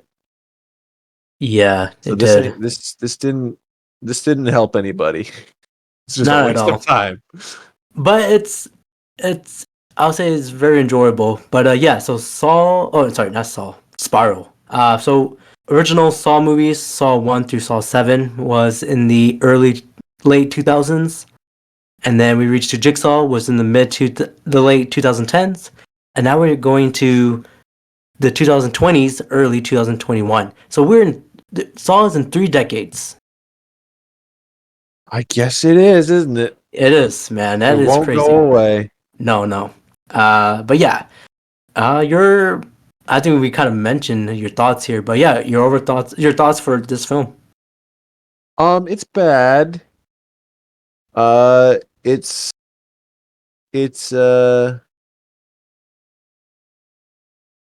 you know what? Here's what I'll say. If you're a fan of Saw, specifically the Saw series, if you're a fan of that, Yeah. you have to watch this movie because you won't believe your eyes. I mean, there's stuff in this that is pretty true to Saw, hmm and there's nothing in it that's like crazy out. So maybe me saying you won't believe your eyes, that's kind of overselling it. hmm It's just on a movie standpoint, you kind of like, wow, they made some decisions here, didn't they? It did. It's okay. It's not as bad as Saw 7. Okay. That's the best I can give you. Wow. Remember I said Saw 7 was like it was. Did I say it was alright? I don't remember. I think I said it was. It's not as bad as I remember. That's what I said for Saw 7. We For this, said we liked Chester Bennington. That's what we said. we did. We do love him. After rewatching, so I saw this movie in the theaters in 2021. Rewatching it now, I still feel the same way.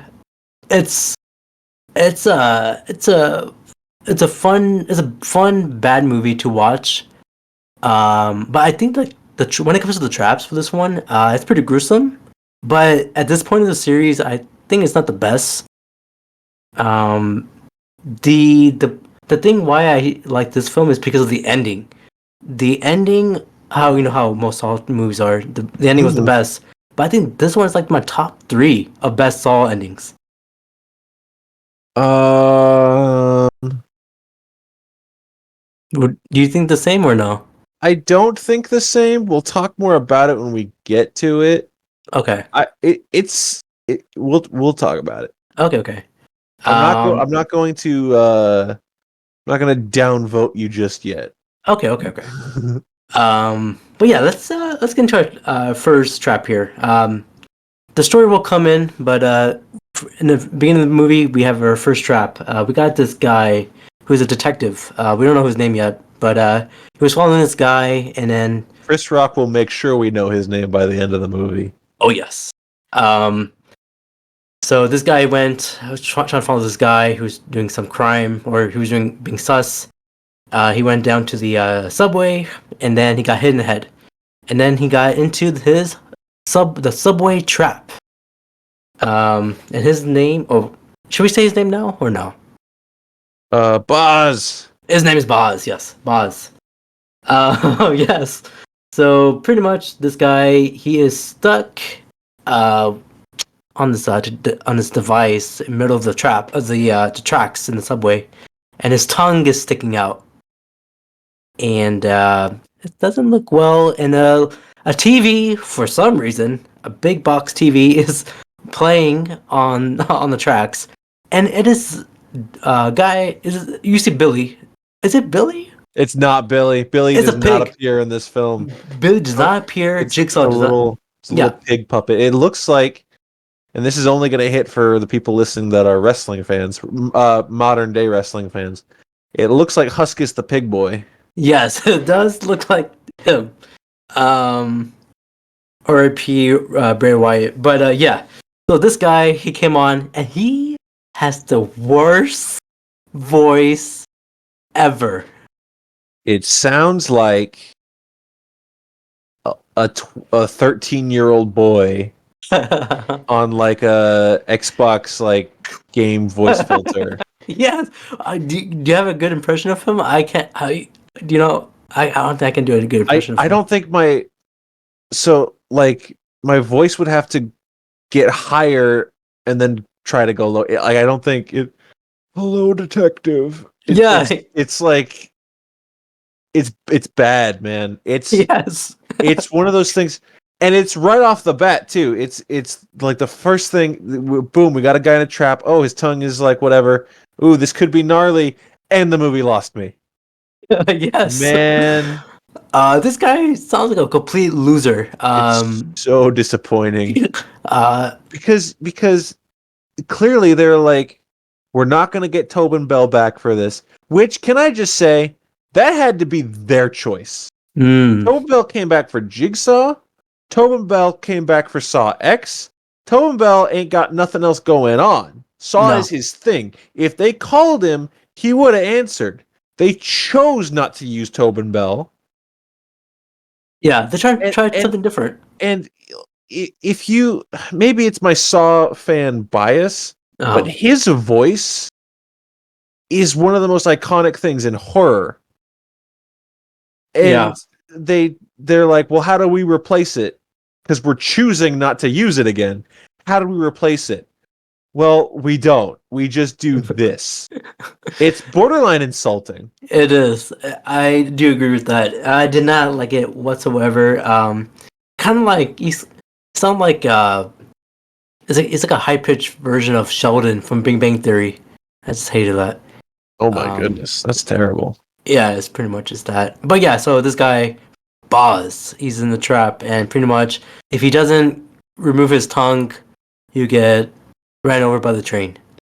Yeah, all he needs to do is jump down off of like the box supporting him, and his weight will rip his tongue out of his mouth.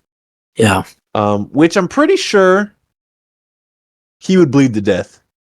I think that's what would happen. I ain't no doctor. I ain't no schooler. Yeah. But I think if your tongue is ripped out with anything other than like a hot knife that would cauterize it or however it is, I think you would bleed to death. Yeah. But that ends up not mattering because he does jump off. His tongue does get ripped out, but only split seconds before a train hits him anyways. And it looked pretty bad. So Boz died. And Boz. Yeah, so now we're getting to Chris Rock. You see him playing undercover for this heist.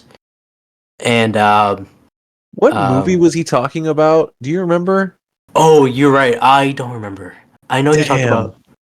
He's like going off on this tangent about a movie, and it's like something that Kevin Smith would have wrote 20 years ago. This line. Damn it! I forgot. Wow, we're good at our jobs here, aren't we? Let's talk about it. I don't remember. Every episode. I wish I could put that in my notes, but yeah. He pretty much was robbing. He had a group of guys has a heist, and then when they were trying to escape, the cops pulled on them, and then in the precinct, people don't trust Chris Rock because they think he's dirty, and no one can trust him. So you skipped over something that I think is important. Oh yeah, go ahead. I mentioned Chris Rock trying to be cool in this movie. Yeah. It led to something that I don't think should have ever come into the Saw series, the Saw franchise. Mm-hmm. The use of hip hop music. Okay, yeah. Now, okay. For you listeners who may not be able to tell from the sound of my voice, I'm very white. I'm as white as can be. Sure. I still enjoy hip hop music. I'm not saying that as like, get that out of my Saw movie. No, Uh-huh. that's not what this is. I'm just saying it seems to not fit very well when you're marathoning these movies. Yeah, it's It complete 180. it kind of goes the same with what I was saying in the last one about the lasers, Yeah. where these movies like are like gross, dingy, rusty saw blades and nails and whatever. And then you get to the lasers and you're like, that doesn't fit. That puzzle piece doesn't fit here. Well, the same thing with the random hip hop tracks that they just kind of slide into this movie for seemingly no reason. Yeah. I think they're trying to do like the urban approach. But yeah. So right now, no one's trusting Chris Rock. He wants to do he doesn't want any partners. But then Angie, the detective, she's like, you're gonna have a partner. You have a rookie, and this rookie name is, we mentioned before, that is Detective William. It's not Nathan Fillion from The Rookie. No, not from CBS, or is it CBS or NBC? I have no idea. It sounds like a CBS show. We got Detective William Snake. That's how you spell it? I think it's Shank, but it doesn't. Shank. Yeah. So pretty much he is the new guy in the block of the precinct, and Chris Rock is mad. He's like, well, I have a partner. And they had this road trip to the next, they're going to, where Boz died. And I'm realizing now, like, Chris Rock is trying to do his best Denzel Training Day. Absolutely, that's what this scene is. Yeah. 110%. He's doing this whole monologue about how his wife left him, and there's like one or two good lines. Like I like the line. I don't know why it stands out to me, but he's like, you can give your wife, or you can give your a woman like 300 Thursdays. It doesn't equal one Saturday. Right. I like that line, but like you said, you're too distracted by them trying to do Training Day to actually let anything sink in. Yeah, like William Shank, he was showing his like, oh, here's my wife and kid, just like Ethan Hawke's character. They're doing all that, and then Yeah. And then they're trying to go down to the tunnel, and I don't know why that scene was there. Like they're just talking while going to the tunnel, and what they're saying does not relate to the story. No, it's there to trick us into thinking that they're becoming close. Yeah, that's pretty much it. And then he discovered that was Boz's tongue, and he was like, "That's my old partner, Boz." Buzz! Boz. He kept saying Boz. But yeah, then after that, do you remember what happened after that when they discovered Boz? I don't want to get to the next trap because I think that's kind of later on. Yeah, the traps are kind of few and far between in this movie, honestly. Yeah. Oh, I think that's sorry. This is a horrible podcast. I think they went to their separate ways. Where Chris Rock goes back home and then he sees his dad, Samuel Jackson. That's right. Sam Jackson just not having a care in the world for whatever movie he's in. Yeah. He's so great. I don't remember anything that Sam Jackson does that matters. Well, until the end. Towards the end, I mean, so there's a reason why he was in this film because he wanted to be like his dad, but then the relationship is kind of sour, pretty much. But of course, Chris Rock does care about his dad. Yeah. We'll eventually find out that Samuel Jackson will get kidnapped, but that is later on. Is it a little weird? Like, this is like a breaking the fourth wall kind of thing, but does it weird you out watching this movie where, again, in a franchise where most of our actors are like small time, like you don't recognize them, Yeah. and then in this movie, not including the Social Network guy, but in this movie, like the two most famous people here, their characters are related. It's just like, what are you guys doing here? Yeah. Also, it's one of those things where, and I know that the ages line up because Sam Jackson is, God, is he 70? He is about 70 here. He's 74. Yeah. Wow. And Chris Rock is like in his late 50s. So it adds up, like Sam Jackson could be his dad, but Sam Jackson also hasn't aged for 40 years. Right. So it just feels weird. Yeah, it does feel weird. Yeah. So pretty much, I mean, Samuel Jackson, he's when it comes to like the age, you can't tell really. I don't want to get into it, but black don't crack. Oh, there it is. There, I said it. But yeah, great for his age. Can't believe he was in this film for some reason. But yeah, man, I don't remember what happened after when they met. Like you said, like the traps are kind of far apart. So what happens? I don't remember if it happens here, but the role that Sam Jackson plays until the end is Chris Rock is like, you're my dad, we're kind of estranged, whatever, I'm on this case, maybe you could help me. And Sam Jackson's like, yeah, maybe I could help you. And that's really it. Like, next time he goes to like show up at his dad's house for Chinese food or something, he's not even there. So we don't really even have to worry about Sam Jackson till the very end. Yeah. And then, meanwhile, another cop gets kidnapped and put in the trap. Go to the trap, Abrar. Talk about what we actually know. All right, let's For go God's sake. I'm trying to remember what happened between that, but yeah. So Nothing.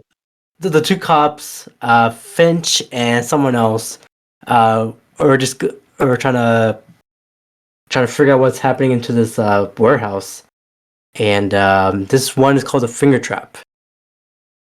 Yeah, this is probably the best trap in this movie. Yes. So You know what? Now that I'm thinking about it, might be the best trap in the last 3 movies. But this is a low bar.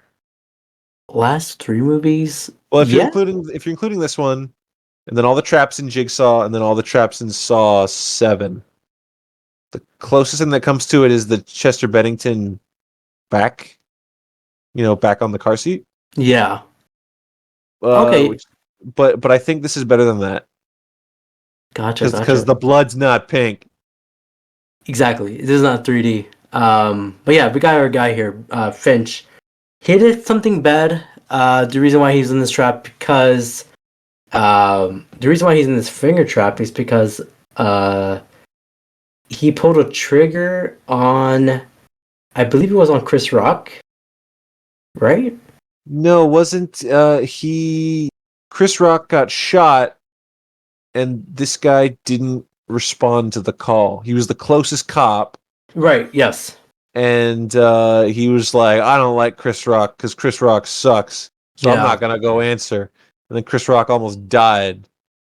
Yeah. And then I think Sam Jackson showed up and like beat his ass. But yeah, he did. And he had a big mustache too, back in the day. Didn't we all? But yeah, so this guy, he's in this trap. Pretty much a table in front of him had a metal bar on top that would stop his arms from moving forward. So pretty much on top of the table, there was a monitor connected a large turning device around which 10 wires are were wrapped between his fingers, and boy, it looked like it hurt. Yeah, this was after everything we've been through leading up to this point. This was the moment where it was just like, oh, is Saw back? With the exception, of course, that we heard the stupid puppet's voice again. Oh God! But that is the pink blood of this movie. That is, Sure. it's not going to be fair to keep complaining about that, but it's so bad that I'm going to keep complaining about it. But it's exactly what it is. It's the same as the pink blood. Yeah. But I like the finger thing. The finger thing's fucked up. Yeah, because he's in the tub, and if he doesn't like get rid of his fingers on time, he'll get electrocuted. And his fingers did ripped out, but he died. He got electrocuted, right? Or was that something else? No, he got he didn't make it out in time, and then he got he's all his fingers got ripped off though. It did. That looked gnarly. But yeah, he had to continue to bite down his fingers or pull them off, and which at point he could safely exit the tank, and he did not do that. Didn't do it in time. The classic Saw trap conundrum of you do the horrible thing, but you didn't do it in time. Yeah, I think that's like most of the whole movie. But yeah, so we figure out that happened, and then Chris Rock and his partner, he discovered. Did he discover his body? They show up here. Remember, whoever the Jigsaw copycat is throughout this movie, whoever it could be, keeps sending things to the precinct. Yes, a little tape record or little, like not riddles, but it's like more like, items. I will say. Yeah. The one part they showed they gave him a tape recorder, and I don't know why, man. Chris Rock, he is very pissed off all the time. Yeah, and he's not shy about telling the other cops that. Yeah. Bad partner. He does not. I mean, I guess it's no secret that all the other cops hate him anyways. Yeah. And he knows that, and they've been like bullying him and threatening him the entire time he's been here. So I guess why would he try to play ball with them, you know? But it's just really funny how, like, all right, everyone, group meeting, and he's like, fuck all of you, you're all crooked and I don't trust you. And it's like, okay, dude, we know. Boz! That's his old partner. But yeah, so Angie's getting mad, like, our guys are getting killed and you're not working together, while his partner's trying to help out too. Later on, we found out that Angie, in the basement of the precinct, out of all places, she has a trap. And that is called the hot wax trap. What do you think about this one, man? This one's okay, yeah. I guess when you look at saw traps, you're always the ones that stand out to me is like, ooh, that one's gnarly. They're the ones that have blood, you know? Yeah. I mean, that's kind of what you expect. That's your atypical saw trap. But then occasionally you'll get one that's more like burning or drowning. Mm-hmm. This is a little of both of those. So it's still pretty good though. Like if you're putting yourself in that position of, ooh, scalding hot wax all over your face, that's not good. No, it burns. Oh, yeah. But eventually, Chris Rock came in, and then she did not make it in time. She's pretty much getting suffocated. And the thing is, I think the worst trap, because she's trying to get rid of this wax, she has to break her spine. Oh yeah. So like to get out of it, she needs to like kind of like lean back on this like razor and like sever her spinal cord to paralyze herself. Yeah. I guess this isn't really a question that we talk about with a lot of the traps, but could you do that? No? I don't think no one can. Yeah. So it's like a lose-lose situation here. Yeah. Yeah, eventually Chris Rock came by not on time and got rid of the wax, and then you see her burnt face dying. Before all this happened, I do want to mention that Chris Rock and his partner, they were, like you said, being cool with each other. They Chris Rock in the car, he called him like, "Hey man, what's going on? What's happening?" And then, but he's like, he's like, I'm just trying to get my baby to go to sleep. yeah. So yeah, his partner's like, yeah, my baby, I have things going on too. He's like, all right, yeah, that comes in later. But yeah, so the detective, the captain died, and they were like, great, that is great. If you remember the scene where Chris Rock was talking to the other cop, and he was like, "Hey man, this is all on you," and then Chris was like, "Oh, you motherfucker!" and he just tried to grab him. He was like, "Oh, this is on you." We missed.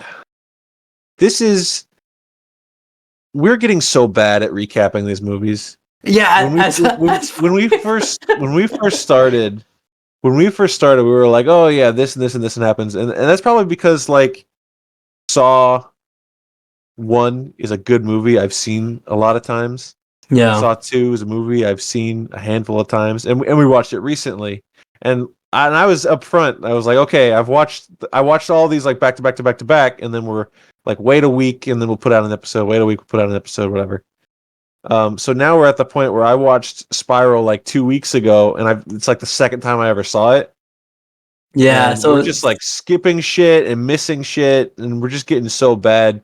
When we talk about Saw X, I will have like just seen it, so that should be better.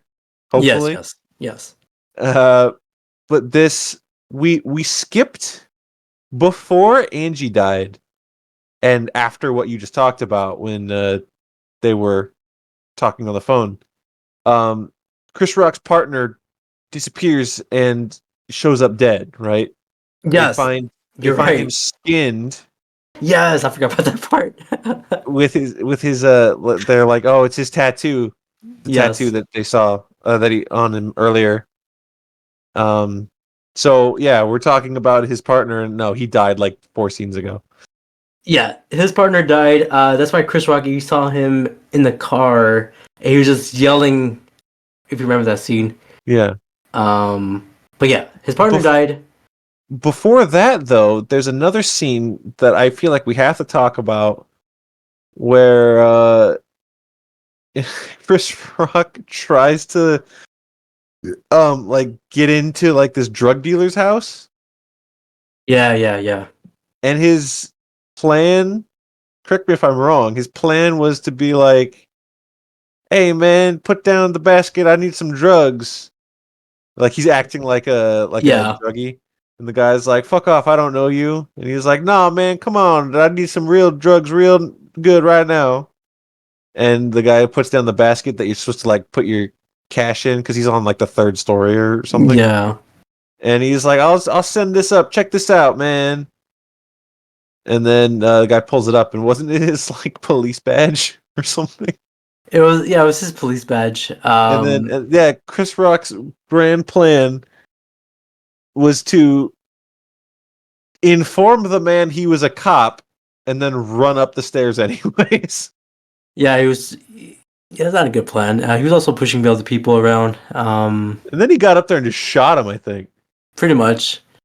He's trying to figure out what's going on, and I think that guy didn't give him anything. No, I don't remember what that was about. I just wanted to point out that scene because it was stupid, and it was probably he was looking for some clue about Boz. But it's just, those kinds of scenes are like, why is this movie happening? Like I said, they're trying to do something different. But yeah. Okay, I remember now. The reason why the finger trap happened is because those two detectives were trying to figure out what happened to Boz, and they were figuring out like what's going on, and then it leads to them to that storage room or that warehouse. Anyways, Yeah. but yeah, do you want to get into Chris Rock's test or trial? Yeah. Yeah, let's just end this. Let's end our suffering. Let's end the listeners' suffering. Yeah, I'm so sorry, guys. This is so bad. And Um, you know what? You know what makes it worse is now we just keep self-deprecating. Now we're like, oh, we know this is bad, and it's just making it worse. This is horrible. We need to end Saw. We need to talk about something that's not Saw.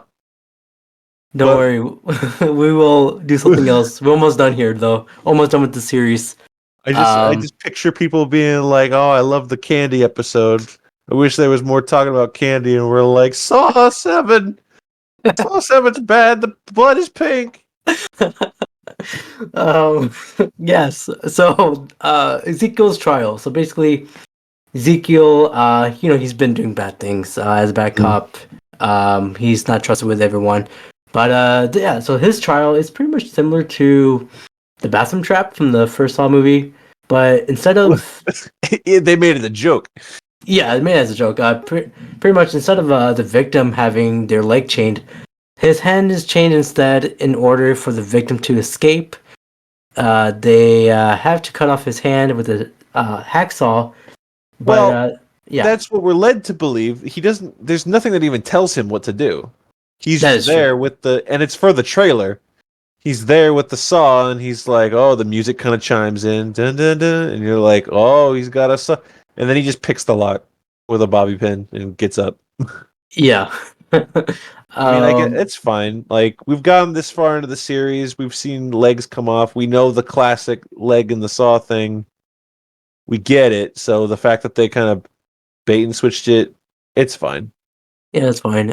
So he's next to his partner. Like I said before, if you guys remember my cast listings, it was Peter Duviday. If you guys remember that. So he's hanged. Yeah. His old partner, the reason why everyone hates him was because he snitched on this partner because this partner just shot a guy.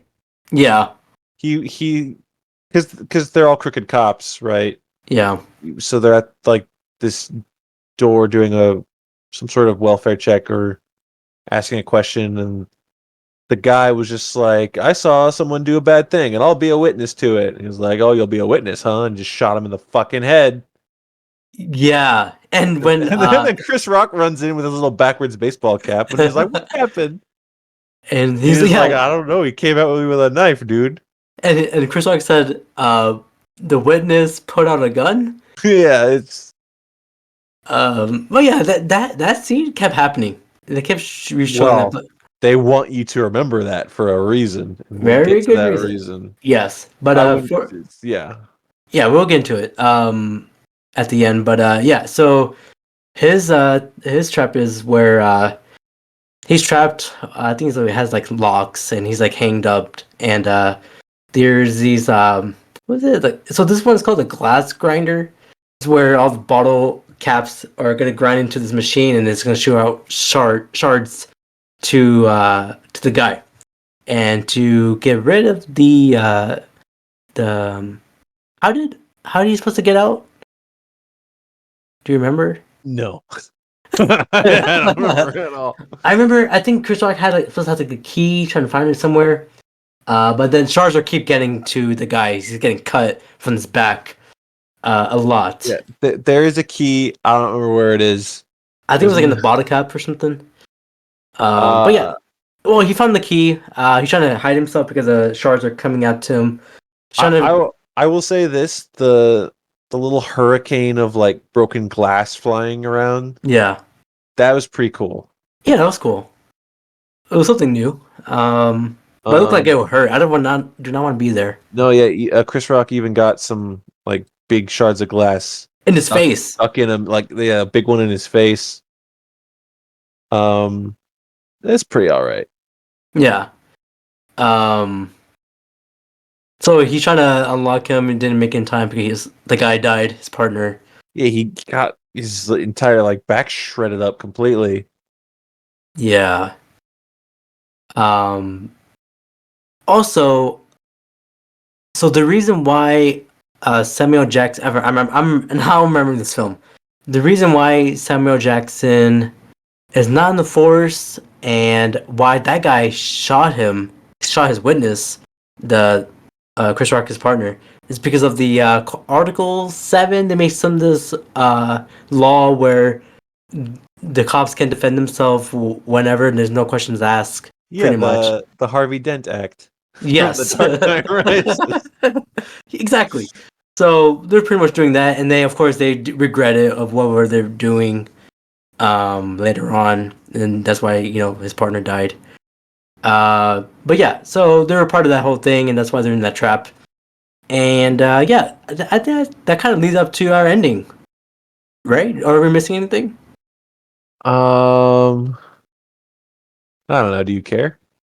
I I think we covered, but we didn't cover the whole big twist here. I'm pretty sure because there's 2 more rooms left, and in very anti-Saw fashion, the second to last room, he just walks in and the twist is explained to us, and then we go to the next room. So Chris Rock goes to the next room, and there's his partner, the Social Network guy, just standing there. He's like, "Hey, buddy, what's up? It's me. I'm not dead. How you doing?" Yeah. And Chris Rock is like, "Why are you not dead? I saw your skin." And he's like, "Oh, that wasn't my skin. That was someone else's skin. I got someone else's skin. Don't worry about it." But what about the tattoo? You can tattoo skin. It's fine. Sure. Social Network guy explains that he's doing jigsaw shenanigans because, long story short, the Chris Rock's old partner, the guy that just got glass hurricane in the last room, the guy he shot was Social Network guy's father. Yes. And he saw it, and I guess decided to take on corrupt cops. That's the theme that we get. Like, all the cops that are being taken down are all corrupt. Yeah. It's due to the Article 7 thing. It was very of the time for 2021. Sure, yeah. A lot of bullshit was happening with cops back then, and yeah, a lot of unnecessary brutality. Yeah, and not gonna get into it, but yeah. It was a theme. Cops, yeah, the cops bad was definitely a theme for a while, and still is. Yeah. So that's what Social Network guy, as our new little jigsaw, was doing here, is taking on corrupt cops. So, as we mentioned, every cop did, for one reason or another, was a bad cop.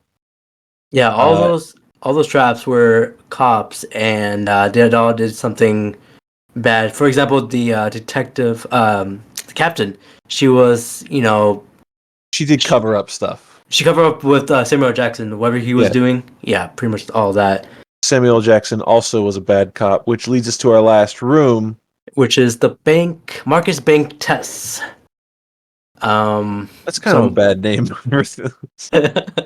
Like, Marcus Banks. They couldn't have called it like the blood tube test or the marionette test or something. Blood fusion. Yeah. Sam Jackson is hooked up to a whole bunch of like tubes draining his blood, and basically it's if you don't get him out of there, then he'll lose all his blood and he'll die. Yeah. At this time, Chris Rock was beating up the Social Network guy a lot. While they're in a fist fight, but his whole thing is to save his dad. Is what, if you remember? Yeah, this doesn't make any sense. Yeah. It completely falls apart here. So, Detective Shank, Social Network, whatever his real name is, he wants Chris Rock. He's like, hey, do a jigsaw with me. Let's be jigsaw Right. together. Right. Because cops are bad, but you're a good cop, so we can take out bad cops. Mm-hmm. And Chris Rock's not having any of that because he's a law-abiding cop. And so he's like, well, listen, if you want to save your dad, just take this gun. Don't shoot me. Shoot this target. Shoot that target and it'll save your dad. Right.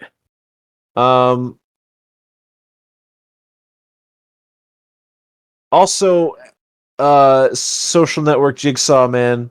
God, I just don't know this guy's name. Shank. William Well, was Shank. that wasn't his real name though, was it? No, it was something else. That was a fake name. Yeah. Also, do we want to talk about the fake baby? We're all over the shop here anyways. So let's talk about the fake baby. Okay, go Earlier ahead. when Chris Rock called him and we said like, oh, he's putting his baby to sleep. He's like, oh yeah, can you hear my baby? My baby's Yeah. being loud. He's just Yeah. finding baby sounds on his computer. Yep. To cover up that he has a family. He has no family. Nope. But yeah.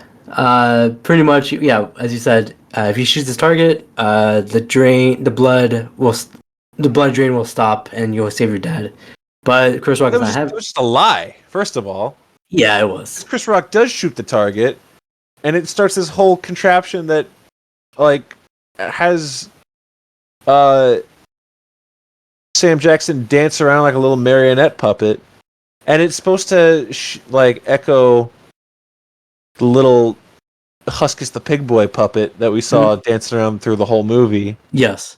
On the tapes, and yeah, it's because he's a pig, because he's a cop. I get that, but the just cops lied to him, man. He did, and the cops showed up. Yeah, because our Jigsaw guy in this movie, he called the cops. He said like, "Oh, come here, cops! Come! There's bad stuff's happening. Come to me."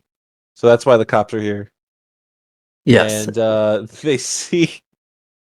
they see Sam Jackson waving a gun around, but they really should see that he's being puppeted from a big device on the ceiling. yeah.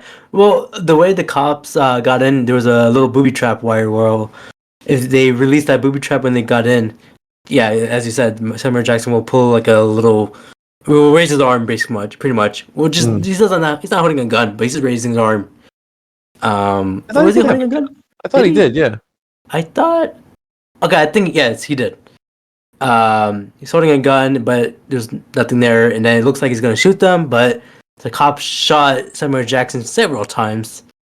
Oh yeah, they killed him. They killed him. Then Chris Rock is yelling like, "No, no!" And then you see the Social Guy Network in the elevator. He just leaves. That's the end of the movie. No. The cool part, I don't know. The soft music is going on. I was like, "Oh man, this is going crazy."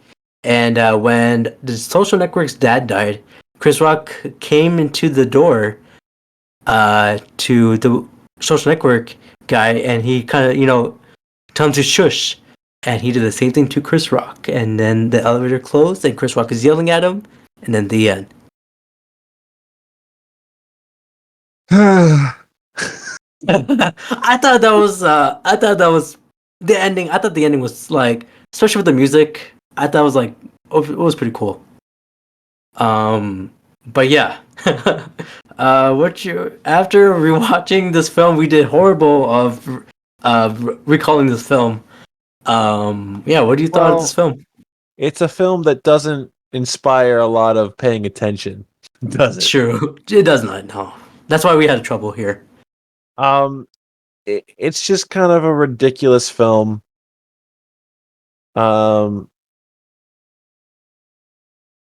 don't really have much to say. We just said what happens in it, and I don't really have much else to say about it. I don't care for it. I get where it's coming from.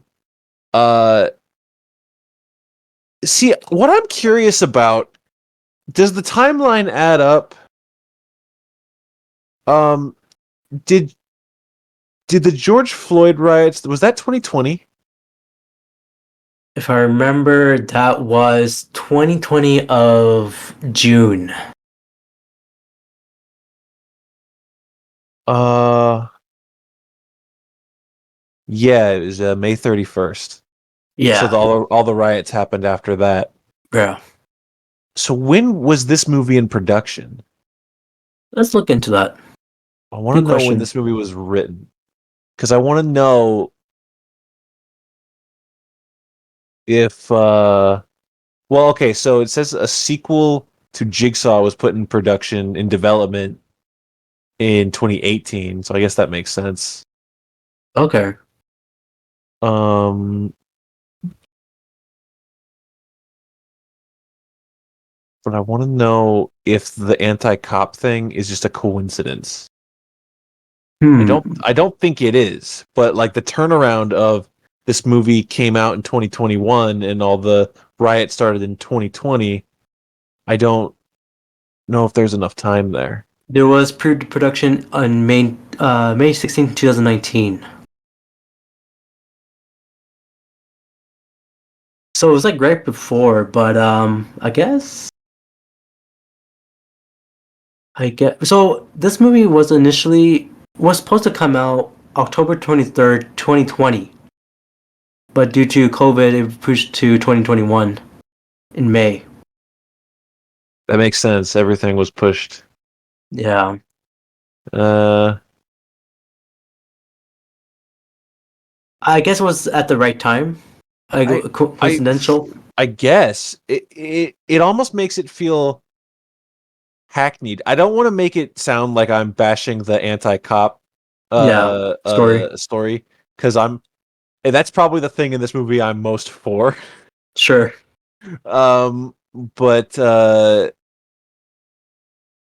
it seems I don't know if it worked in this movie's favor or if it worked against it that it just happened at a time where everyone was super anti-cop, where it was like, oh, the Saw people get it, or like, oh, the Saw people are trying to get in on it. Like that's it's hard to tell. I think this came at the It seems like it may have just been a massive coincidence. yeah, big one. I guess it kind of worked. Um, Yeah, uh, it's probably the more interesting part about it, and some of the traps are pretty okay. yeah, Um, I just think some bad acting, some bad writing, yeah, uh, characters no one cares about. Well, because they're not even really characters; they're just people. yeah. I Like mean, the I care about Angie. Angie, yeah, and I care about Boz. Boz, yeah, I care about Boz. Um,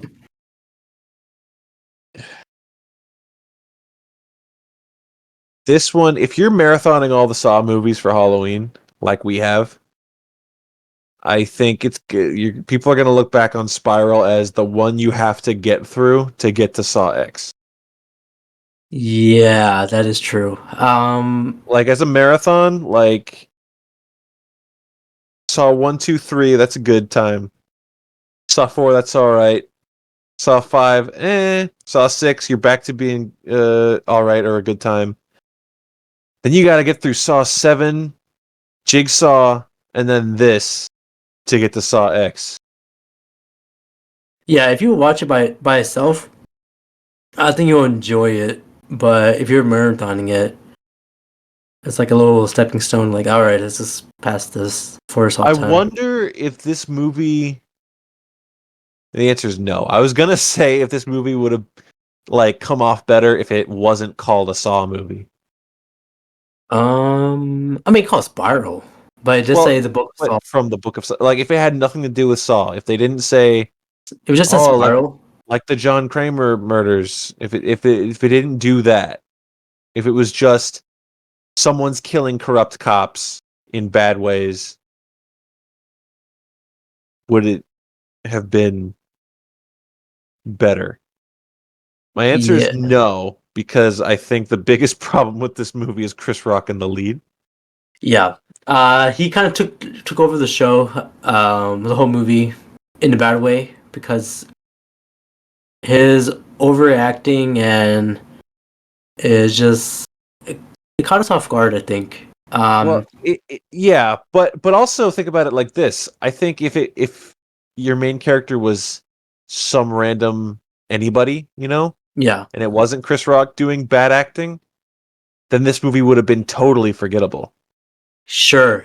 I think Chris Rock's bad acting and Sam Jackson not caring, and I think that kind of stuff is what makes this movie stand out. Why you remember any of this movie? Because as we've suffered through talking about it, there's a lot of this movie we don't remember, and we just watched it. Like me 2 weeks ago, you like 1 week ago, right? Yeah, a week ago. So I think if you replace the bad acting with just some random guy doing his line delivery. If you get that guy from Saw 7, the Christian Bale guy. Oh yeah, I You wouldn't think have that- watched this movie. Yeah, I wouldn't either. I would not have. I mean, we would have watched it the one time, like just to see. But then during our rewatch, I would have said, "Let's skip that one." I think I would definitely skip that too. But yeah, over your thoughts after rewatching this film. Harley, do you remember? 2 stars. 2 stars. What did I give it? If you remember? You gave it 3 on Letterboxd. I gave it 3 because of the ending. For some reason that gave me a little Okay, you're allowed to have fun, bro. Sure. I'll say this: it is my guilty pleasure bad movie. Sure, I can understand that. And 21 Savage was on the soundtrack. Do you like the remix of the song theme? No. Of the ending credits? No, I did not. I'm glad I felt insulted. Uh-huh. I was like, this is just. I mean, they thought it was fine because, in their defense, this isn't a Saw movie. This is a Saw spin-off. Oh, in the universe of Saw, but it's a Saw spin-off, right? Yeah. But this movie didn't make any money, and now they just went to Saw X, as we talked about. So now this is Saw 9. This is Saw 9. So now, in the world we're living in currently, you watch them all back to back to back as we have, and now it's just this one is the one with hip hop, and they do the remix of the Saw theme. It feels like when Michael Myers fought Busta Rhymes. That's what it feels like to me. Oh, I do agree with that. And for those of you listening at home that may not know, Busta Rhymes won that fight. So take that home with you. He did beat Michael Myers. Well, I'm glad they put the remix song for the ending credits, not the ending of the movie. Is that in your Spotify playlist? Is that in your workout playlist?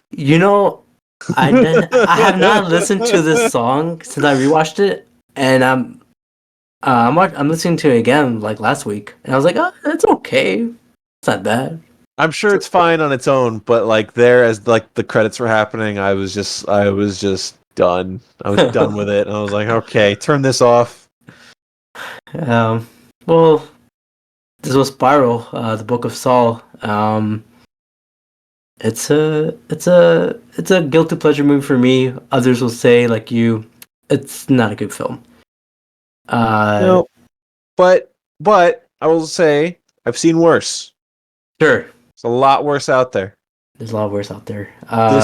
This has the potential to entertain. It's entertained us because of Boz.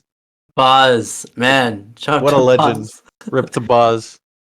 And Nazim Contractor also married Ricky Gervais. Yeah, yes, she did.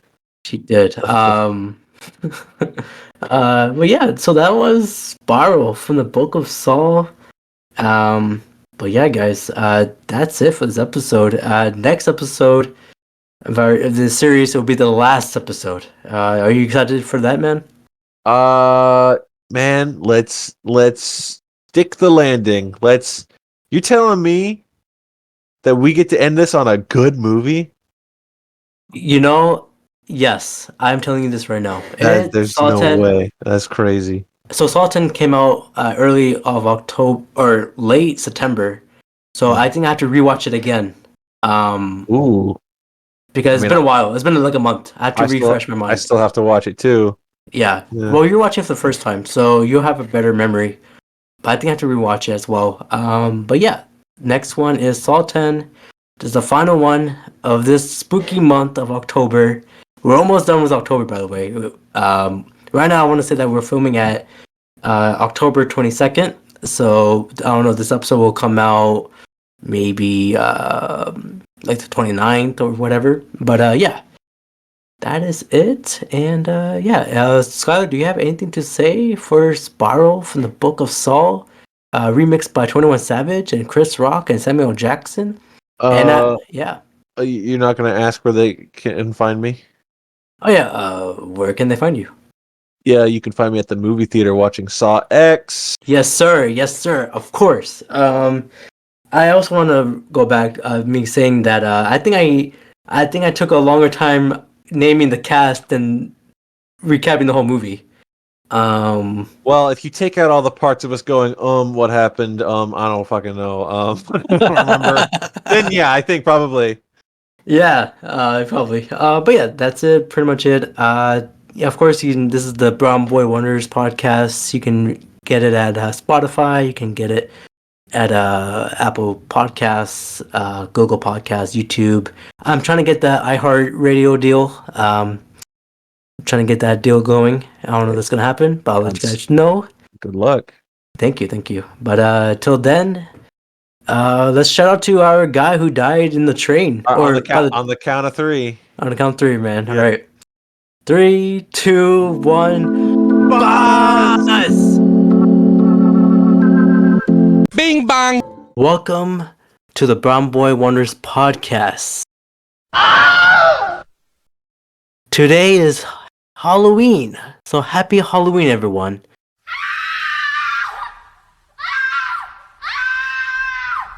Skyler and I, you guys should know by now, we've been watching all the Saw movies, and we're gonna talk about the last, hopefully, potentially the last film, Saw 10 or Saw X. But yeah, let's bring in my guy who's been through this from Saw 1. Skyler, how you doing, man? 10 movies, 10 podcasts. We're at the end. We've done it. What a spooky month this has been. Yeah, man, it's been a good spooky month. I thought it was pretty fast, actually. What do you think? Yeah, it kind of flew by. Well, I guess time does fly by when you have to watch a series of 10 movies. Yeah, but yeah, this is the last Saw movie, potentially Saw X. But I do have a question for you. All right, hit me. All right. Do you want to play this last game with me? Let us play one more game. One more game for the funsies, you know. But yeah, we're gonna talk about Saw 10, Saw X. Side note, this is not part of the movie, but back to Spiral, our last episode. I do know what Chris Rock was talking or referring to in the movie when he was talking about Forrest Gump. Oh, yeah, at the very beginning. Yeah, he was talking about Forrest Gump. Oh, yeah. He didn't like Jenny or Forrest. He was just talking trash about them. No, I mean, he had some good points, I guess. Yeah.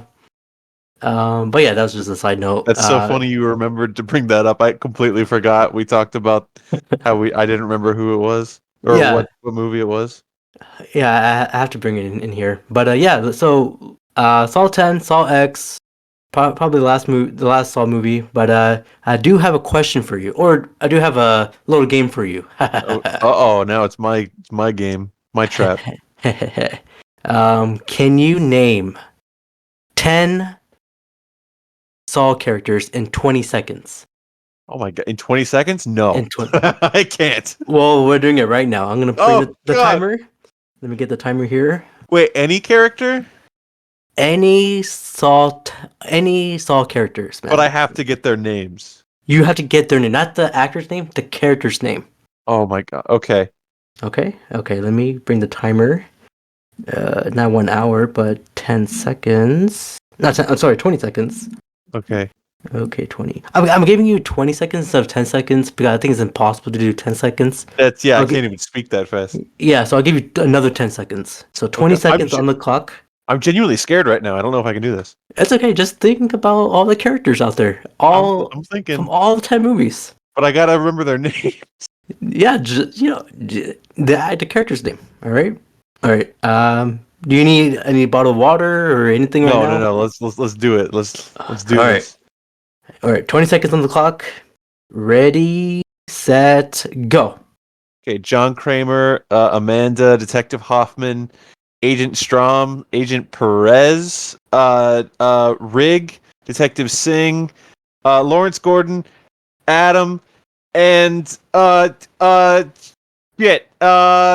the new one, Diego. Diego was a guy. Oh, you made it in 1 second. Good job, man. Good job. It's the only name I could remember from the new movie, and if I hadn't just watched that new movie, I wouldn't have gotten it. Good job, man. Notice I'm how proud of you. everyone else was like an actual recurring character that did something. Yeah. Wow, man. That is good. That is beautiful. Oh my god. You I don't completed that. You completed that the quotes that one episode. But you did that correctly, and you did Except this for the part where correctly. you cheated me. Mas o menos. But I survived my saw trap. I get to leave now. you get to leave after Alright. this episode. I'll see you. Oh, after the episode. Okay. After the episode, yeah. I'll stick around for this, I guess.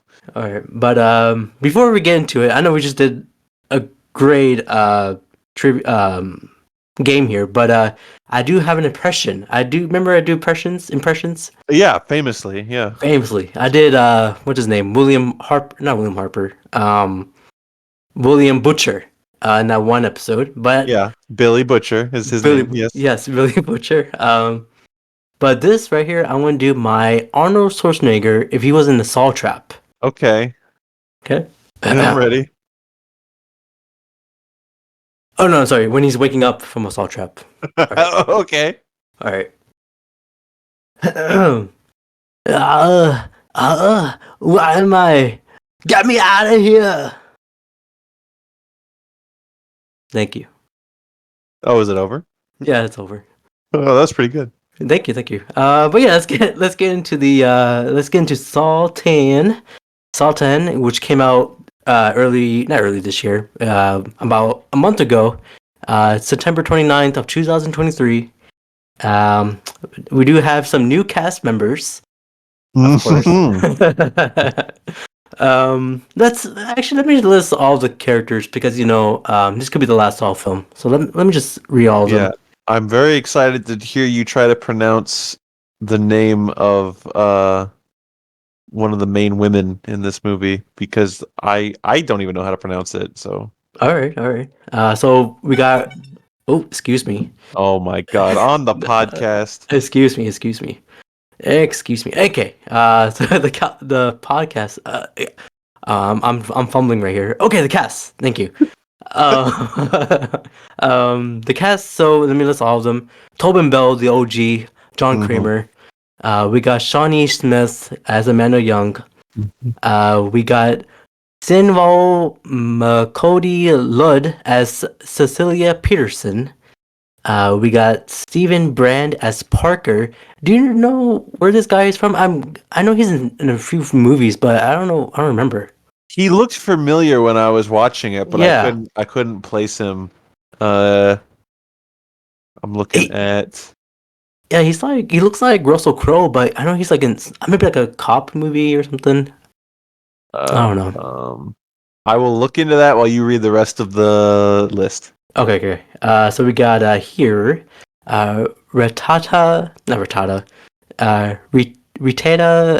Vaca as Gabriella.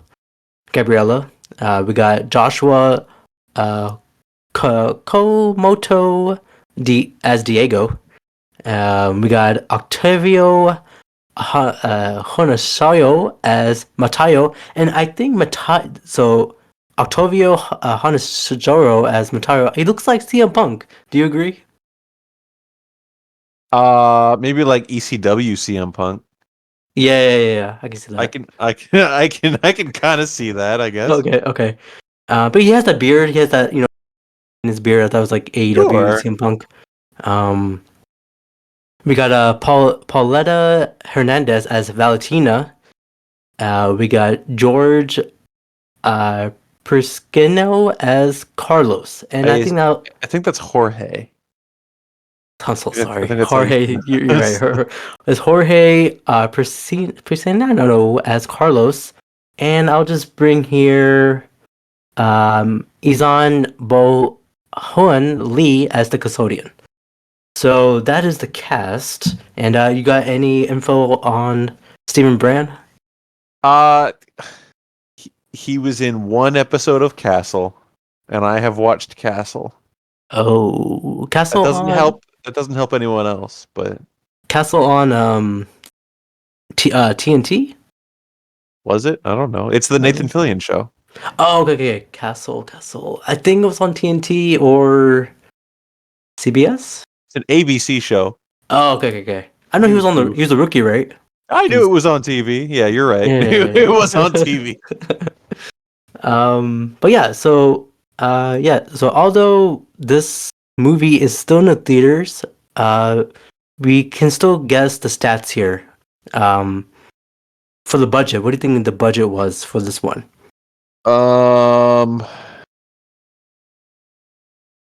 Man, I don't know.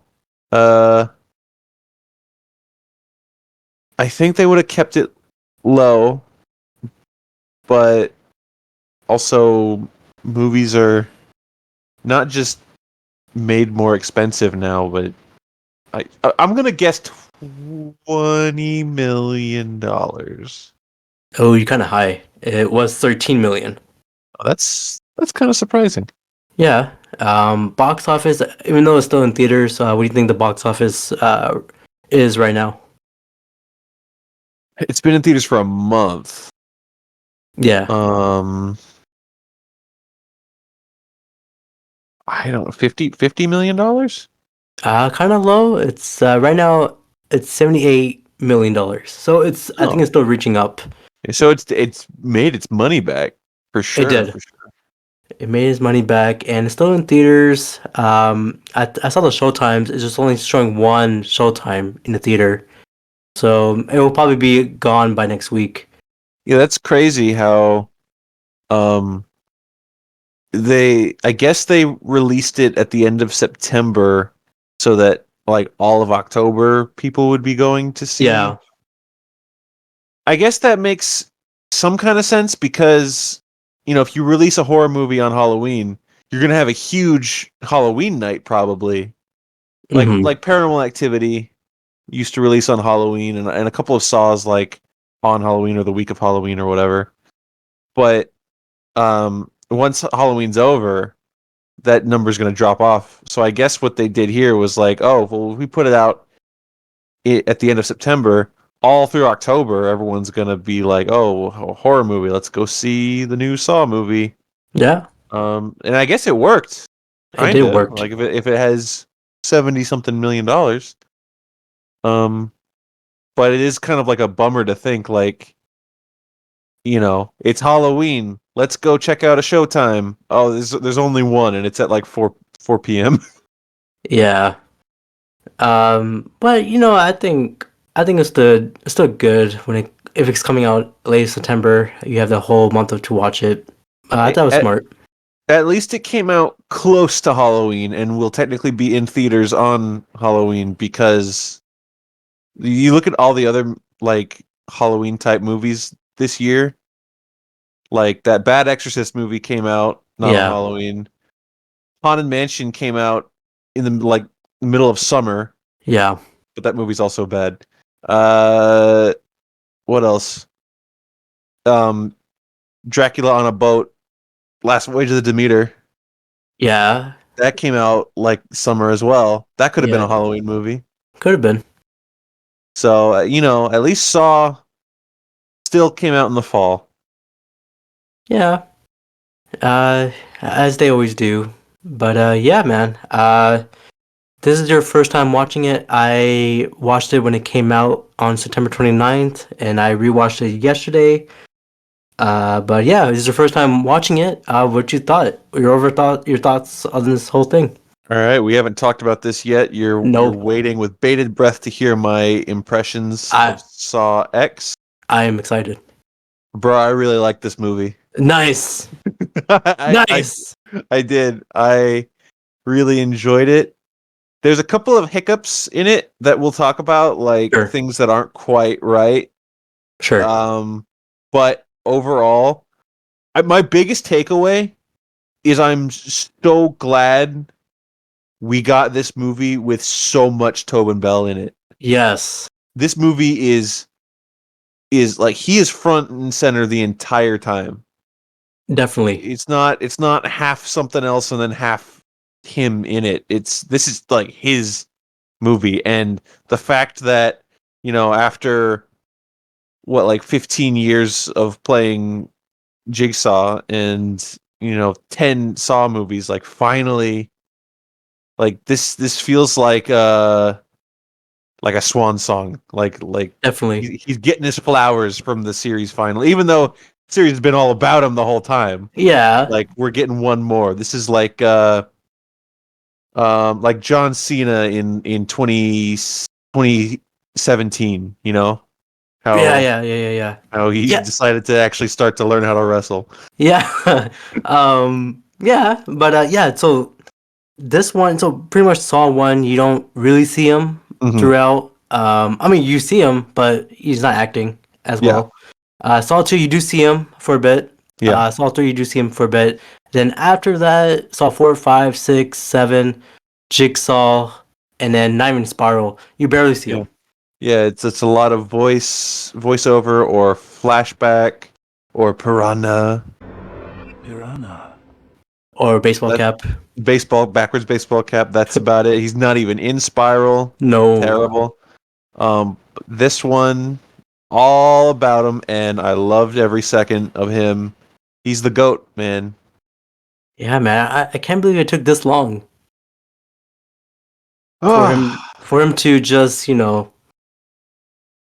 like be the main guy. Yeah. But yeah, so let's get into so we usually do the traps right first and then Yeah. the story. But let's go throughout the whole movie because I think the traps are not that important in this one. Well, that's true, but also this will be the easiest movie we discuss because there's no cutting back and forth like story A, story B. We just follow one plot line all the way through. Yeah. And we both just watched this movie, so we're going to be able to discuss this a lot better. Yes. than Spiral and Jigsaw. Yeah, I apologize for those who are listening to Spiral and Jigsaw. We had no idea what we were talking about. Yeah, even though we saw the film, it's just like, not very good, and also watched it 3 weeks ago. Yeah, that was on us. We'll do better. No, I won't. But but this one will be good. This one will be good. All right, so let's get into the story. So basically, John. So this is between Saw 1 and Saw 2. John is going through the cancer, and he doesn't want to give up. He's telling that guy, his doctor's like, hey, just rest and just go for a walk. Don't do any work. He's like, dude, I had things to do, man. I can't give up. I'm like, what the hell is wrong with you, man? So he was like, he neglects to mention that his things to do are to put people in horrible traps to kill them. But he's right. Yeah. Yeah. Well, this will lead up to the first trap, or kind of a first trap. So he saw this guy, this custodian, which his name is Custodian. He saw him like trying to reach for a watch or a wallet next to a guy who's being intubated. He's like, what? He's like he's kind of sick, and he's trying to steal from the guy's wallet or watch. And Yeah. Jigsaw was looking at him, and he's like, "Huh." And then he imagined what would you do to him, and that would become the eye vacuum trap. What do you thought about this trap? So this one's odd. Okay. It's gonna be funny because we just started off saying like, "Oh, I like this movie. Oh, this is a good one. Oh, I'm Yeah. excited to talk about it." And then we get to the first trap, and I'm like, "This kind of sucks, actually." Um, I don't really care that it didn't really happen. I don't really care that it's not like it's a dream sequence, basically. Yeah. That doesn't bother me, as much as So the idea is this guy was stealing from people, Yeah. and John saw it. Oh, John saw, Yeah. and then stupid, and then No, I like what you did there. It's good. he's like, um, what is he? He had to turn the dial to break each of his fingers one at a Yeah. time, and if he did it within the time, then he would get out. But if not, the tape doesn't even say. It's just like, oh, you're gonna die, and he never even mentions the stuff that's like the tubes on his eyes. This thing is all over the posters, all over the trailer. Yeah. Like this is like the thing that they sold this movie on, Mhm. kind of, as far as advertising goes. And then spoilers, he doesn't make it, and then it just sucks his eyes out.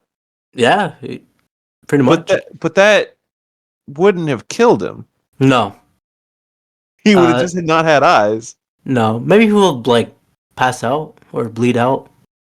I don't think so. Can you bleed out from your eyes? I don't think. I mean, I'm not going to challenge that. Like, there's probably a chance you could bleed out from anywhere. But Yeah, that's true. I don't know. Remember the guy in The Mummy? Yeah, Brendan Fraser's The Mummy. He got his eyes taken away. He didn't die. didn't die. He died later, but unrelated. But yeah, I mean I think that's why it was a dream sequence. He was just working it out. He didn't know yet. No, but then the custodian. So after the trap, the custodian saw Jigsaw, Oh, and he put back his belongings of that poor guy. And Jigsaw said, "Good choice." yeah. So from the custodian's point of view, he sees this guy in a coma or something, and he's like, "Awesome! I'm gonna rob this dude." Starts looking through his wallet, picks up his expensive watch, and then he turns around and he sees Tobin Bell staring at him from behind the door. And he's like, I wasn't gonna do anything. And he puts the watch back and he's like, tries to leave. And John stops him and he's like, hey, you were this close, buddy. This close to getting your eyes sucked out of your head. That would suck. I would not. I don't want. I mean, it's a bad trap, but you don't want to be in it. Yeah, I also think, and granted, it's a dream sequence, so it didn't matter. But I Yeah. also think it would have been one of the easier things to pass. Like, obviously, breaking your finger is going to hurt a lot. Yeah. And obviously, breaking all 5 of your fingers on one hand, one after the other, that's going to suck. But compare that to, let's even compare it to stuff we see later in this movie, which I won't spoil yet. Mm-hmm. No, breaking your finger, I would do that to not get my eyes sucked out of my head. Yeah, I'd rather do that too. I think it's the least painful out of the traps in this one. Probably, because your fingers can heal. Yeah, they could heal, but yeah. But yeah, after that, so you see John in a cancer therapy support group, and they're just all discussing. John is just there chilling. Yeah. He knows this guy named Henry, who's discussing his problems. And then time has passed. Henry met John at a coffee shop, and he told him about an outstanding treatment for his cancer, and he showed his scar. He was like, "Hey, dude, man, this worked for me. Hopefully, it worked for you." Mm-hmm. And he gave him like a website called PetersonProject.net. Yeah. It's important to know at this point, like we kind of touched on it. John's doctor basically just said like you're going to die in 3 months. Like Yeah. you're not. There's nothing we can do. Just give up and die peacefully. Is kind of how John interpreted what his doctor was saying. And then he doesn't want to die, not only because he doesn't want to die, but because he's got people to put in traps. Yeah, you got things to do. We've seen the rest of the series. We know how many people he's got to put in traps. He has yeah. So he bumps into this guy who he met at a cancer support group, and he shows him like he's like, look at this big old scar I've got. It's because people took out my bad cancer. What kind of cancer did he say he had? I want to say stomach cancer, like Astro. Was it pancreatic? Someone had pancreatic cancer in this movie, but I don't remember. I think it was him. It has to be him. Anyways, he's like, go check out this lady. She's gonna do some miracle medicine on you. Get that cancer right out of your head. And John is all for it. He's like, let's go. Let's do this. Yeah. He has hope. He went home. He did his like research. He went on YouTube. Was YouTube around like between Saw 1 and Saw 2? Saw 1 was 2003? 2004? Yeah, 2004. So YouTube started like 2005. So I guess that's about right. I guess. Yeah. Yeah. He went on YouTube. He was searching on the project and like see what's going on, and then he submitted his request for the treatment. Mm-hmm. And because he thinks like he could save his life. I never seen Happy Tobin Bell in this one.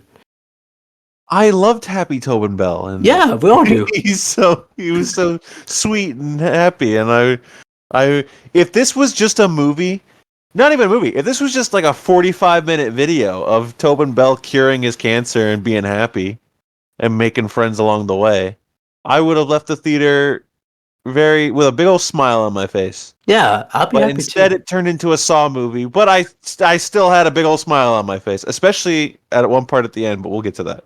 Yeah. I also noticed that he has a beard in this one. So in the first film, he has a soul patch. This one has a beard, and then the second one, Saw 2, he was clean shaved. So he was going through the phases. He was kind of going through a lot mentally in this one, so it makes sense. Yeah, it makes sense. But yeah, he submitted the request, and then he got a call by Cecilia, and like, hey man, I think you're the perfect candidate for this. The thing is, we're in Mexico. We're excluded from, the area because we're like more of a private type of thing.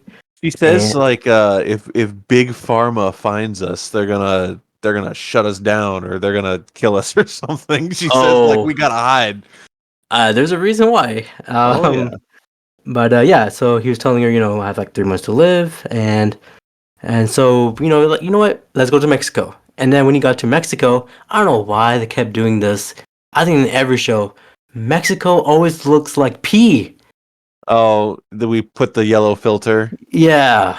Did Breaking Bad start that, or did something else do that first? I feel like Breaking Bad started that. Because I rewatched Breaking Bad recently, and first of all, Breaking Bad is one of the best shows to ever be on television. It is the greatest show of all time. That's Breaking Bad and Better Call Saul, both amazing, amazing television. Yeah. The screen is so yellow when they go to Mexico. It is like blindingly yellow, and why are they doing this? So hazy, pea yellow. Does not look good. I noticed that too. They really only in this movie. They really only do it when he first gets there. Yeah. Like technically, the whole movie from here on out happens in Mexico, and that yellow filter does disappear. Mm-hmm.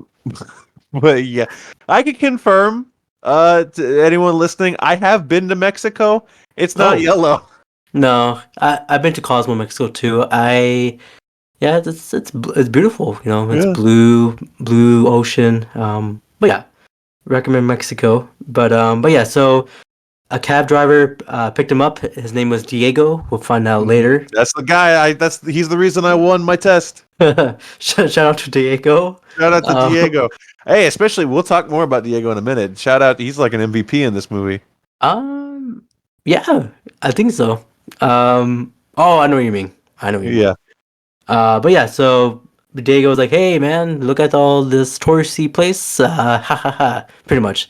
And then he went to this excluded place, and then a van showed up, and they're like, and they're wearing masks. They're like, "Hey, are you John Kramer?" No, they're asking, "What's his name?" John Kramer. Like, "Are you sure?" It's like, "Yeah, dude." They're pointing guns at him too. Like they jump out of the van and they're like, "Get out of the car!" and they're pointing guns at his face. And I was watching at this point, and I was like, "Oh God, this is Mexico."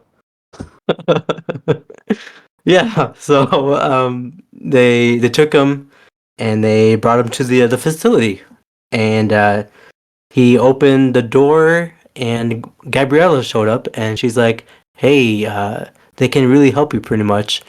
And then John, still has a lot of hope.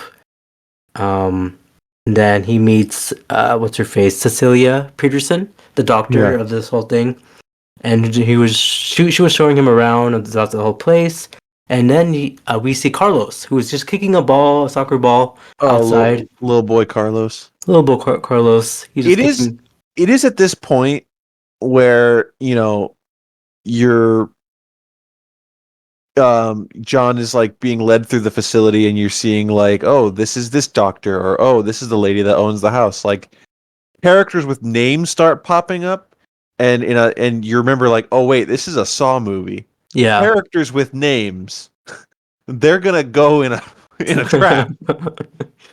Exactly. And anyone who saw the trailer for this movie knew like what was the quote unquote twist that's coming up. Like we all knew it was coming. Yeah. I will say that I'm wondering would the movie have been better if they didn't advertise that? To be honest, I never saw. Did that first trailer showed it? I don't remember. I distinctly remember there was a trailer that laid out.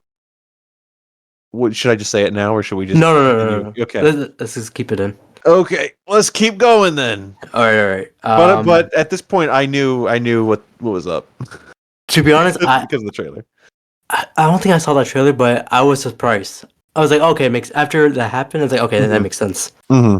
I was like, man, they are. Anyways, so where we are. Yeah, so Peterson is showing the lab, the area of work where they're gonna do the procedure.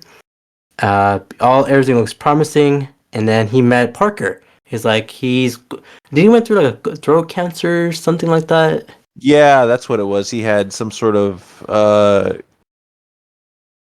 surgery on his neck for some sort of tumor removal. Yeah, I think John Kramer said, "Oh, what do you have?" And he's like, "Yeah, I got something Cancer. in my throat." Yeah, he's like, "I got cancer." Cancer. And then Parker said to him, like, "What about you?" He's like, "Brain." Yeah. So then they're Peterson and Cecilia Peterson and John Kramer just hanging out, and they're discussing like, "Hey, man, what do you do?" And he's like, "Hey, I'm a engineer, and like, and also help out people." And she's like, "Oh, like a life coach?" And he's like, "Something like that." Yeah, something like that. He smiles like the Grinch, and he's like, "A little bit." Yeah. Everyone in my theater was laughing on that scene. Oh, that's great. Yeah. But yeah, so the next morning he woke up, and it was very blue. I like the scenery. Blue, and then you see John helps. You see John looking at Carlos, trying to fix his bike, and John was trying to help his bike. His tire was like messing up, and he asked him how to say pull. How do you say pull? And Carlos said hala. This is very important to know. Yeah, this is a great scene. Also, yeah, it's very simple. It's very there's not much to it other than Like if you just look at it on the surface level, just our main character is being nice to a kid. But our main character is Jigsaw. And throughout the entire Saw series, we always we know that he only puts you in a trap if you deserve it or if you call out from work one time. Oh yeah. But but to see him actually be a nice human being to a child, I love it. It adds, whether it be retroactively or not, it adds like a whole nother dimension to actually see John be a good person. Yeah. Even though we know he's a terrifyingly evil person. I want to say evil, but he's giving people an option. I want to say it's evil. He is okay. Maybe the word evil doesn't work because if he was evil, he'd do it to innocent people. Yeah. But He's kind of sick in the head. He's nasty. Yeah. He's I guess he's misunderstood. I think that's a good way to phrase it. No, I understand him. Yeah. It's hard to explain him. He's an enigma. Yes, very nice. He's the bad guy, but he's not a bad guy. Yeah, he's like in the gray area. He's like he's an anti-hero. He could be on the Suicide Squad. Oh. Will Smith? Sure. No, I only mentioned that because Chris Rock. The Will Smith connection. Yeah, that's why I said that. All right. What if Will Smith wasn't Sparrow? Anyways. Then he would have punched Chris Rock. Exactly. But yeah, so he helped out Carlos with his wheel. He's like, holla. Mm. So now he's going through the treatment, and but yeah, what's your thoughts on this scene? The treatment scene, the surgery, Yeah, the surgery scene. Well, for reasons we'll get to, we don't really see much other than him having the anesthetic and like passing out. Yes, they show on the screen on the monitor, you see some brain activity. Yeah, you see some brain activity, but he was looking at it, and then one of the nurses kind of hid the monitor away. Yeah. So it's kind of like, what's going on? But he fell asleep. But and he woke up. John wakes up a few days later, and Peterson was giving him the medical records, like, "Hey, your levels is normal. You're pretty much, cured." And he's also adding to the suspicion. He's also in a different location. Yeah. Like they brought him. They didn't show him where. The whole point of the van was so nobody's allowed to know where this facility is. Mm-hmm. So you get him to this mansion facility, whatever, and then he does his stuff, and then when he wakes up after his surgery, he's not there anymore. He's like, okay, you can leave. So he still doesn't know where he was. Yeah. Which leads to something really cool after this scene. Yeah, so, let me touch back to when he woke up. It kind of reminded me when Frodo woke up during the Return of the King, when he finished destroying Mordor, and he's waking up. That kind of reminded me of that. Okay. Yeah, it was like when you see Sam and Legos and Aragorn come in, and Legolas and Gimli, and I always remember. Yeah, it's probably more like when he woke up in Fellowship of the Ring after he got stabbed, and Tyler took him to Rivendell. Exactly. Closer to that, because after that, we're approaching a moment where John's like, "Oh, I will take the ring to Mordor." Boom. Exactly.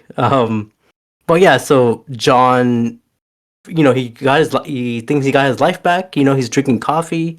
he paid about $250K for this treatment, which is a Yeah. lot. Yeah, that's more money than I'll ever see. Yeah, well, you never know. One day. Fingers Uh, crossed. Yeah, so he's chilling. He's enjoying Mexico. He bought some wine. He want to go back to the facility for I think it's for Gabriella. Yeah, he had some sort of like nice connection with the girl whose family owned the house, Yeah. Gabriella. So he wanted to thank her.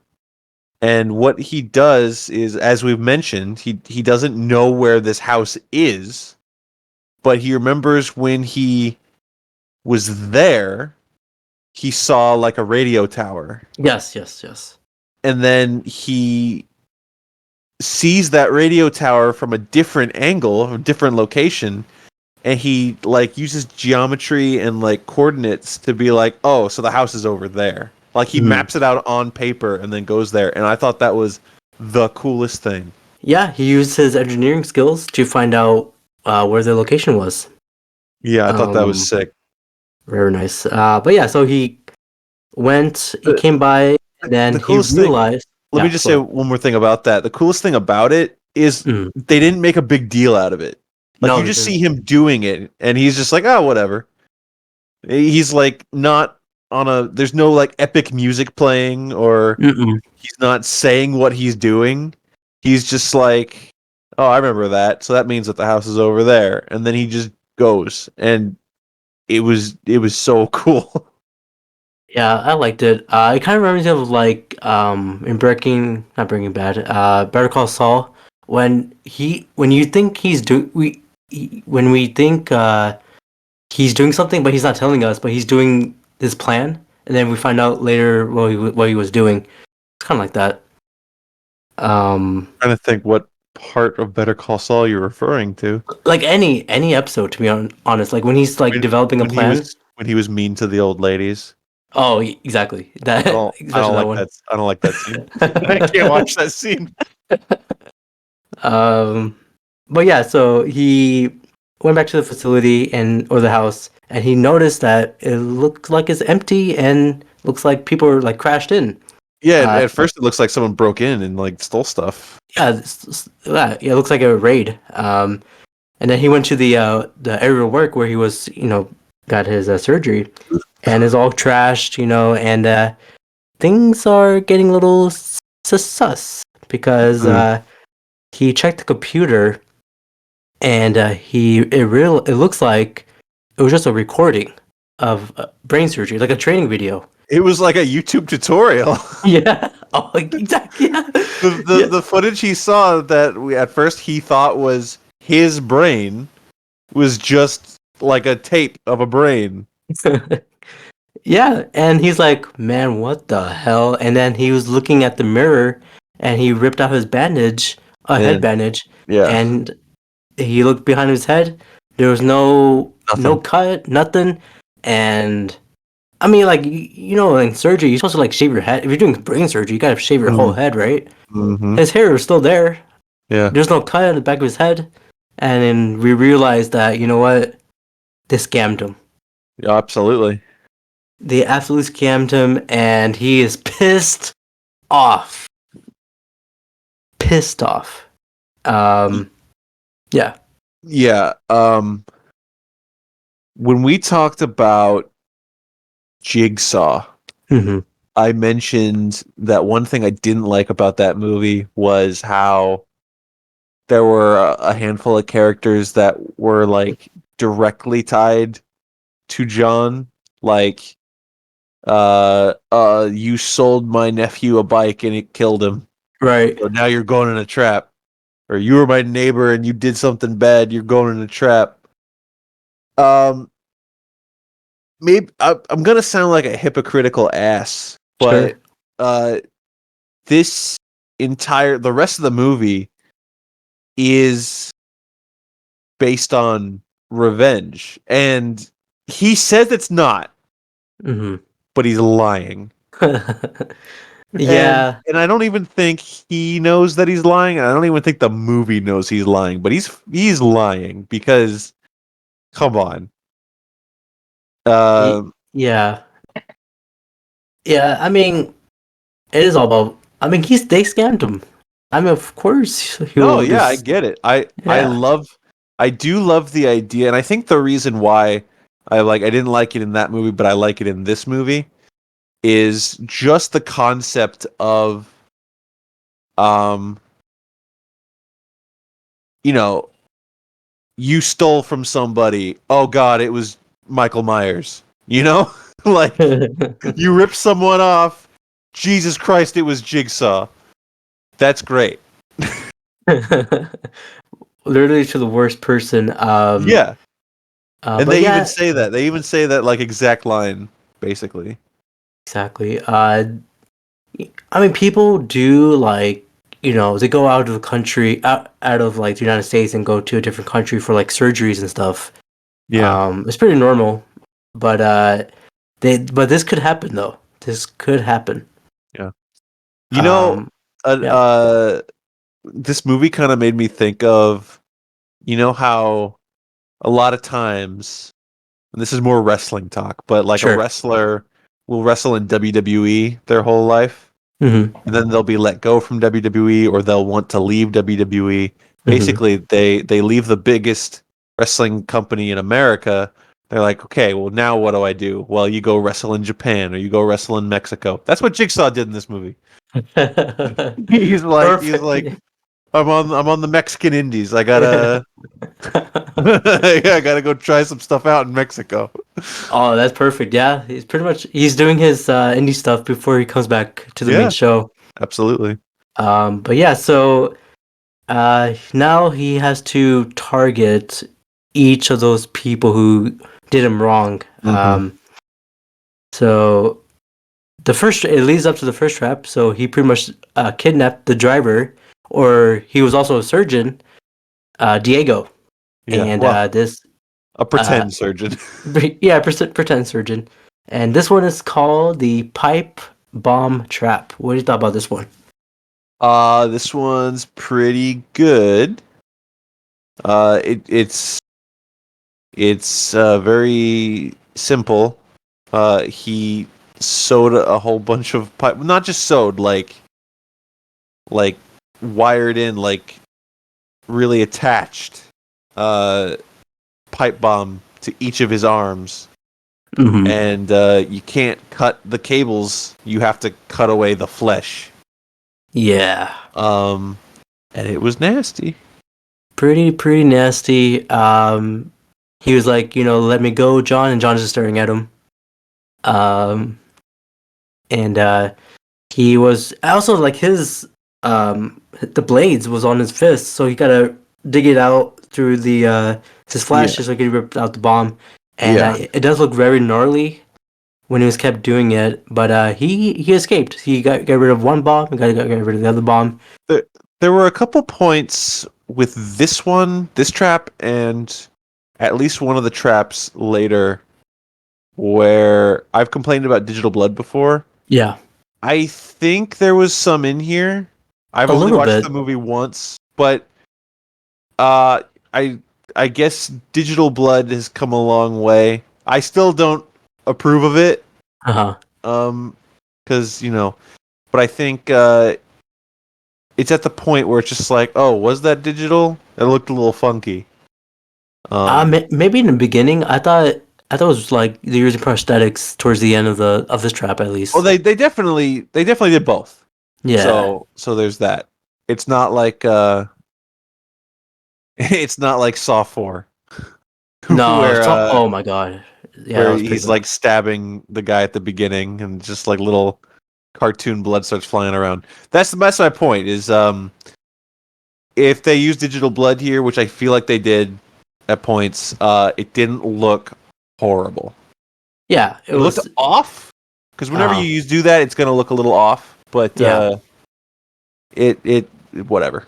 But yeah, so Diego survived, and I think that's the last time we saw Diego. Yeah, Diego survived. That's why I said he's the MVP. Sure, He sure. he at one point even like ripped a pipe bomb off of his arm with his teeth Yeah. and he kicked it away and then John walks up to, and I love that John. He's just like, you did this horrible thing to me.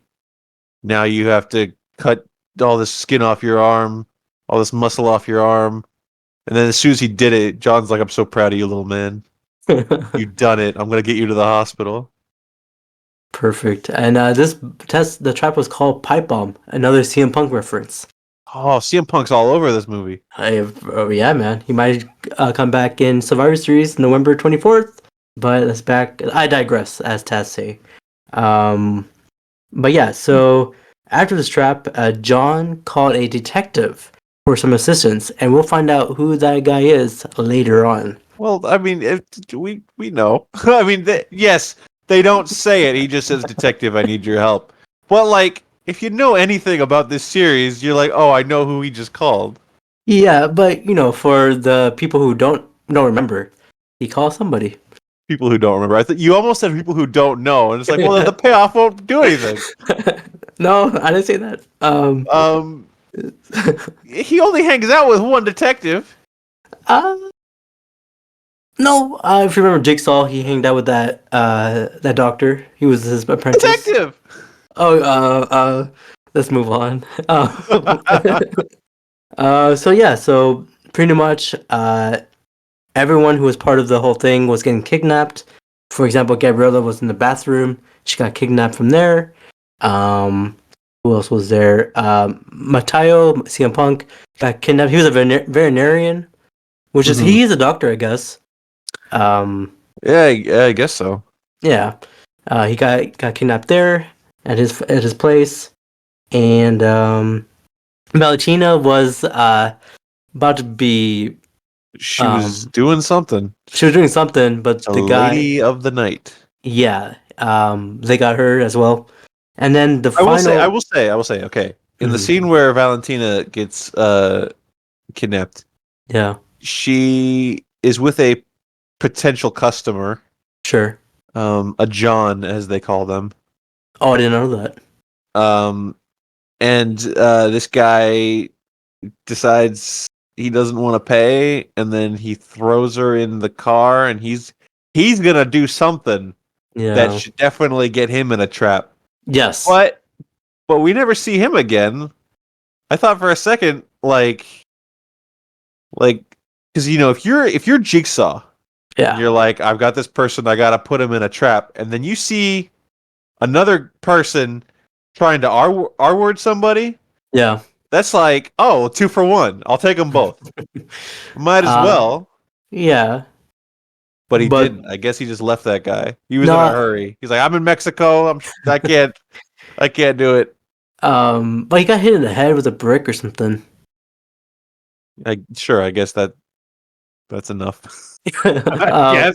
Valentina got kidnapped as well, and then the last person who got kidnapped was the main person, Cecilia Peterson. And to be honest, man, this movie's supposed to take place between 2004 and like 2005. But her house, it looked too modern, and her TV looked like an LCD TV. So I was like, well, she's very rich. Right, but she's been scamming people for a while. She takes like $250,000 per person. Right. But when did LCD TVs were first launched? If you remember, I don't know. Maybe that does not look like plasma. It'd be way earlier in Mexico. I guess. And although then, I doubt it.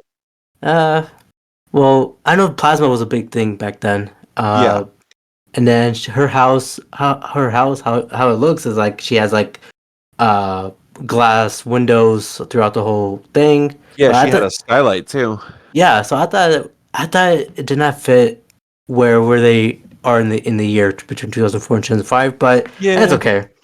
It's okay. It's kind of the thing, and we'll get to a little bit more of this in a second, where John is very clearly like 15 years older than the last time we saw him, Yeah. And he was in Saw 2 or 3. It was just like John looks older, and the next person that shows up. Yeah, so before we said that, I don't know who dropped in I'm sure it was that other person. But they got her in the car, they tranquilized her, and John removed his mask, and then the next person in front of the car. Yeah, it's because at this point, while everyone else is being kidnapped, you only see one person in a pig mask at a time. Yeah. But then at this point, Cecilia is like running away from a pig mask person, gets in her car, and then there's another pig mask person in the car, tranks her, and that one's John, which is like, oh, that means that the other one, and of course it was Amanda. Amanda Young. She traveled to Mexico for this. Yeah. That's like you calling your tag team partner, you know? Yeah, pretty much. A lot of wrestling references. Hopefully, everyone knows that. I'm sorry, I can't stop. I know. I mean, wrestling is life. I mean, It's in my blood. I can't stop. yeah. But yeah, so they kidnapped all those guys and then put them in one. I don't know if it's like what were they? They were like in a big like industrial place. Oh, they're in the same facility. Oh, was they? Okay. Okay, that makes sense. that was the mansion. He took them all back to where they pretended to do the surgery on him. That makes sense. Because I was not thinking that. What I was mentioning earlier about how like Tobin Bell looks older. Yeah. Well, Shawnee Smith definitely looks older. She looks. Oh yes. I mean, I don't mean that in a bad way. Everybody ages, you know. Yeah. But it's the same thing. Like if you watch, and we referenced Breaking Bad earlier, but you watch Breaking Bad and then you watch El Camino, right? Yeah. How like Jesse looks way older, and Todd looks way different. Very different. It's one of those things where it doesn't. It's noticeable, but it doesn't bother me because I understand how aging works. I know how time works. That doesn't bother me. Mm-hmm. And B, it's just like, well, what are your other options? If you're setting this movie before Saw 2, and you want Shawnee Smith to be Amanda again, or you want the character Amanda to show up because she would be there, right? Yeah. And you're like, well, our options are just have her be in the movie, and that's it.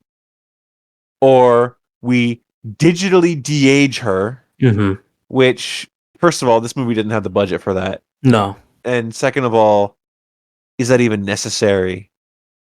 No. The last thing is you recast her, but that defeats the purpose. You want her to come back, then have her come back. You know what I mean? I don't think like worrying about she looks older. I don't think that matters. Yeah, I mean, I thought it was okay. I mean, it wasn't noticeable because she had the wig on as well. Okay, let's talk about that. I don't care that she looks older because of everything I've just said, right? Mm-hmm. However, they gave her the worst hair I think I've ever seen in a movie. Okay, so in the first Saw movie, she had long hair, right?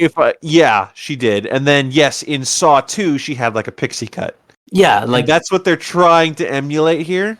Or maybe she was going through the process of the pixie cut. I have no idea. If I can reference one of your favorite movies of all time, she looked like Simple Jack. Oh, damn. Yeah. I mean, that's not the movie, but Tropic Thunder. But yeah, Simple Jack.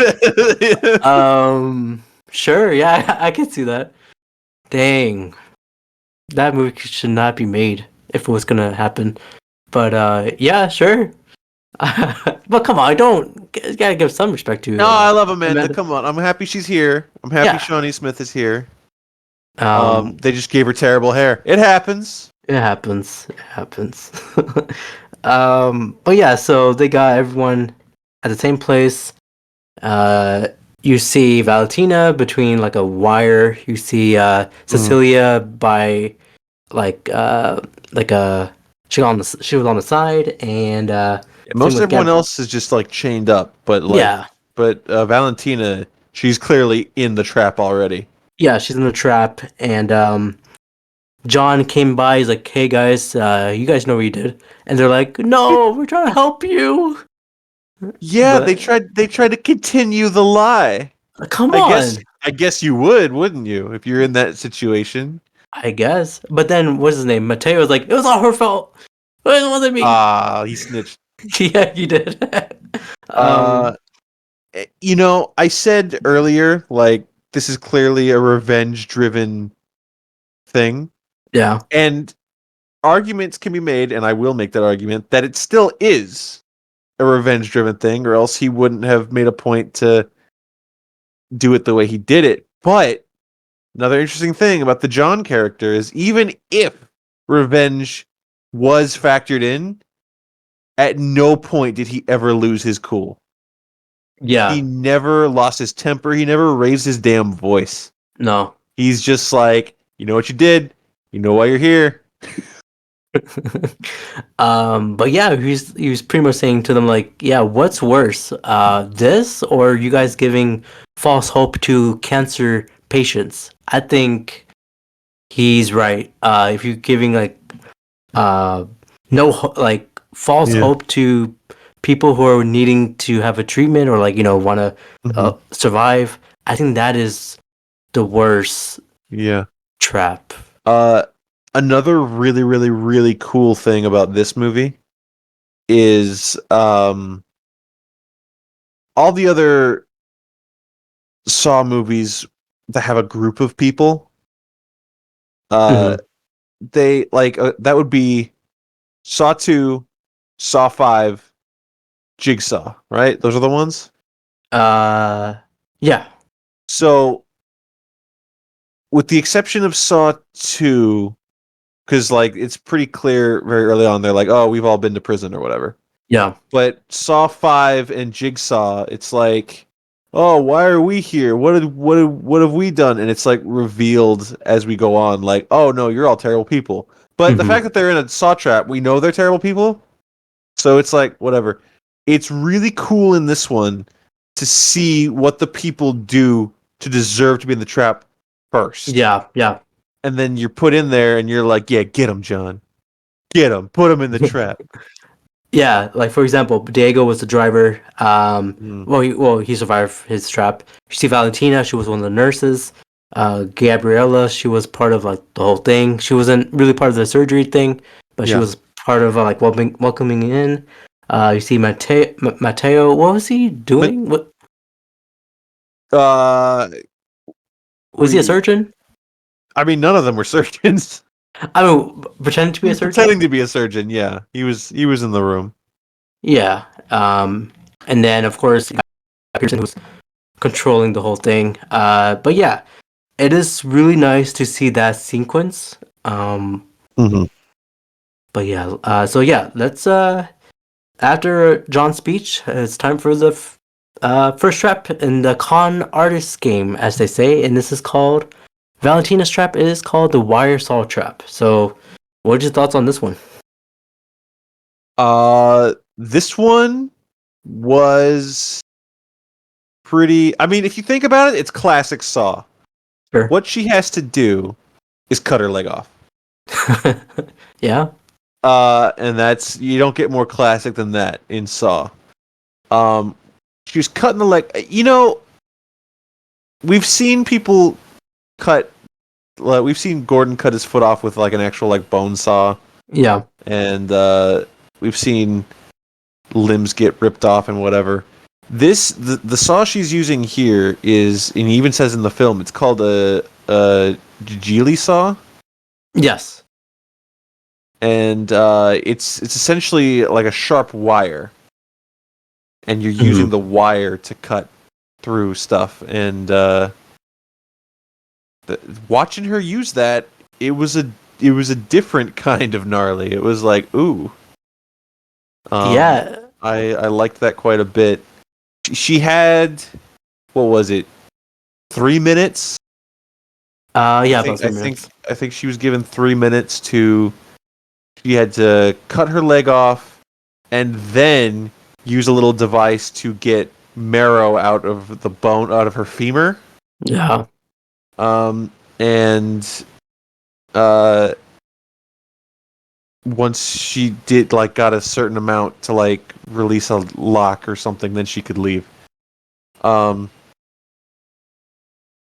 was doing okay with this one until that marrow started coming out. Yeah. And then I was like, yeah, it was red and white. Oh man. I didn't know marrow was that color.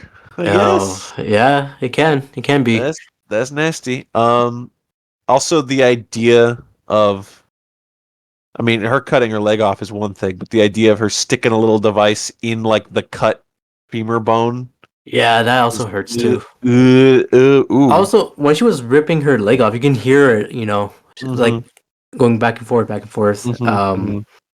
But she had 5 seconds left, but timer ran out. It was a buzzer beater, and she just didn't make it. That's so rough. It is, and the little wires coming to her neck, and then it chopped her head and her leg off at the same time. It reminded me of Toy Story, where Annie's coming and then everyone fell down. Yeah, it kind of looked like that.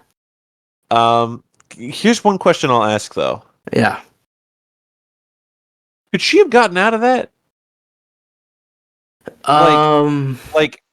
Because she's sat up, and there's the wire that's on a device that's going to tighten and cut her head off. Yeah.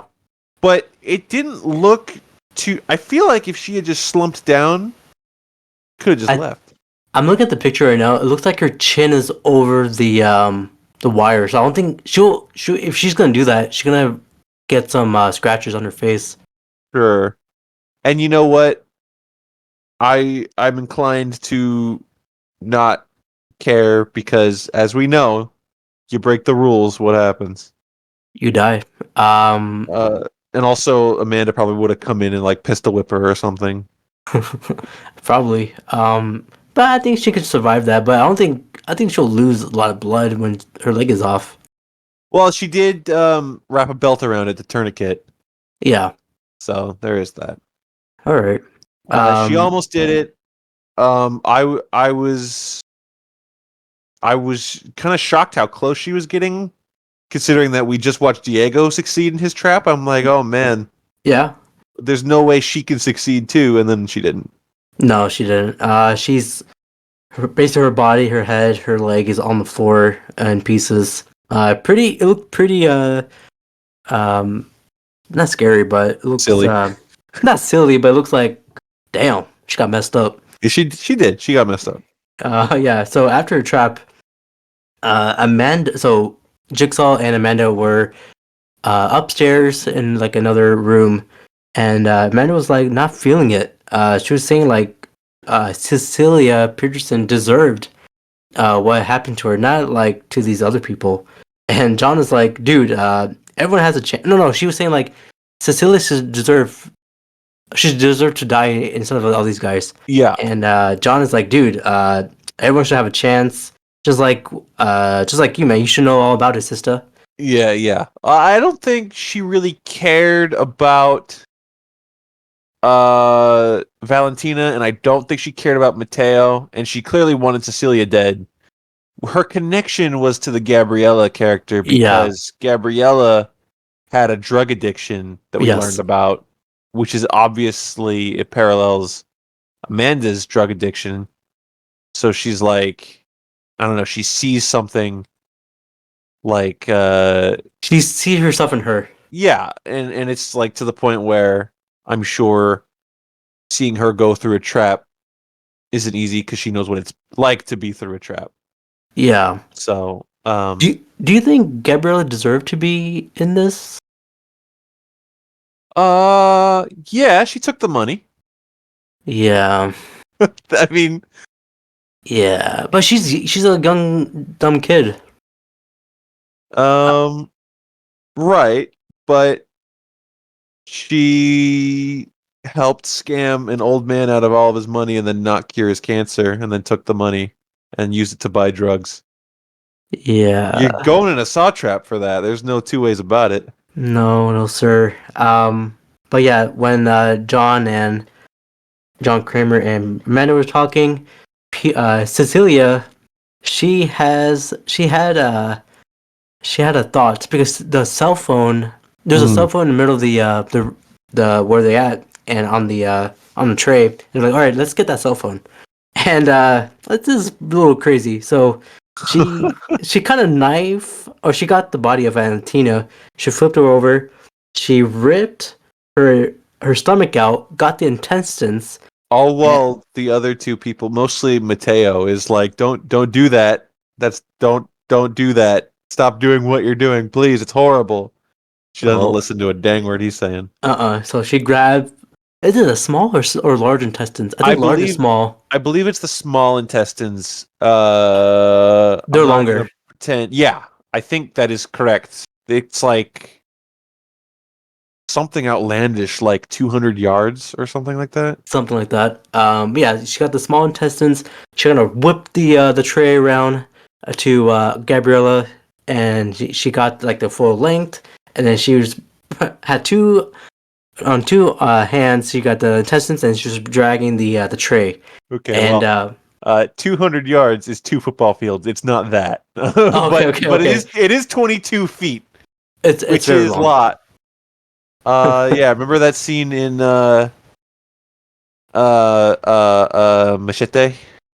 where he takes that guy's intestines and swings through the window? Yeah. That's great. That's cool. All right, continue. But yeah, so she grabbed the tray to her with the small intestines, and Amanda looks nasty. She grabbed the cell phone. It looked like a Nokia phone. I'm not sure, but she calls someone, and we'll find out who that is. But the large intestines are 5 feet. Oh. So yeah, the small are definitely. It has to be small. Mm-hmm. But yeah, she was calling some guy or some person, and then Amanda shocked her. Her classic, where Amanda shocks people all the time. Yeah, that's what she does. Does she? Yeah, John did it. John did it. I think Amanda shocks people too. John shocked Adam in the first movie. Yeah. I don't remember Amanda ever shocking anybody. Maybe the third one? No, definitely not in the third one. I think you're just wrong. All right, so this is the first time she shocked someone? I feel like she did. If Amanda shocked someone before this, leave a comment. Please, go on Spotify. Yeah, go on Spotify QA. Let us know. But yeah, so that happened. Things passed by. And then Parker. You guys remember Parker is the guy with the throat cancer. He came by to the facility, and he wants his money from Peterson. Yeah, he's banging on the door, being like, "You scammed me. Let me in." Yeah, let me in. He got in. He got, I guess, kidnapped again. Well, kidnapped. He came in, and he shot someone in a pig mask, but it wasn't a real person. It was like, I don't know. It was like a dummy. Couple buckets with Valentina's head on top. And then Amanda got him. He wakes up, and Amanda and John kind of like come in and talk to him and being like, "Oh, you got ripped off? I got ripped off too, and look what I'm doing. Check this out." By the way, I'm Jigsaw. Yeah, he was showing what's going on. He's like, "What the hell is wrong with you people?" He's like, "Yeah, I'm doing what needs to be done." I think Parker said to him like, "Yeah, you guys are killing these people," and Kramer's like, "No, we don't kill." He doesn't. He's like, "No, I didn't do it. Yeah, we don't kill." Did it. Yeah, he's like, "Yeah, we don't kill," and that means I'm Batman because that's my rule. I don't kill. But yeah, so let's get into it. So the next trap is the brain surgery trap. And the way this one started, we find out Billy, he rolled up with the surgery equipment for what's his name, Mateo. Yeah. What you thought about this trap, man? This one was okay. There's a problem with this one. And the problem is, so the basis of the trap is he needs to cut open his head Mm-hmm.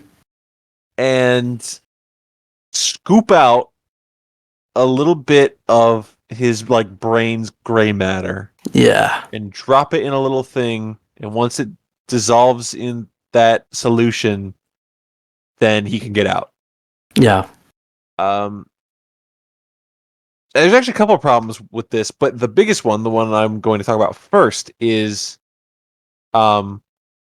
we talked at length about how good the brain surgery scene in Saw 3 is. Yes. And that's all I could think about was how this scene is not that scene. No. He just kind of stabs himself with his little saw in his head. Then he lumps the little skull on the ground. He wiggles it too. Like, Yeah, and then his brain's just kind of there. But in Saw 3, there's like that part where they like peel back the membrane. oh man. Yeah, Saw 3 killed this scene real bad. So, Yeah. And then, I mean, not to jump too far ahead with this trap, but it ends the same way that the Valentina trap does, where Yes. he's done the thing, he's almost done it, the timer runs out first, like by like a second, and then he dies. And Yeah, it's just like, oh, well, again, we just saw that. Yeah, we just saw that. The way he died is there's like two freaking heat metal. I don't know what you call it. It's like a stove, They're basically. like iron. Yeah, they're like heated iron things. It looks like a toaster. Yeah, good. Yeah, it's like a toaster, and then it sandwiches his face, and then he died from that. And it's in the shape of that little statue that was referenced earlier. By Diego. Diego is like, Yes. oh, we bring people to this statue because it's about something. I don't remember what he said. It was something gruesome. Yeah. Oh, like they sacrifice the humans by taking out their like the heart or something. Yeah, I don't Um, really know what the burning his face off had to do with that, but whatever. you think Jigsaw took that the sculpture from the outside and put it in this trap? Oh, like he stole the real one? Yeah. No, I think he carved it himself by hand.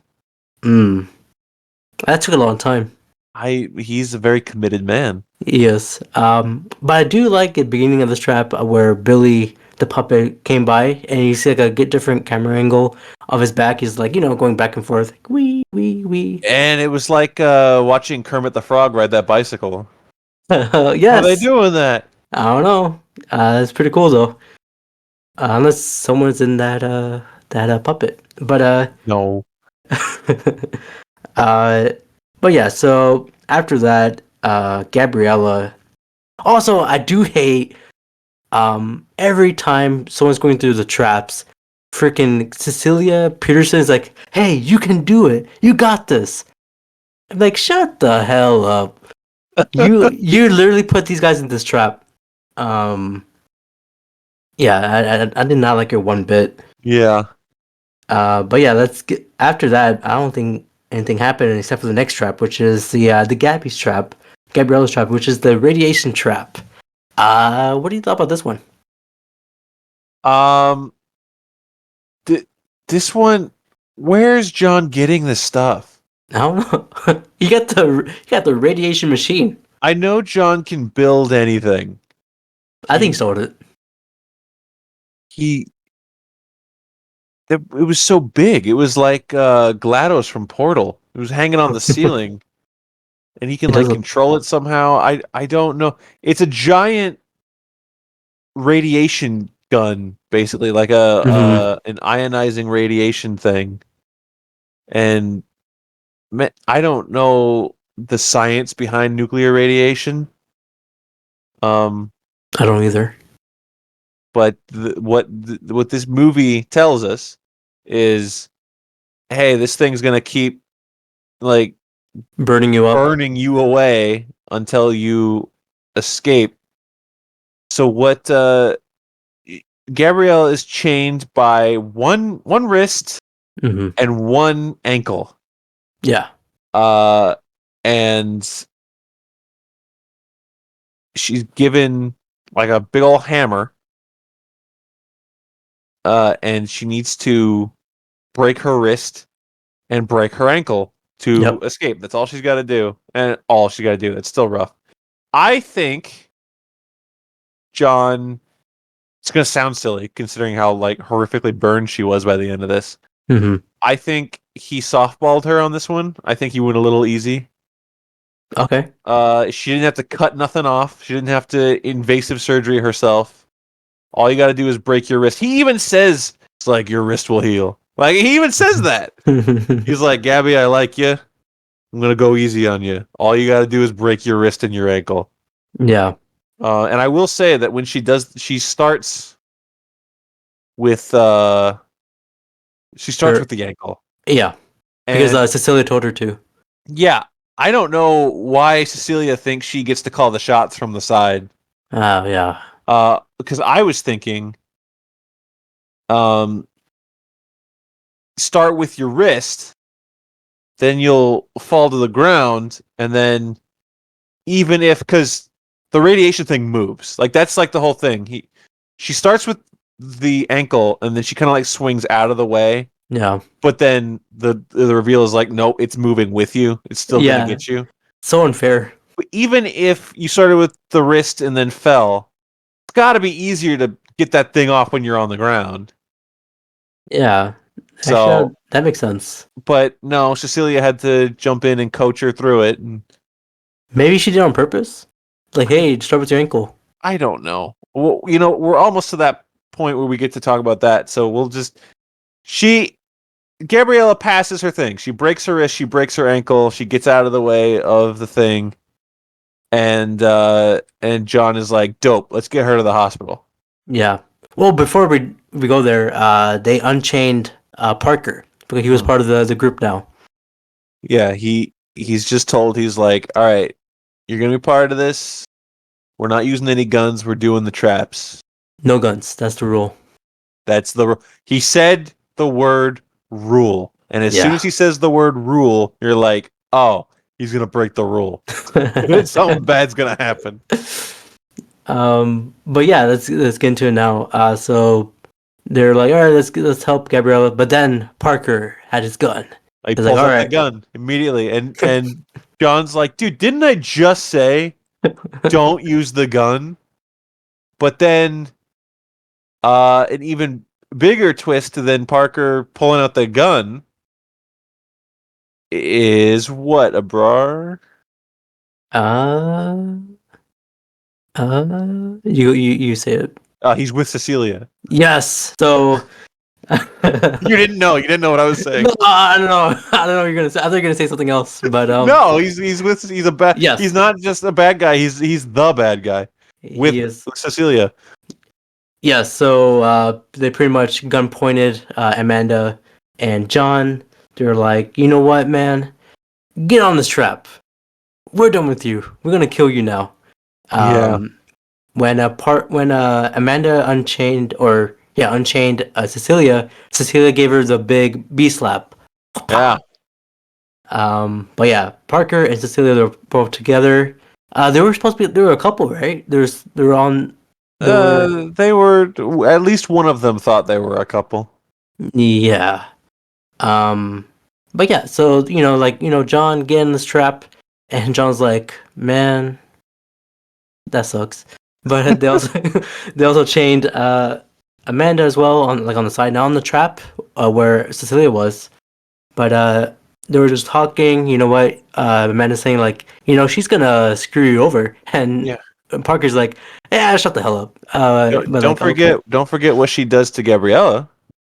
Oh, this is why I hate her. So, John was like, dude, man, get her to the hospital. She's still alive. She won her trap. You don't understand. She passed her trap. She gets to live now. And Yeah. And Cecilia's like, oh, bet. And then like steps on her neck and kills her. Wow. What a piece of shit. I'm not going to lie, Abrar. Yeah. The movie didn't lose me here, but it kind of lost me here. What do you mean? The fact that like this lady's not just scamming people evil. She's like mustache twirling like she killed Gabriella. She's like, I was evil the whole time and now I don't have to share the money with anybody. Yeah. I'm gonna kill a kid. Yeah. It's like, whoa, dude. Yeah. Chill out. This came out of nowhere. I mean, she's thinking in that rich mindset, like, hey, you know, all these poor people, they're not gonna be a part of my money. That's what she's thinking. If it was it might be a little racist too. If it was the thing where she got out of the chain and then she's like we know she's a bad person because of everything she's done up to this point, but if it's like a self-preservation thing where she's like, I'm gonna shoot Amanda in the head because I need to get out of here or something, but no, the fact that she's like, I'm gonna put you in the trap because I knew you were Jigsaw the whole time and you're going to die and I'm gonna watch you die and I'm gonna smile and laugh and I'm like, you're a different character now. Okay. I mean that's why I said the movie it didn't lose me because I still like this movie quite a bit. But I just think it's really silly how we go from like, why was she cheering people on? Why was she like, you can do it? You can do it. Gabby, break your leg first and then break your hand and then you'll survive better. And then as soon as she's unchained, she just kills Gabriella. I understand on paper, where it's just like, oh, well, she doesn't have to pay anybody money anymore. But like, dude. Yeah, okay. I can see that. But I don't think that lost me. It was just how quick it turned. It's a character that we knew was a bad guy. Yeah. But like, she's not just a bad guy. She's evil. Like, yeah. I don't know. I can't even think of an example. It's like it's kind of like Anna from Jigsaw. It's like if you're a police officer and you're like, you have to go to this place and arrest this person. You're like, all right, that's easy. And you get there and it's Hitler. It's like, oh, okay. It's really bad, huh? That's kind of what it was like. Okay. I see that. But yeah, so she broke her neck, she died. And John's like, man, what the hell? And it was like, she passed, you asshole. Yeah. And also Amanda was crying like, oh no, you know, she was felt bad about Gabrielle as well. But the big part of this ending here, or not ending, but this big part of this movie is Carlos, the kid. The little soccer kid. The little soccer kid was playing outside at night for some reason. Where are this guy's parents, man? Exactly. I don't know. Yeah, I don't know what happened. Yeah, he was there. He was like, oh, look, I can hear him. Peterson's like, let's bring him in. And Peterson's like, oh no, yeah, Carlos. Cecilia is like, she's like, oh, John, you thought you were going to put me in a trap? Well, now guess what? This trap you built that was meant for me, I'm going to put this innocent kid in there and it's going to be all your fault. And it's like, whoa, dude. Exactly. You're the most evilest person in this entire series. I think this is the first time we're seeing a kid in a trap.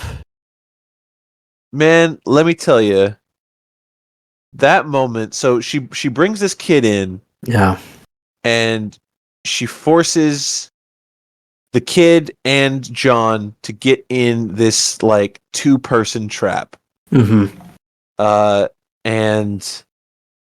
the moment where it's like turning on and like they're forced to like by these chains, they're forced to like lay down on their backs, Yes. and like it's moving up, and this moment where like, yeah, you've said we've never seen a kid in a trap, because why would we ever see a kid in a trap? That's not what John does. No. But we know how bad these traps are. We know what they can do. We've seen for 10 movies what these things can do. And now there's this kid, and our main character, mind you, who, Yeah. I mean, technically, we know nothing's going to happen to him yet because he dies in Saw 3. Yeah. But This what the hell? And it's made all the better. Like, we don't know what this trap's gonna do. There's no explanation. I think she's like, you will press the tape, and he's like, no, I'm not gonna press the tape. And she's like, fine, this kid's gonna die and not even know the rules. Yeah. And so like, we don't know what this thing's about to do, and then, well, mhm. I was captivated by this scene, Abrar. Captivated. I am too. This one is called the bloodboarding trap. Mm-hmm. Pretty much, on one side there's a person, and the other side is the person, and then they have to pull the lever. Of course, the name is called the bloodboarding. Pretty much, they're getting waterboarded or bloodboarded through blood, and if you pull the lever, the other person will receive it. Oh no, they will receive it. Once you pull the lever, you will receive it, right? Yeah, you pull the Yeah. lever to like drown yourself, but give the other person relief. Yeah, and before they started the trap, John said to Carlos, "No hala, no hala." That's very important. So great. Very great. Very good callback.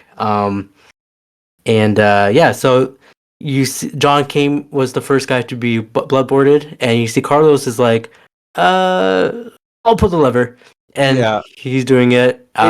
What's really great about it is the fact that we're not told the rules to this trap.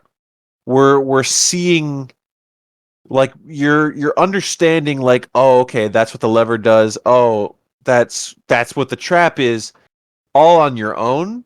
And so when he tells Carlos no hala before, you're like, what does pulling the lever do? What is that?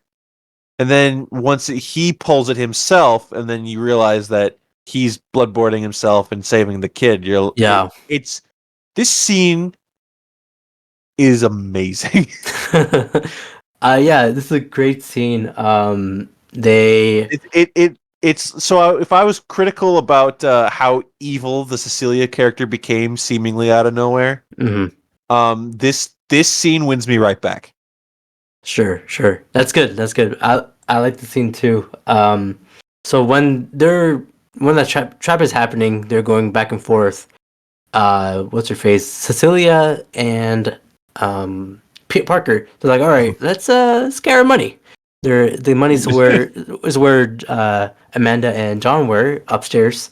So they went upstairs, and they're like, dude, man, we're killing them.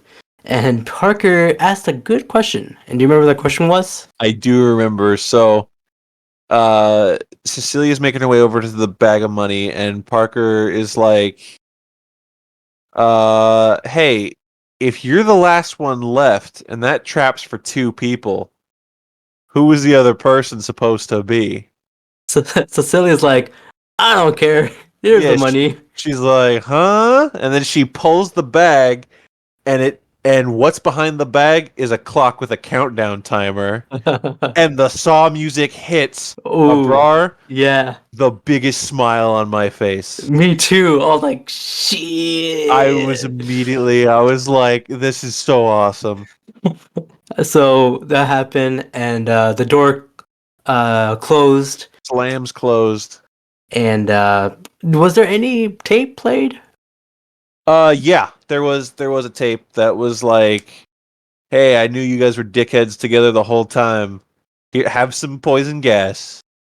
Yeah, because it explained, because there's like a little there's a little hole just big enough for like one person to stick their head through, and the whole idea is like, You guys are stuck in there now with this poison gas coming in, and only one of you gets to breathe fresh air.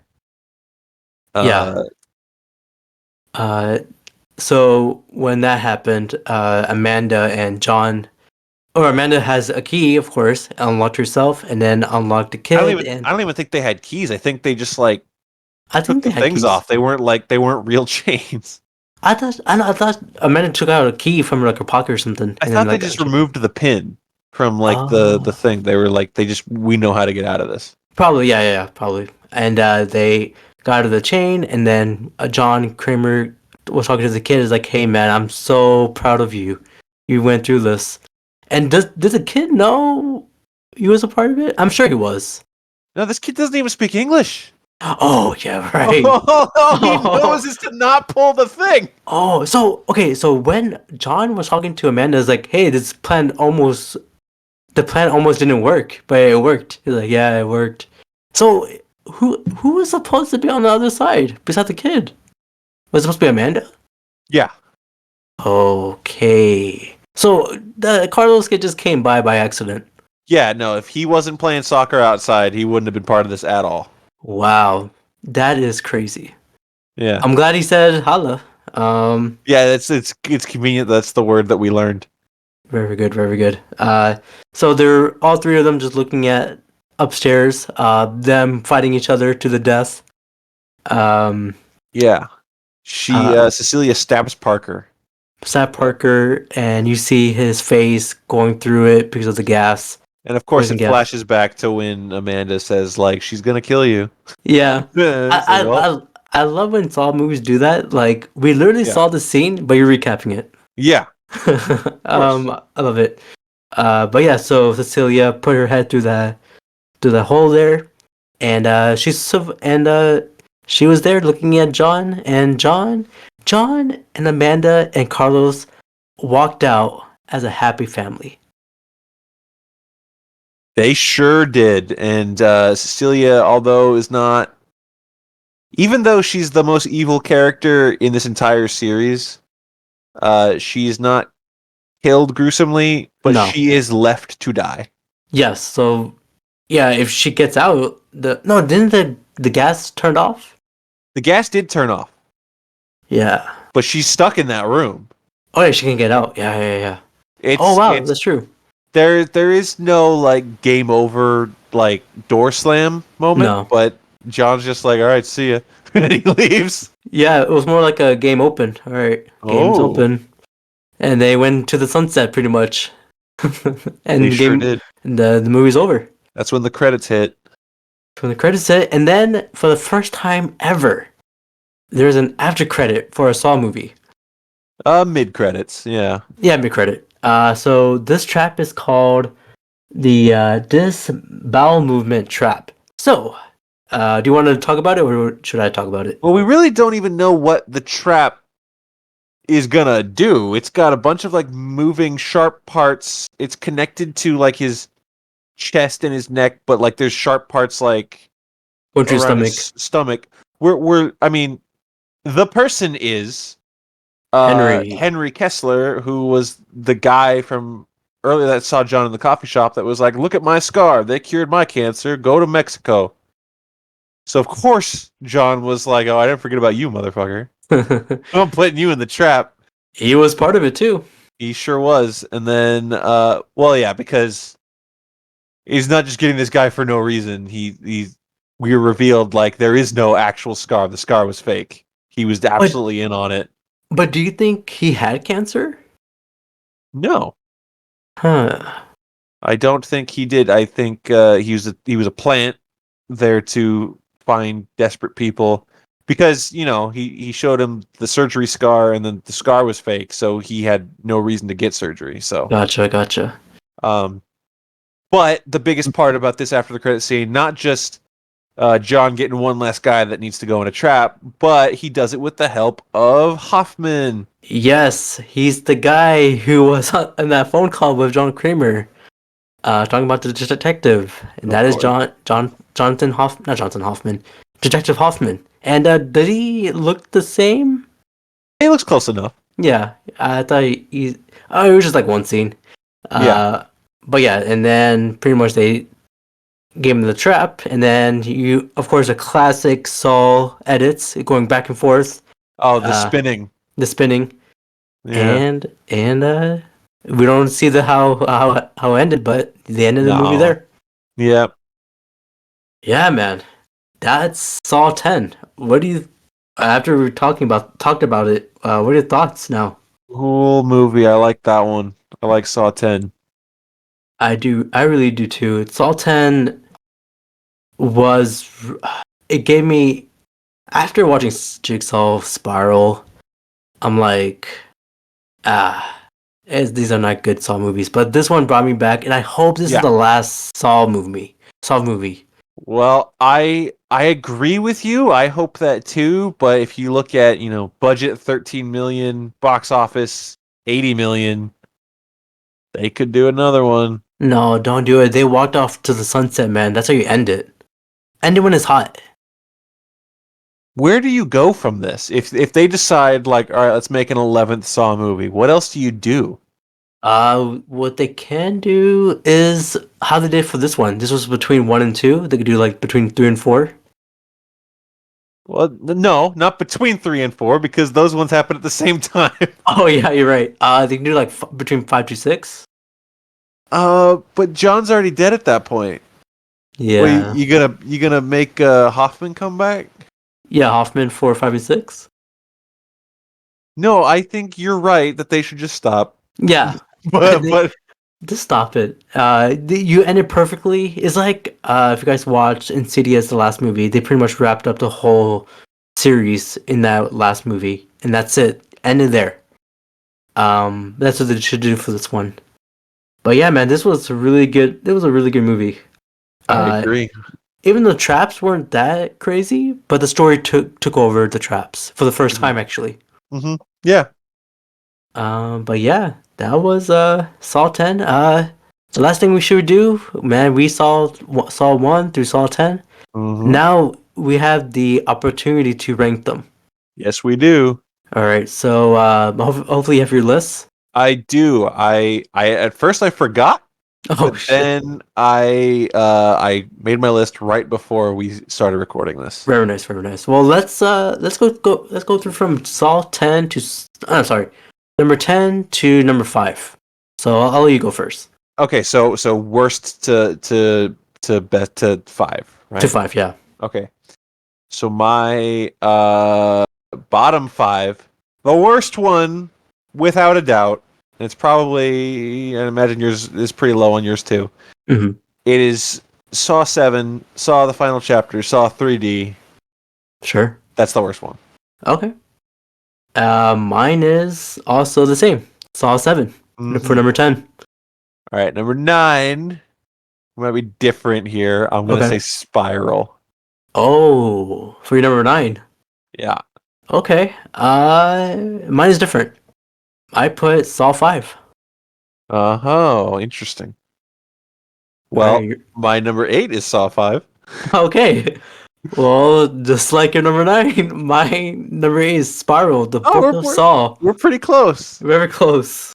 Well, then, would your number 7 be the same as my number 7? Let's see. Be Jigsaw? Yes. Perfect. All right. Oh, we're close. We're very close. All right. So then that was 10, 9, 8, 7. So my number 6 is Saw 4. Boom, me too. Okay, so our list is basically the same except swap Spiral and Saw 5. Yeah, as of right now. Yeah, as of right now. So I think up here at the top half is where things are going to get different. Let's see. So my number 5 is Saw 3. Ooh. My number 5 is Saw 2. My number 4 is Saw 2. Okay, my number 4 is Saw 6. Okay. Number 3, I'm putting Saw 10, Saw X. Wow, you put number 3? Number 3. My number 3 is Saw 3. Okay. Well, now you're going to be confused because my number 2 is Saw 6. Okay. Okay, Saw 6 is with the insurance company, right? Yeah. Okay. Yeah. I stick with number 4 for that one. Okay. My number 3 was Saw 3, and then what was your number 2 again? My number 2 is Saw 6. Your number 2 is Saw X, right? Correct. Yeah. And then our number 1 Well, is That's the most obvious one. That was the one that was never going to be a question. It's No. the first one. Saw 2004. All right. Yeah. So we got misplaced from two rankings. So that's pretty good. Yeah, it's a mostly identical list. It's been You put Spiral on number 9? yeah. I thought it was fun. I put number 8. Oh, what's the difference? It's a little higher. You like one movie less than that one. That's the only difference. Yeah. I don't know. Saw 5 at the end where Halfman's like, I'm in the box. That's pretty good. Yeah, that's good. What about Boz? Boz was number Boz. But yeah, that's a good ranking. Of course, the first one, Saw 1. It's literally the best Saw movie out there. Hopefully, it's the last one. Mm-hmm. But yeah, man, that is it. We are done with our Saw rewatch. It's been one hell of a month. It's been I feel like it was short and long at the same time, but yeah, I can't believe we went through 10 movies. Yep. I mean, that's what we do. That's what we do, man. Maybe next time we might do, since the new Spider-Man game came out, we could do the Spider-Man movies. That'd be cool. Yeah, Spider-Man movies. We could rank Spider-Man villains. Oh, that'd be cool. Do you want to count MCU Spider-Man? What do you mean? Like, no Tom Holland, just Toby and Andrew. Tom Holland's Spider-Man too, though. Yeah, but he's part of a universe. Well, okay. Well, I wouldn't count Avengers movies, but you can't leave out a movie where Spider-Man fights the Vulture or Spider-Man fights Mysterio. All right, we'll bring him in. But yeah, so I did all that to go to bat for him. He's not my number 1. Oh, okay. So I don't know. We'll probably do a Spider-Man thing soon. But yeah, that is done. We're done with Saw. I think I'm Saw out. What about you? Man, I don't want to play any more games. Me either. I'm done. Oh, I'm done. I'm done. I'm done with the series. I love the series, but I'm done with it. Yeah.